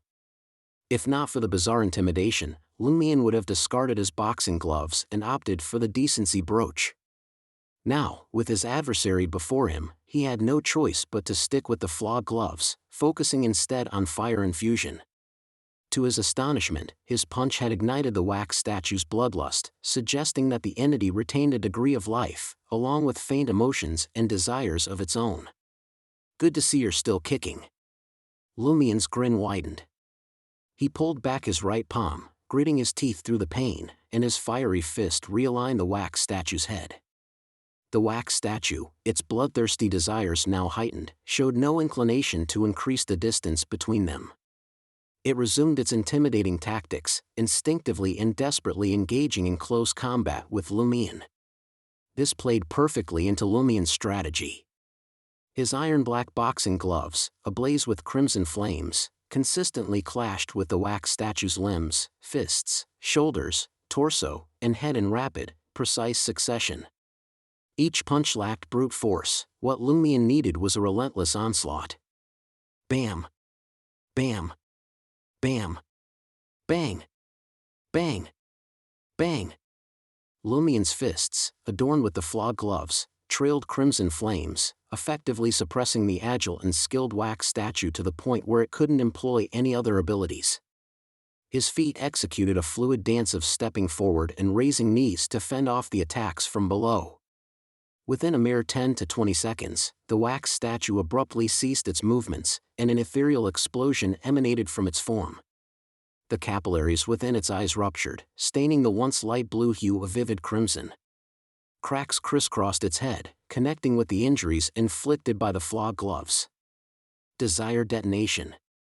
Lumion's relentless assault had triggered the desire detonation effect of the flawed boxing gloves. In response, Lumion withdrew his fists and watched in silence as the wax statue's blood-red eyes revealed signs of pain. 2 crimson teardrops slowly welled up at the corners of its eyes, streaming down its waxy cheeks. The wax statue opened its mouth as if attempting to speak, yet no sound escaped. Rumble. A muffled explosion emanated from within its body, and the exaggerated wounds extended across its form. Crimson flames erupted from these regions, engulfing the wax statue entirely. Fire infusion. Amidst the fierce inferno, the wax statue rapidly softened, its body dripping with blood-stained, viscous droplets. Thud. It collapsed to the ground. What kind of monster is this? Lumion gazed at the fallen creature for more than 10 seconds, his hunter's instincts telling him that this prey couldn't possess beyonder characteristics. During this moment, he retrieved his briefcase and carefully stowed away the flawed boxing gloves. Without hesitation, Lumion turned and exited the forest. Behind him, crimson flames surged, consuming his dripping blood. Within the blazing inferno, the wax statue had melted beyond recognition. Lumion's figure gradually faded, disappearing not far from the scene. Spirit World Traversal. To evade the attention of evil gods and the dangerous entities summoned by the flawed boxing gloves, Lumion shifted his position, effectively teleporting to a nearby town. It was a location he had scouted in advance, with precise coordinates within the spirit world. After several dozen seconds, the forest path was suddenly replaced by a desolate wilderness, with only a few flickering flames remaining. The weeds gradually flourished, and the figure of a person in a white robe materialized swiftly. This figure donned a light-colored veil, and her abdomen was notably swollen. An unmistakable maternal aura enveloped her form. It was Lady Moon of the Night's Talkers. Lady Moon directed her gaze towards the entirely melted, blood-stained wax statue, silently observing the dance of crimson flames. After more than 10 seconds of contemplation, the woman in the desolate wilderness vanished. In a room within the main building of Red Swan Castle, Count Poofer, clad in a red shirt and sleek black trousers, occupied a cluttered desk. His icy stare remained fixed upon the wax statue's head placed before him. The head bore an uncanny resemblance to a living being, with light blue eyes and jet black hair. As the silence lingered, Count Poofer couldn't conceal a hint of restlessness. Occasionally, he tugged at his collar, shifted in his chair, and even unbuttoned the top of his shirt, as if the air had grown unnaturally thin, impeding his breathing. As time ticked by, the wax statue's head suddenly emitted an ominous cracking sound. It shattered into numerous pieces, each one grotesquely melted. Poofer shot to his feet in shock, his pupils dilating in disbelief. Tiny blood vessels protruded from his eyes, ruptured, and dyed them a vivid shade of red. It was killed. Poofer murmured to himself, his astonishment mingling with suspicion. Seal Du Bois was even more mysterious and formidable than he had initially thought. Even if he wasn't, the hidden faction operating behind him was. Count Poofer paced back and forth with a solemn expression. After Lumion teleported to the town ahead, he exercised caution, remaining concealed in the shadows while meticulously calculating the time. Only when he felt that a hunter could potentially reach his location from the forest by running did he cautiously make his way into the town. He located the carriage driver and arranged for his return to 11 Rue de Fontaines in Quartier de la Cathedral commemorative. In a room adorned with bookshelves, Lumion fixed his gaze upon Gardner Martin, who held a cigar in his hand. Lumion spoke frankly, "I was attacked." There was no way to hide the truth from the boss. "Huh." Gardner Martin responded in his distinctive nasal tone. Lumion proceeded to recount the events, detailing how he had chosen the king's pie slice after Count Puffer and subsequently felt a frenzied spirit attempting to invade him. He described how he had utilized fire infusion to dismantle and melt the wax statue, displaying the wounds on his hands and face. What Lumion chose not to reveal was that he had discerned why the frenzied consciousness hadn't fully occupied his body and that he had used the flawed boxing gloves. He attributed the former to an unknown cause. Gardner Martin smoked his cigar, listening quietly, unsurprised that Lumion's mind had remained incorrupt. Had he displayed any hint of astonishment or suspicion, Lumion would have swiftly invited Mr. K to eliminate the Iron and Blood Cross Order's stronghold. With a cigar in hand, Gardner Martin smiled and remarked, "It appears that the official members of our Iron and Blood Cross Order are more favored by Puffer's ancestors' spirit than Puffer himself. However, we also instill fear in it." Does this refer to Beyonders who have succumbed to the peculiar corruption at 13 Avenue du Marquet? The frenzied consciousness won't invade the other formal members of the Iron and Blood Cross Order, even in the absence of the Blood Emperor's aura? I wonder how true this is. Why don't you give it a try, boss? Lumion suddenly felt the urge to goad Gardner Martin into playing King's Pie with Count Puffer. Now, I've confirmed something. Gardner Martin's expression grew serious. The ancestor of the Sauron family, Vermonda Sauron, is not truly deceased. He exists in a manner beyond our current comprehension. Chapter 372, Primary Mission. Lumion couldn't quite understand how Gardner Martin could be so certain that Vermonda Sauron wasn't dead. Still, it seemed that the other party didn't intend to explain, so he could only give up on asking. He was concerned about one thing: does that mean my mission is over? Clearly, combined with Count Puffer's fondness for creating wax statue heads for friends he knew and the fact that a wax statue had attacked him, Lumion believed that he was now under suspicion by the other party. It would be very dangerous to interact with him again. Gardner Martin shook his head slowly. "No, you have to continue." Holding the cigar, he stood up and paced towards the floor-to-ceiling windows. "The fact that you became the king after Puffer will undoubtedly make him suspicious of your origins, but he will be more eager to find out the real reason for that incident. The subsequent wax statue attack was mainly attributed to this. Therefore, he will still invite you over to test you in different ways and extract your hidden secrets. For us, this is an opportunity to confirm the true state of Vermonda and the Sauron family's ancestors. And through this, we can grasp the reason for the gradual decline of this once exceptionally powerful family. This is of great significance to us, who are also mainly from the Hunter pathway. It is our primary mission now. To put it simply, the Sauron family is like Red Swan Castle. They've been in disrepair for a long time, but they hide many secrets. They have guards that can deter spying. What we need to do is figure out the castle's defense flaws and confirm if those secrets pose a fatal threat to us. Then, we can find an opportunity to break through the guards, bypass the traps, and take the treasure. Don't worry, I'll covertly provide protection for Puffer's future invitations. The risk you'll take won't be significant." Lumion pondered for a moment and said, "Commanding officer, you mentioned before that our primary mission is to find the true entrance to the fourth epic trier. How could the primary mission change so easily?" Gardner Martin took a puff of his cigar and smiled. "These two matters are connected to a certain extent and serve the same purpose, but you don't need to know for the time being." "What's their motive?" In other words, the Iron and Blood Cross Order's current focus is on exploring the underground, finding the entrance to the Fourth Epoch Trier, investigating the Sauron family's decline over the past 200 to 300 years, and securing something precious from them.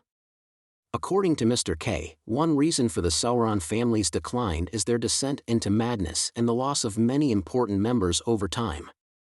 Gardner Martin and I are mainly responsible for the Sauron family aspect. Are the other members, including Supervisor Olson, exploring the underground? Lumion had a clearer understanding of the Iron and Blood Cross Order's recent plans. This was also his primary mission. Of course, he only knew what to do and didn't understand why. Yes, Commanding Officer, Lumion agreed without further ado. He had a hunch that this would be an opportunity for him to digest the pyromaniac potion and advance further on the hunter pathway. According to Madam Magician, the Sauron family was once a powerful faction with a hunter angel. Gardner Martin didn't inquire about how much gold Poofer had offered to the king, hinting that Lumion could leave and await the Count's future invitation. Passing through the renovated hall, Lumion spotted Faustino, the butler, who was also an official member of the Iron and Blood Cross Order, leading a black-cloaked figure in. The man was of average height, barely 1.75 meters tall. His attire was loose, and he was tightly wrapped, obscuring his exact appearance and physique. Lumion could only determine that it was a man based on his walking posture, height, and strides. Faustino nodded at Lumion as a greeting before leading the mysterious man through the hall and into Gardner Martin's study. Who could it be? What brings him here so late at night for a discussion? Lumion averted his gaze, his thoughts racing as he left 11 Rue de Fontaines. In the market district, Rue Anarchy, Auberge du Coq d'Or. Upon reaching the second floor, Lumion suddenly gave weight to his pace, producing thumping sounds. He leisurely returned to room 207, ignited the carbide lamp, turned around in the armchair, and sat down. He smiled at the unlatched door. After 20 to 30 seconds, soft footsteps echoed from room 201. The footsteps hesitated before showing determination. Soon, they arrived outside room 207 and gently knocked on the door. "Please come in," Lumion said, raising his chin slightly. As expected, it was Laurent. He wore a linen shirt and black pants, completely different from whenever he had it out. After closing the door, Laurent looked at Lumion and said, "Monsieur Dubois, I wish to borrow 500 Vril d'Or from you." Lumion was taken aback, not expecting this development. He thought the man was here to plead with him not to expose his true identity. Unexpectedly, he came to borrow money. Why 500 Vril d'Or? Lumion's expression remained unchanged. Laurent's voice deepened as he said, "I'm about to become one of the deputy editors-in-chief of Le Petit Triarien. Although I'll be the most junior-ranking editor, I can't continue living here. I have to invite my colleagues to gatherings at home regularly to build a good relationship with them. Therefore, I wish to borrow 500 Vril d'Or to rent a good apartment in Quartier de l'Observatoire or Quartier de la Cathedral Commemorative. I want to bring my mother there and use the time to teach her how to host a small banquet. Once I receive my salary, I'll repay the debt in installments. How much do you think the interest rate should be?" This is not only borrowing money to secure his job, but also taking the initiative to give me leverage and some benefits so that I won't ruin his plans. Lumion thought a little higher of Laurent and nodded thoughtfully. "I don't need interest. You'll definitely come into contact with some interesting news, information, and advertisements at Le Petit Triarien. I hope you can organize them regularly and give me a copy." As Lumion spoke, he took out his wallet and counted 5 banknotes worth 100 Vril d'Or. "Just pay it back this year." Laurent heaved a sigh of relief and said, "No problem." After watching the speculator write the IOU and leave room 207, Lumion took out the 5 heavy gold bars from Count Poofer's pocket and tossed them in his hand. With this unexpected windfall, he had amassed 75,000 Vril d'Or worth of gold. At the same time, he had 2,000 Vril d'Or that hadn't been exchanged for gold and the remaining 4,000 Vril d'Or funds for his activities. "It won't be long before I complete the Armored Shadows contract and summon it again." Lumion fiddled with the gold bars for a while before leaving the briefcase containing the flawed boxing gloves on the armchair. He washed up and went to bed, awaiting the inevitable nightmare. In his daze, Lumion once again caught sight of Red Swan Castle, its beige outer walls stained with aged blood. In a daze, he walked in and arrived at the large living room where he had played King's Pie. Miss Elrose, Painter Mullen, Le Petit Triarien's editor-in-chief, Cornell, and the other guests who often attended Count Puffer's banquets sat on the sofa, as if awaiting Lumion's arrival. Laurent and the other guests' temporary female companions were absent. This made the scene seem like another salon or a past one. As Lumion approached the sofa, Count Puffer and the others stood up and greeted him respectfully. "Good afternoon, Your Royal Majesty," they greeted in unison. Instinctively, Lumion glanced at them coldly. "Oh?" Count Puffer and the others were taken aback for a moment. "Your Imperial Majesty." Lumion nodded slightly and settled into an armchair, watching as the guests settled around him. They chatted nonchalantly, their topics diverse and vague. Suddenly, novelist Anori raised his right hand and scratched his face. With a tearing sound, he ripped off a large piece of skin, revealing squirming flesh and blackened tubes. Almost simultaneously, Painter Mullen and the others either stabbed themselves in the heart or tore at their companions' necks. In an instant, the entire living room turned abnormally bloody, and there was a terrifying scene everywhere. Lumion's thoughts raced as his vision underwent an immediate transformation. In another hall of the castle, surrounded by countless lit white candles, was a coffin. The coffin was made of bronze, and its surface was rusted. It was unknown how long it had been there. Lumion's heart swelled with sorrow and helplessness, as if he had lost his kin and support.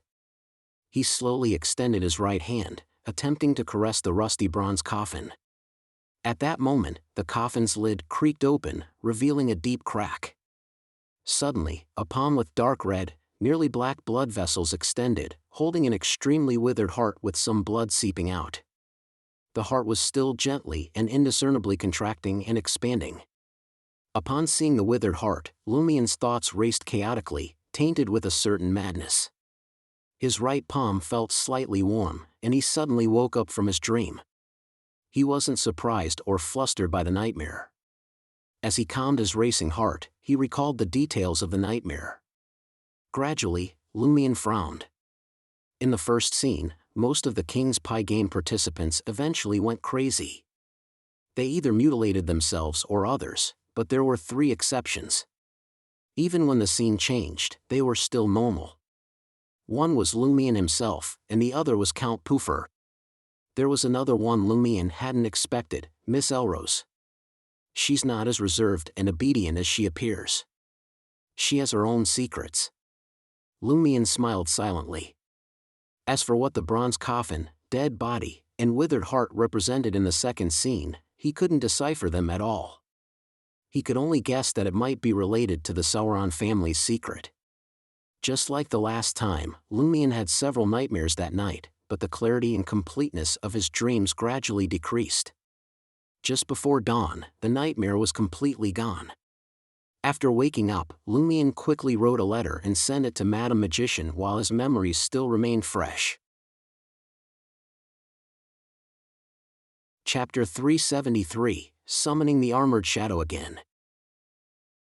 After 15 minutes, Madame Magician replied with a brief letter. The Iron and Blood Cross Order's investigation into the Sauron family's decline contradicts my previous speculations. It seems that what they claim to have may not align with their actual possessions. Perhaps they possess only critical information that allows them to achieve their goals under specific conditions. One of these conditions is unavoidable for the Sauron family. Lumion's temples throbbed at Madame Magician's response. She had conveyed a lot, but the crucial details remained elusive. While he understood each word individually, their combined meaning eluded him. What does the Iron and Blood Cross Order actually possess, and what does it claim? Lumion massaged his temples and continued reading. This situation presents both danger and opportunity for you. Investigating the truth behind the Sauron family's downfall is a mission I eagerly anticipate. Mr. Fool assigned this long-term mission to our tarot club, much like the Two of Cups interacting with the Demoness sect to confirm the primordial Demoness condition. There's no need to rush. Take your time. Even if it takes years to complete. Lumion was taken aback. He had expected Franca's major arcana, Madame Judgment, to agree to her contact with the Demoness sect. But what kind of terrifying mission was it to ascertain the primordial Demoness condition? That was a true deity. Based on Lumion's recent knowledge from various sources, not only was direct observation of deities impossible, but attempting to understand their specific situation was exceedingly perilous. As for the evil gods like the one known as Inevitability, mere awareness of their existence equated to corruption. A long-term mission. A task that could only be completed once Franca achieved demigod status? Lumion thoughtfully read the last sentence of Madame Magician's reply. Focus on this matter. If you need help or find yourself in a bind, contact me in advance. As for the Aurora Order, refrain from participating in other missions. Concentrate on the Iron and Blood Cross Order. I believe Mr. K will understand. Madame Magician had previously tasked me with infiltrating the Aurora Order and slowly gaining Mr. K's trust, with the ultimate goal of becoming an oracle. However, it is apparent from her tone that priorities had shifted. Now, she emphasizes giving precedence to the Iron and Blood Cross Order.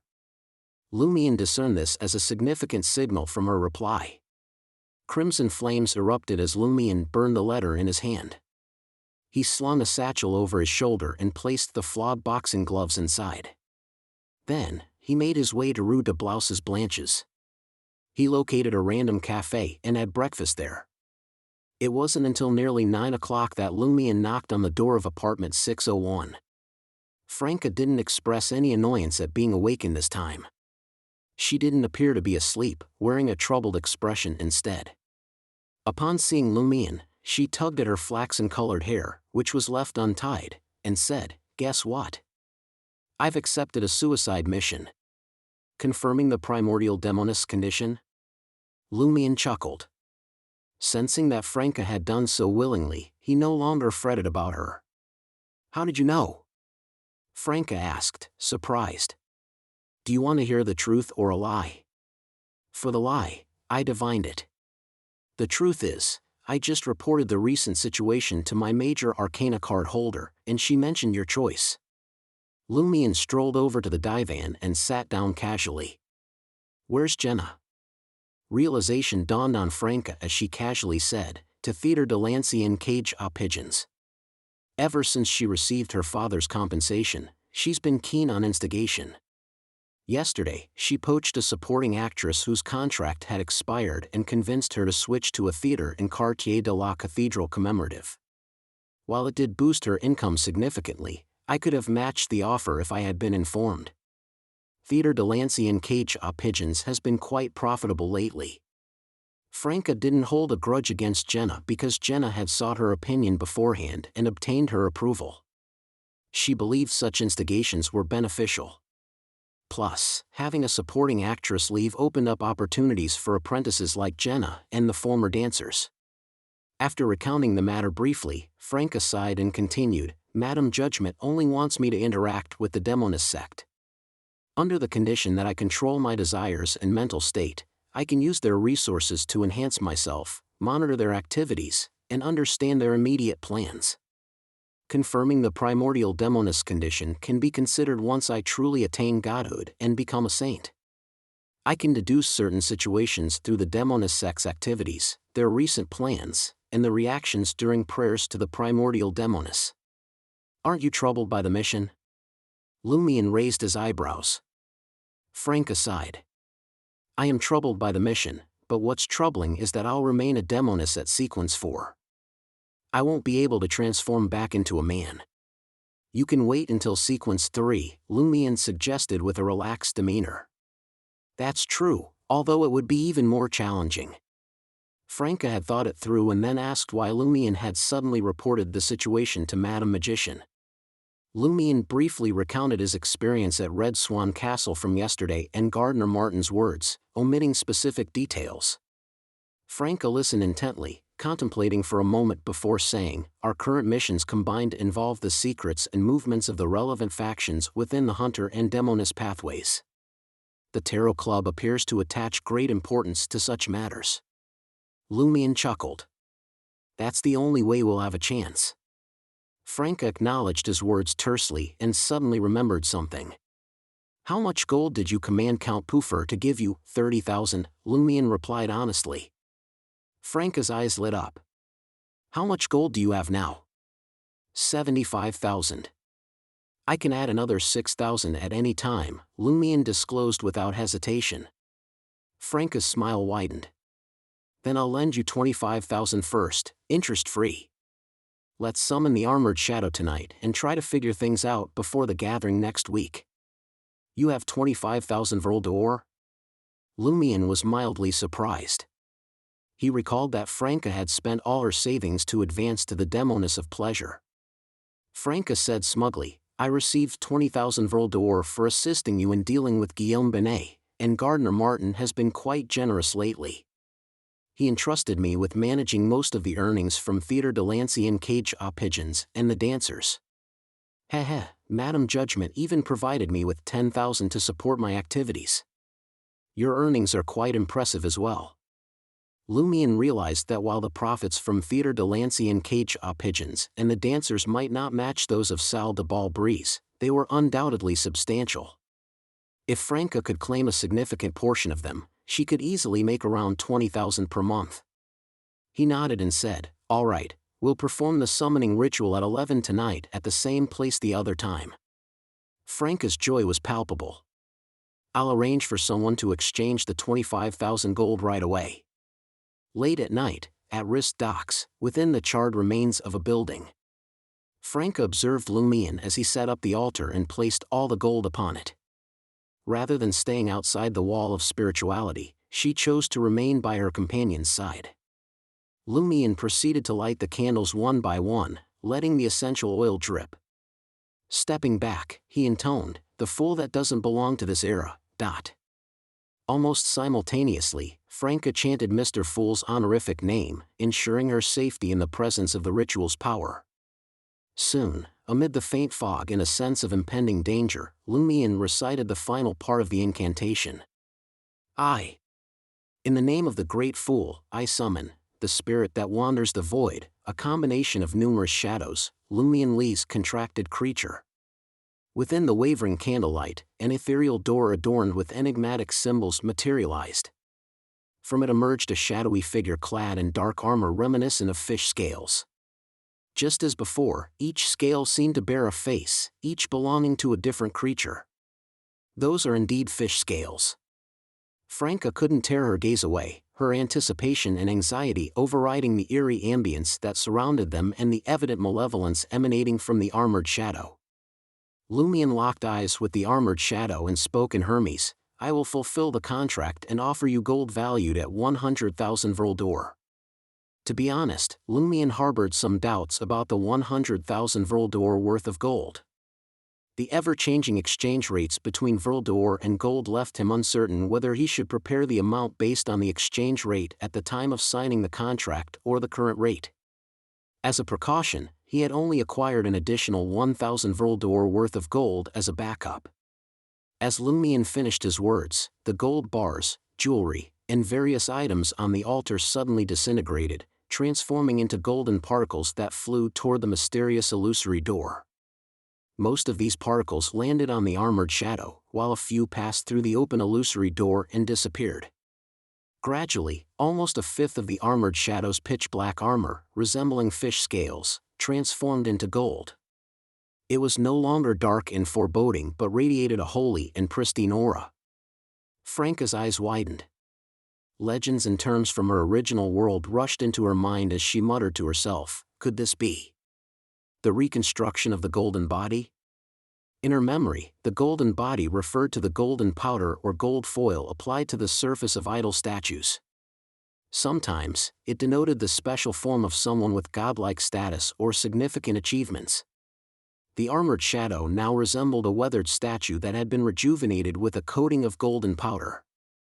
When all the gold on the altar had vanished, Lumion sensed that the contract had been completely fulfilled. Taking the opportunity, he asked on Franca's behalf in Hermes, "Where do you come from?" The armored shadow opened its mouth and spoke with a deep, dignified, and somewhat sinister voice. However, Lumion couldn't comprehend its words at all. He could only watch in confusion as the armored shadow returned to the illusory door. Once the summoning ritual concluded, Lumion turned to Franca and noticed that her companion seemed lost in thought, her brows furrowed. His heart stirred as he asked, "Did you understand the armored shadow's response?" Franca nodded slowly. "The language he used is very similar to the language from my home world," he said. Franca paused and muttered to herself, puzzlement evident on her face. The blood son of heaven disrupted the netherworld, and the underworld Taoist sacrificed himself to enter the river. Chapter 374, Preliminary Speculation. Despite Franca's speaking in Titian, it left Lumion perplexed. He struggled to grasp her meaning or intentions. Surveying the silent ruins around him, he found nothing out of the ordinary. Turning his attention back to Franca, he inquired, "Care to explain?" Franca contemplated for a moment before responding, "The Son of Heaven is roughly equivalent to an emperor. As for Taoist, think of it as a mighty beyonder. In essence, this emperor, bearing the title Blood, wrought havoc in hell, sowing chaos. As for the Taoist known as Underworld, a powerful beyonder, they made the ultimate sacrifice, entering a certain river to seal away this emperor. The emperor with the title of Blood." Lumion was alarmed. The Blood Emperor? Memories from the Samaritan women's spring came flooding back. In those vivid recollections, the Blood Emperor's elusive figure burned with concealed flames, his battered armor soaked in blood. The dark waters receded within the fountain only to surge forth again, merging with the ethereal mist, transforming into a pale spring. Alista Tudor's apparition was tugged back into the fountain's depths by an inexplicable force. It appeared as though a fierce battle had transpired between the two entities. With Franca's explanation, Lumion's mind began to piece together a new interpretation of the armored shadow's cryptic words and his encounter. He said thoughtfully to Franca, "I suspect the blood son of heaven you mention is none other than the apparition of the Blood Emperor Alista Tudor. But how did the Blood Emperor's apparition find its way to my home?" Franca didn't immediately connect it to Alista Tudor, but Lumion's deductions were beginning to make sense. The special fish-scale armor in the spell of Harumph, which originated from myths and legends, made her suspect that the armored shadow came from back home.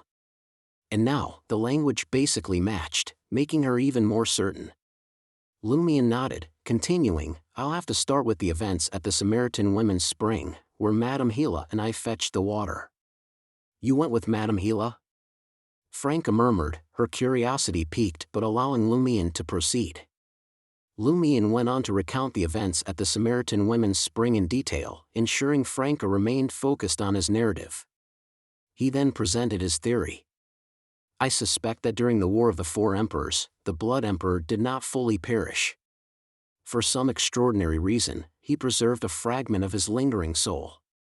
During the Godly War, a passage was opened between our world and your homeland, allowing a mysterious river from your world to infiltrate ours. Mr. Fool sealed it, creating the Samaritan Women's Spring. This river appears closely tied to the realms of death and the underworld. The Blood Emperor's apparition, trapped in a state of death, traverses between your world, the Samaritan Women's Spring, and even the fourth epic Trier. The Blood Emperor possesses an innate desire for resurrection, and the first step to achieving that is to escape the river's confinement. In this process, he brought chaos to the underworld of your homeland.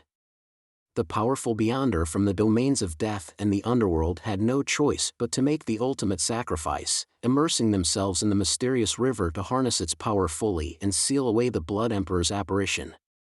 Franca alternated between confusion and clarity. When Lumion finished sharing his theory, she responded with a mixture of surprise and suspicion, saying, "Your guess seems quite realistic and logical." His explanation shed light on the words of the armored shadow and the peculiar occurrences at the Samaritan Women's Spring. Franca fell into a brief silence, then continued, "Back in my homeland, that elusive and mysterious river is known as the Yellow Springs. However, before I transmigrated, the Yellow Springs and the Netherworld were nothing more than legends, unverifiable myths. There were no tales of the Blood Son of Heaven or the underworld Taoist.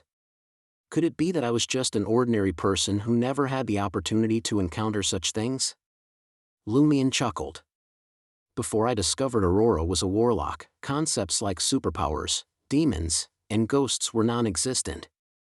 Franca acknowledged his words, her expression gradually shifting towards excitement. "Now that there's a passageway connecting our worlds, returning home is no longer an unattainable dream." Lumion, in a friendly tone, warned, "Madame Gila mentioned that the pale white spring water is deadly to anyone who touches it." Franca's expression froze for a moment, then she replied, "That may be true for us now. But with the power of godhood and ascending to sainthood, we might be able to handle it." Lumion reminded her again, "There are the figures of an angel and a true god imprisoned in the spring." Franca rolled her eyes at Lumion. "Aren't you a buzzkill? Compared to before, when we had no answers, no direction, and no hope, now there's a glimmer of hope. We know where to focus our efforts." One of the reasons Madame Gila went to retrieve the Samaritan women's spring might have been to confirm if it's connected to the Yellow Springs. She's truly exceptional at finding leads. Lumion simply shrugged, opting not to dampen Franca's newfound optimism and enthusiasm. Franca's excitement was palpable as she paced back and forth before suddenly posing a question. "Were you asking where the armored shadow came from? Why did it mention the Blood Emperor and Taoist underworld?" That wasn't an answer. Could there be some hidden secret? Lumion thought for a moment and said, "It's a shadow born after death, and some of its abilities clearly belong to the death domain. It also has a strong urge to break free from its restraints and escape imprisonment. Given these factors, I believe it's a ghost-like entity sealed by Taoist underworld. Asking about its origins would inevitably lead to uncovering the current state of the Taoist underworld, which is why I received that answer." Franca was enlightened. "That makes sense. Underworld Taoist destroyed its golden body and sealed it. Could that be why it's collecting gold to reconstruct its golden body and break free from its imprisonment?" Observing Lumion's puzzled expression, Franca clarified the concept of a golden body and her interpretation. "Is that so?" Lumion nodded slowly. "It seems like we might be able to continue trading gold with the armored shadow in the future, but fully restoring it to its original state should be avoided. This entity is extremely dangerous and holds a deep malice. I wonder what it will do once it escapes its seal." Franca agreed wholeheartedly. "At the very least, we need to advance to Sequence 4 before considering this matter." Lumion snickered. "Didn't you mention that achieving godhood and becoming a saint is an arduous endeavor? Why the newfound confidence?" Franca glared at Lumion. "Isn't it because I have a goal now? Can I indulge in a little daydreaming with all the motivation I have? Seriously, did we switch roles?" She recalled that not long ago, she had remarked that Lumion made the path to godhood and switching pathways sound too simplistic. Lumion chuckled and said, "It's good to have a goal and motivation.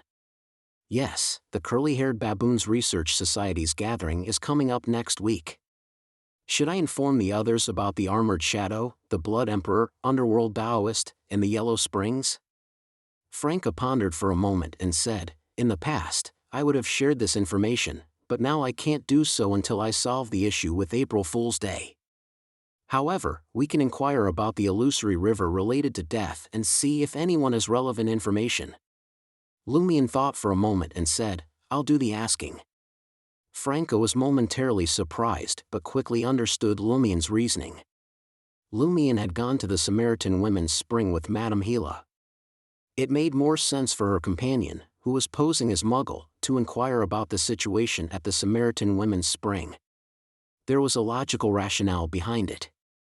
From Gila's perspective, Lumion and Hidden Blade were strangers who didn't know each other. If Franca were to casually mention the River of Death, it would undoubtedly raise suspicion. On Monday, Franca arrived at Trocadero's Red House Cafe once again. This time, she had taken care to dress more in line with her usual attire, wearing a shirt, pants, and boots, even though she still maintained her black-haired, brown-eyed form. Her intention was to create the illusion that she was a man who had transformed into a Demoness, which she hoped would deter any sudden attacks from the Demoness she was waiting for. However, the long-haired orange-red Demoness did not appear throughout the morning. Instead, Franca found herself engaged in conversations with two female patrons who took the opportunity to strike up a chat with her. Franca calmly sipped her coffee, seemingly unfazed by the interactions. She couldn't help but notice that Lumion appeared unusually calm and encouraged her to take her time. Franca understood the urgency of eliminating the core members of the Bliss Society, particularly those close to Susanna Mattis. Failing to do so would mean Lumion would forever be overshadowed by the Rose School of Thought. Lumion had already reported to Madame Magician about the Bliss Society, the Rose School of Thought, and the activities at the Red House Café. The response he received was concise: do not leave Trier for the time being, and there should be no major issues.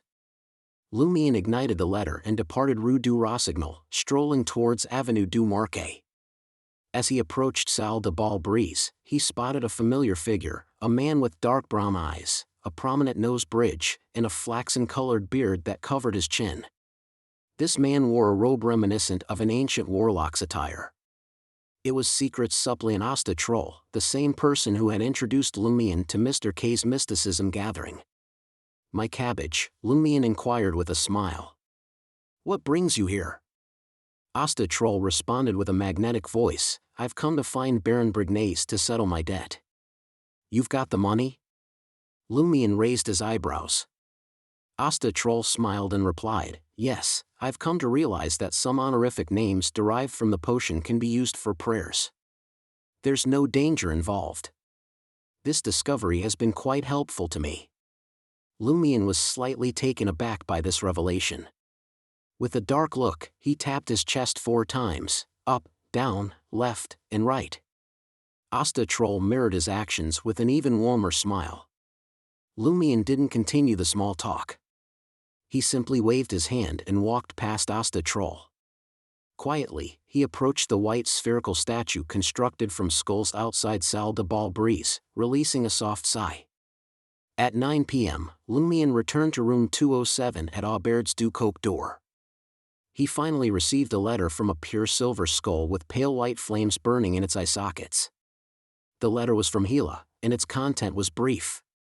"There will be a gathering in 1 hour. If you wish to participate, silently recite the following incantation within 5 minutes of 10 p.m. Chapter 375, Gathering Venue. It's finally here.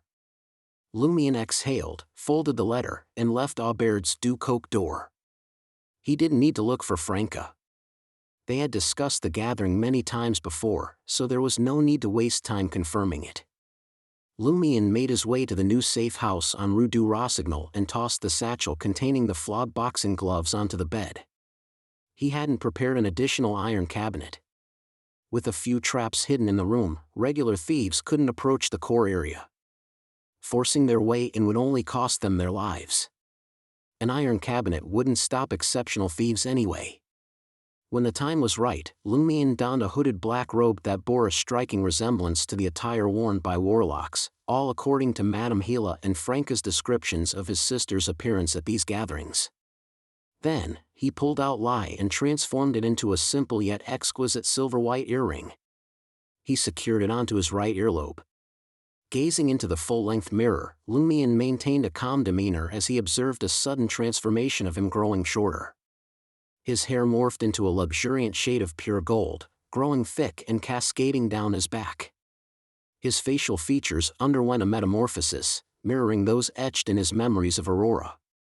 His nose bridge, now elevated and delicate, complemented his lips, neither too full nor too thin, painted in a subtle shade of red. His eyes, light blue and clear, emitted a faint but captivating luminescence. In the past, Lumion had always perceived his sister as a paradox, her inner self contrasting sharply with her outward appearance. She exuded an aura of sunshine, cheerfulness, and open-mindedness, yet in reality, she was a homebody, reluctant to venture out for social interactions. Only those who had truly earned her trust were privileged to witness her relaxed demeanor, the quirky phrases she often uttered, and her playful and bullying side. On the contrary, Aurora displayed no apprehension when stepping out into the world. Much like Lumion, she possessed the natural ability to connect with the elderly ladies of Cordu and regale the children with captivating stories, earning their affection.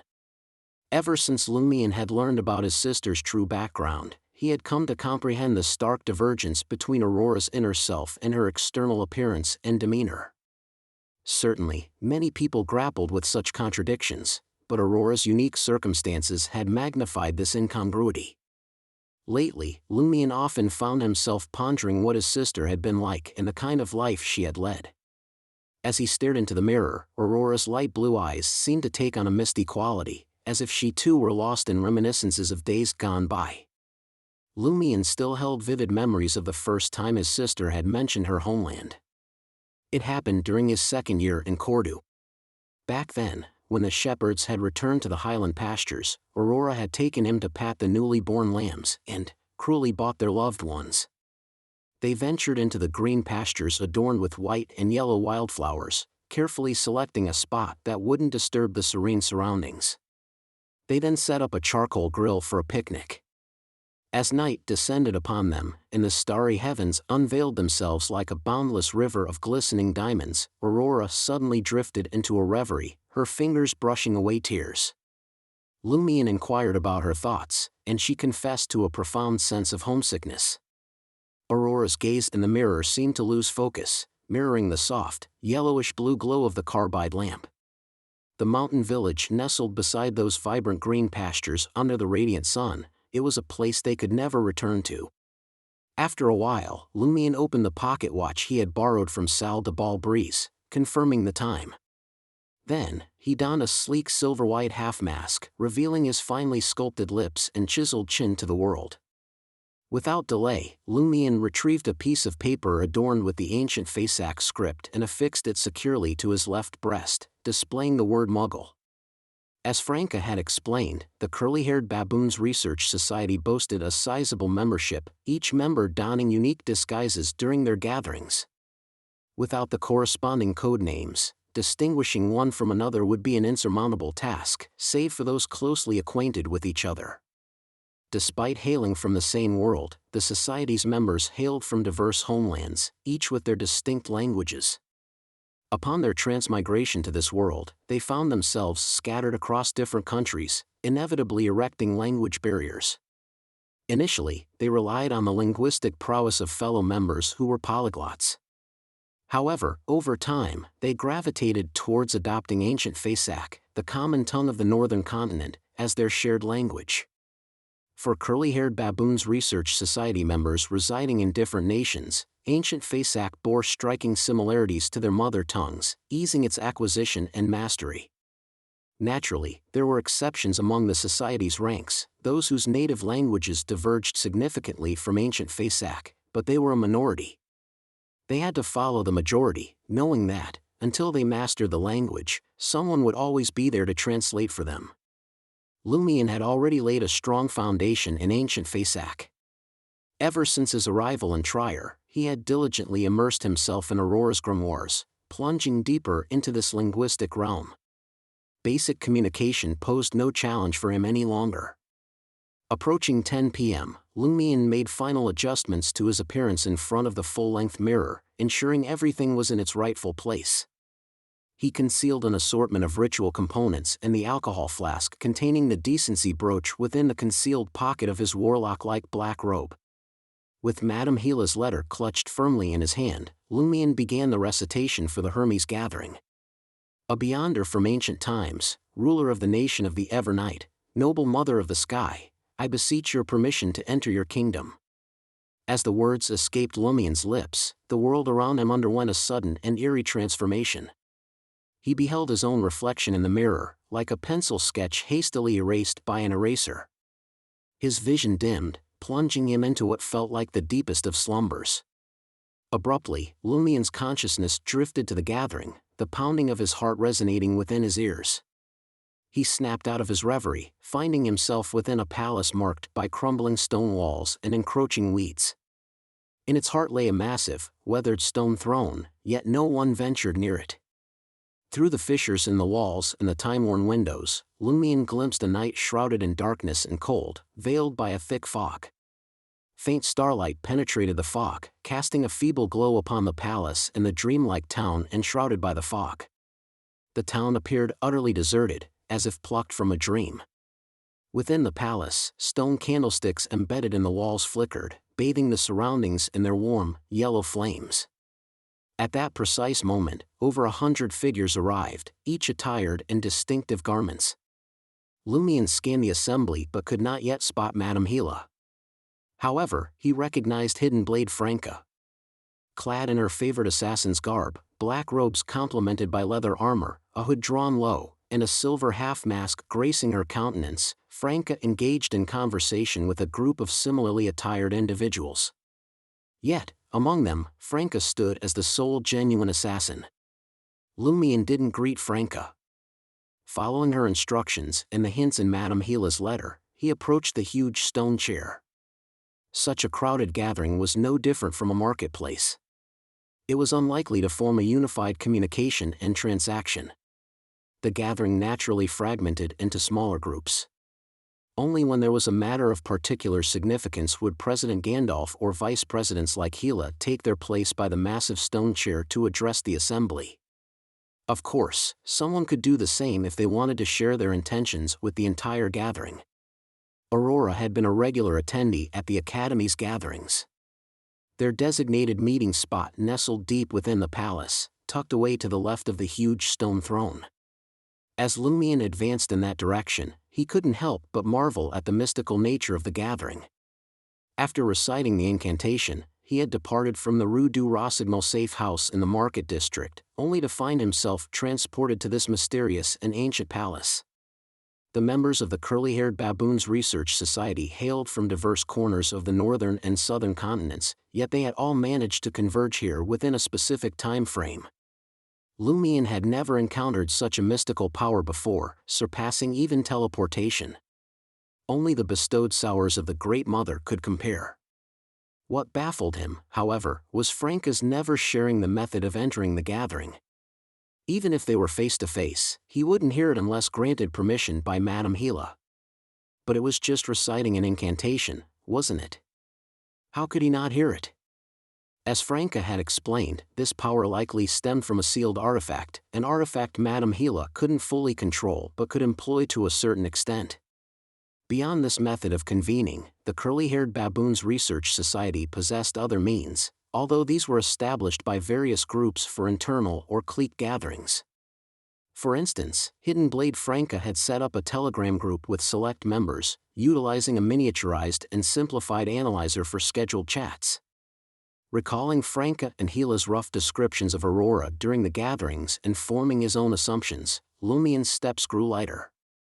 He believed that, given the unique and shared origin of the Curly-Haired Baboons Research Society members, even if his sister wished to remain guarded amidst the assembly, her relaxed demeanor, akin to his interactions with her, would prevail, possibly even more prominently so. This was a state devoid of profound secrets. Additional figures began to manifest, their forms rapidly taking shape in the air, akin to oil paintings successfully duplicated. Among the members of the Curly-Haired Baboons Research Society, a diverse and eclectic array of disguises flourished. Some were clad in traditional iron-gray full-body armor, while others embraced vibrant red, yellow, white, and multicolored paint, transforming into clowns. A handful sported extravagant makeup veiling their true visages, resembling wicked witches from ancient folklore. Still, others adorned themselves with monstrous helmets sculpted from orange-yellow pumpkins or relied on makeshift hoods to become pale vampires with strikingly red lips. Some even chose horse-like attires that enveloped them from head to toe. It was a spectacle more fantastical and imaginative than the masquerade balls documented in newspapers and magazines.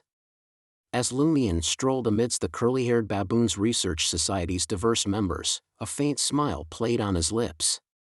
Occasionally, he would nod in acknowledgement of those who greeted him. At last, he reached the corner housing the academy team. His eyes naturally swept over the code names displayed on their attires: Pettigrew, Professor, Griffin, Eagle, Bear, Headmaster, Periodic Table, Isotope.